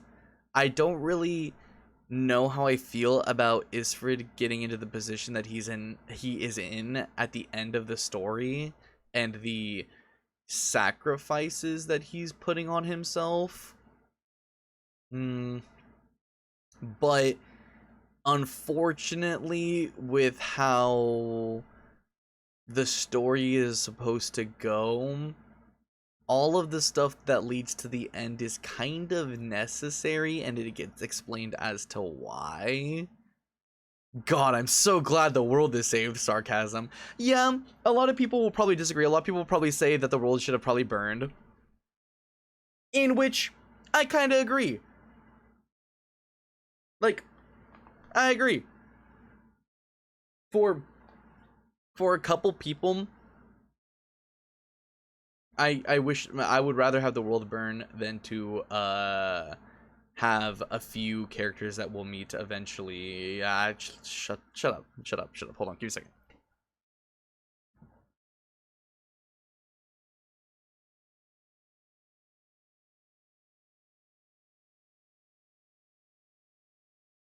I had to remove myself for a second before I just fucking spoil shit. Jesus Christ, bro. I almost said something. um. So anyways, what do we think of the lore, guys? How do we feel? What are you guys thinking? Not the timeout igloo. I really liked this lore drop because it basically answered a lot of questions that people were having from the last lore drop. It basically also like, I love talking about the penguins in the Arctic Village because that's basically you guys. Like, chat, you guys know, as chat, you guys are my penguins. And so to like actually like refer to the Arctic Village and talk about the penguins, it's so cute. Like when I was talking about how the penguins like use their flippers and fucking basically slap Isfrid in the morning, I think that's so cute, bro. Oh no, we're going to the penguin house for misbehaving. So far it's pretty good. He did so good. It was fun to listen to. Totally is listening to this for the first time. Yeah, Kaz. I love being the penguin. Yeah. Oh man, just you wait until the Arctic Village gets fucking destroyed. I'm kidding. I'm kidding. I'm kidding. I'm kidding. I'm kidding. I'm kidding. Bro, you have a really good voice for narration. Thank you. I appreciate that very much. I was a little nervous. It does suck that I did mess up a few lines, and there were times like reading on my screen, like the tiny fucking words on my screen, like I have a lot of trouble going from line to line. So there was a lot of times where like I would be at the end of a sentence and then lose my fucking place because I'm reading with my eyes, and I'm like, great. Scared penguin meme. I'm kidding. Said the liar. That's so fucking funny, bro. No. I will guarantee you guys that a vast majority of the penguins in the Arctic Village survives at the end of the story.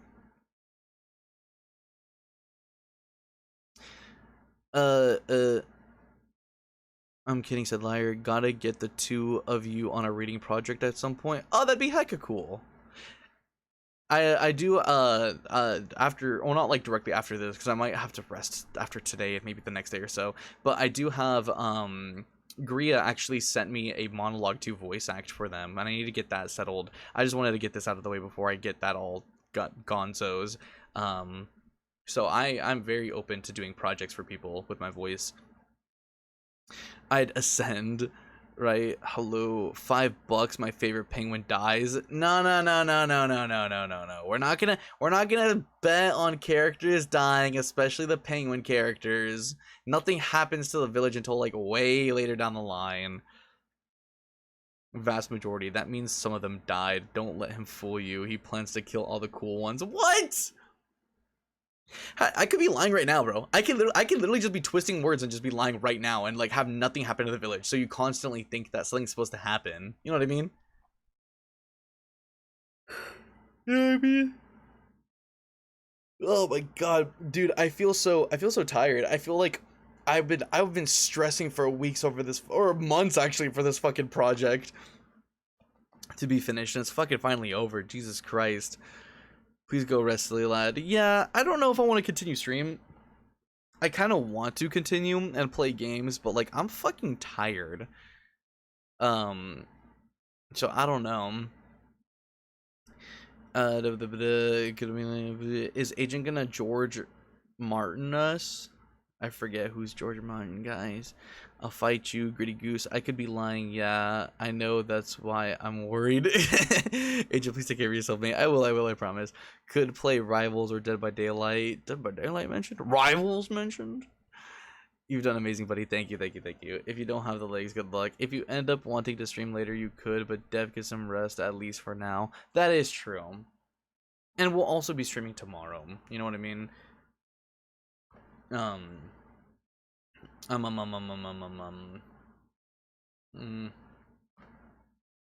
feel like there should be more. I feel like I should be saying more. I don't know. I think it's just because I want to just tell you guys the story, bro. I just want to tell you guys the story, because now we gotta wait for the next lore drop. The next milestone will probably be, I want to say 1,000 followers, but I don't advertise my channel, so it's not guaranteed that I'm gonna get that anytime soon. I'd rather like have something like, you know, we're at 600 right now. Probably like maybe like 800, 850 might be the next one. Because once again, I do need to save up on art again, because I will get more art. We'll probably do a poll too. Probably not exactly characters relevant to the story, but if you guys want like a poll, I could have a poll of like having one character that's not supposed to be in the story just yet, just so you can know their design. Because Iceball is probably one of my favorite characters in the military, aside from the older brother. I really like the design that I've made for him. I really like the Captain of the Knights. I'm not gonna say her name because you guys already get one. You get to know Iceball names. If you end up wanting to, I already read that. I feel like I should be saying more. Has been speaking for 4 hours straight. I know. That's so funny. I feel like I should be saying more.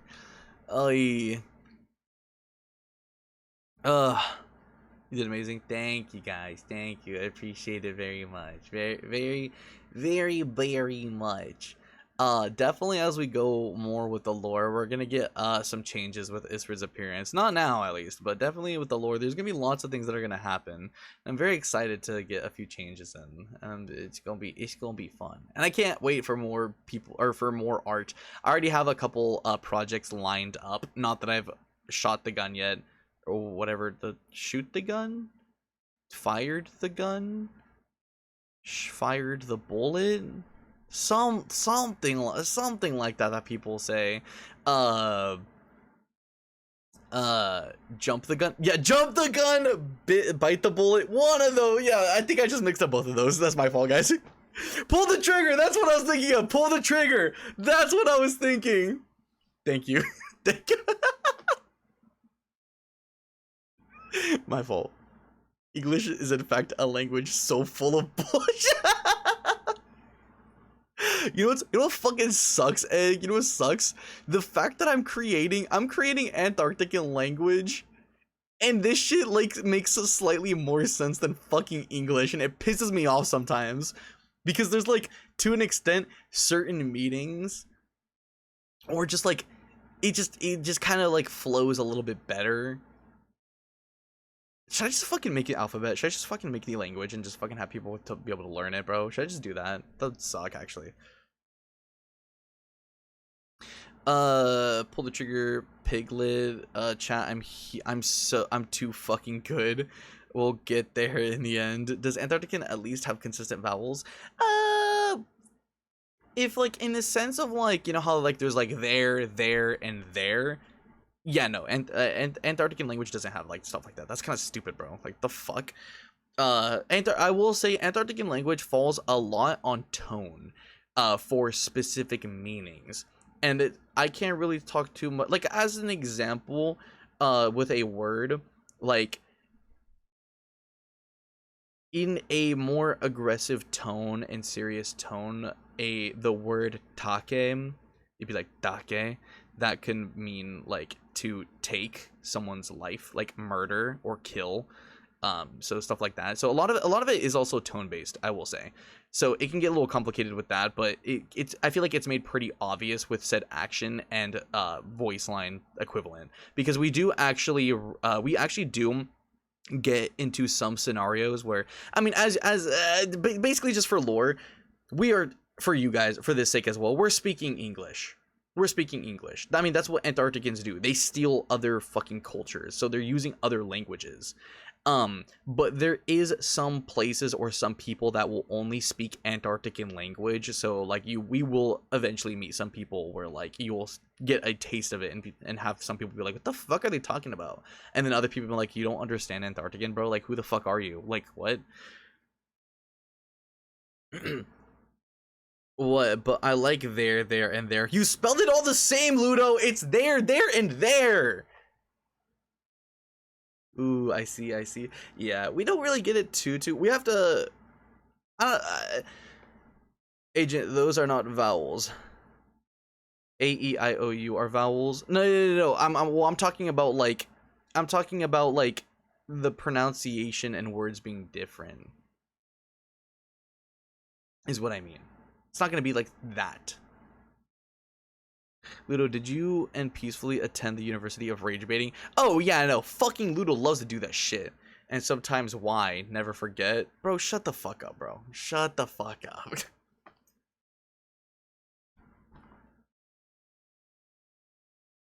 Anyways, I am very excited to learn, to get to show more lore. I personally don't like the upcoming arcs that we have. It's just for more world building and character building and introduction of characters. There's one character that I like. There's one character that will be introduced that I really like. But I fully enjoy the story when the older brother gets introduced and we get quote unquote access to the military. Once we start learning about because then we actually start to learn about the government. We actually start to learn about what the fuck they do and how twisted it can be, and the military itself. And that is cool to me. That's interesting. The older brother, I fuck with him so heavy. Oh my god, and the fucking fight scenes are gonna be crazy with him, because he is a beefcake. He's an absolute beefcake, bro. Holy shit. My only exposure to Ludo has been through dev so far. It'd be like that. I'm sorry for that. It's funny. Listen, I'm glad you two have fun. Yeah, I miss Dev. I think I did see. I wasn't reading chat, unfortunately, because I was reading the stuff. I think I saw Dev for a second. I think. Hi Dev, if you ever see the back this VOD, or if you're just off in the distance. Hi. But I truly want to thank you guys so much for sticking with me in this lore. I mean, as much as I'm reading it, I know that like listening to words and seeing stuff for like fucking 4 hours straight is probably like also not saying it's not the best, but like it can be kind of difficult sometimes. So I really do appreciate all those that have stuck with me and stuck with all of the constant lore drop and information swallowing. Because technically we did learn a lot. Excuse me. We did learn a shit ton. at least world-wise, at least clearing up-wise, because this is the most detailed lore drop I've ever done, actually. So, oh my god, it's so good now. This is, guys, you know what's so insane too? We're not even halfway through the fucking story, bro. I would say once we get to the older brother, we're probably halfway a little bit more into the story. Currently, there's still so much that we have to do. We're not halfway. We're not halfway at all. That was maybe even a quarter, maybe less, depending. It also entirely depends on how much I want to give you guys, because there is technically lots of side arcs that happen that are as equally important as the main story, but you could do without them. I don't really know how to explain that or how else to describe that, but it's side arcs that technically if you skipped them you wouldn't be as confused continuing the main story, but they're still related to the main story. You know what I mean? But I mean, I've thought of a lot in the story, so I mean, it's very well in depth. I would say very well in depth. I'd say the hardest thing is the specifics. It took me the longest with Athena because knowing the character and knowing what she would say to certain reactions is annoying, because it's not me. I'm not the one reacting to said thing. It's Athena. So having to be able to really think, would Athena actually say this? She would probably say something like this, is really annoying. But I know where I want these characters to be at the end game. You know what I mean? I know what I want certain things to happen, but once we're in that situation and things get into real specific detail, it's ugh, you know what I mean? Huge rage bait to have a lore stream being a filler episode. It's not really exactly going to be a filler episode. It's also, I would want you guys to understand and get more emotionally connected to these characters too, which is why I'd be more willing to want to put people on a quote-unquote filler episode, because these characters are made to be appreciated and loved and be ooh, they're all different. This is also why I don't really like Isfrid's personality, not gonna lie. Everyone's personality is different, has their own shtick. That's why I like Athena so much. I feel I relate a lot more to Athena's personality compared to everyone else's. I guess the older brother also, I can get down with. I fuck with his personality a bit, but he's kind of a man. He's kind of a man, you know what I mean? I don't know how else to describe it. Not you'd have to he's very big bro kind of deals, which is okay. It's not my favorite kind of shtick. Isfrid deserves a beach episode. We deserve a beach episode, respectfully. Disrespectfully, fuck summer. We all deserve to cool off. If I do a poll, not saying that I would do this the next lore drop, but if I ever do a poll for my lore, I promise you guys this, I will do certain, if I were to make lots of more money and had the money to spend, I will make a poll and I will have certain themes that we will put the characters in. It won't exactly be in the lore, but if I was oh, do you guys want to see everyone in Christmas attire, or a beach episode where people are in bathing suits, even though it's not realistic and fixated on the story, you get to see fucking eye candy, you get to see the older brother shirtless, you get to see fucking Zoloff fucking, and him, you get to see Isla and fucking Athena in fucking bathing suits, stuff like that. That would probably be taking more advantage, to be honest with you guys. You guys are probably gonna go for the beach episode. Are we gonna have rivals? Physics is fucking insane. I don't think. I mean, it's also all personality based, guys. Athena, unfortunately, wouldn't just choose a If we're talking about rivals, Black Widow's bikini, Athena would never choose that. Athena would never choose that. So it's also all personality based. You know what I mean? Fiend, I second this. That's fucking crazy, bro. That's genuinely crazy. Uh, Yes. God, but the widow design though. Oh, I know. There's one character in this story that we have not yet met yet that would have such an outfit, but that's because uh yeah.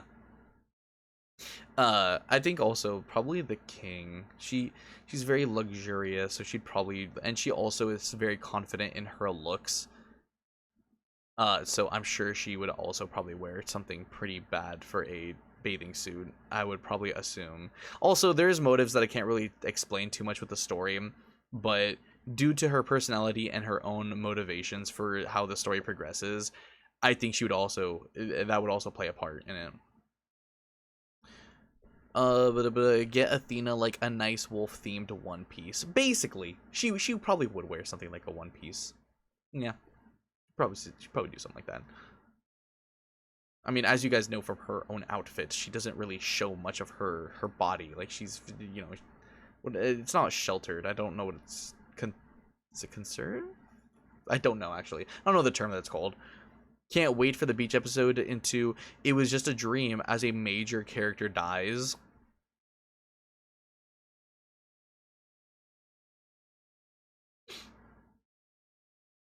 Yeah, so anyways, bro, deaths are gonna be crazy though. Deaths will be kind of insane. I fucking hate it, bro. I hate what I've done. Bruh, I'm kidding. I'm fucking kidding. I'm not gonna pull some bullshit of like, oh, everyone's. Hold on. I wouldn't do that.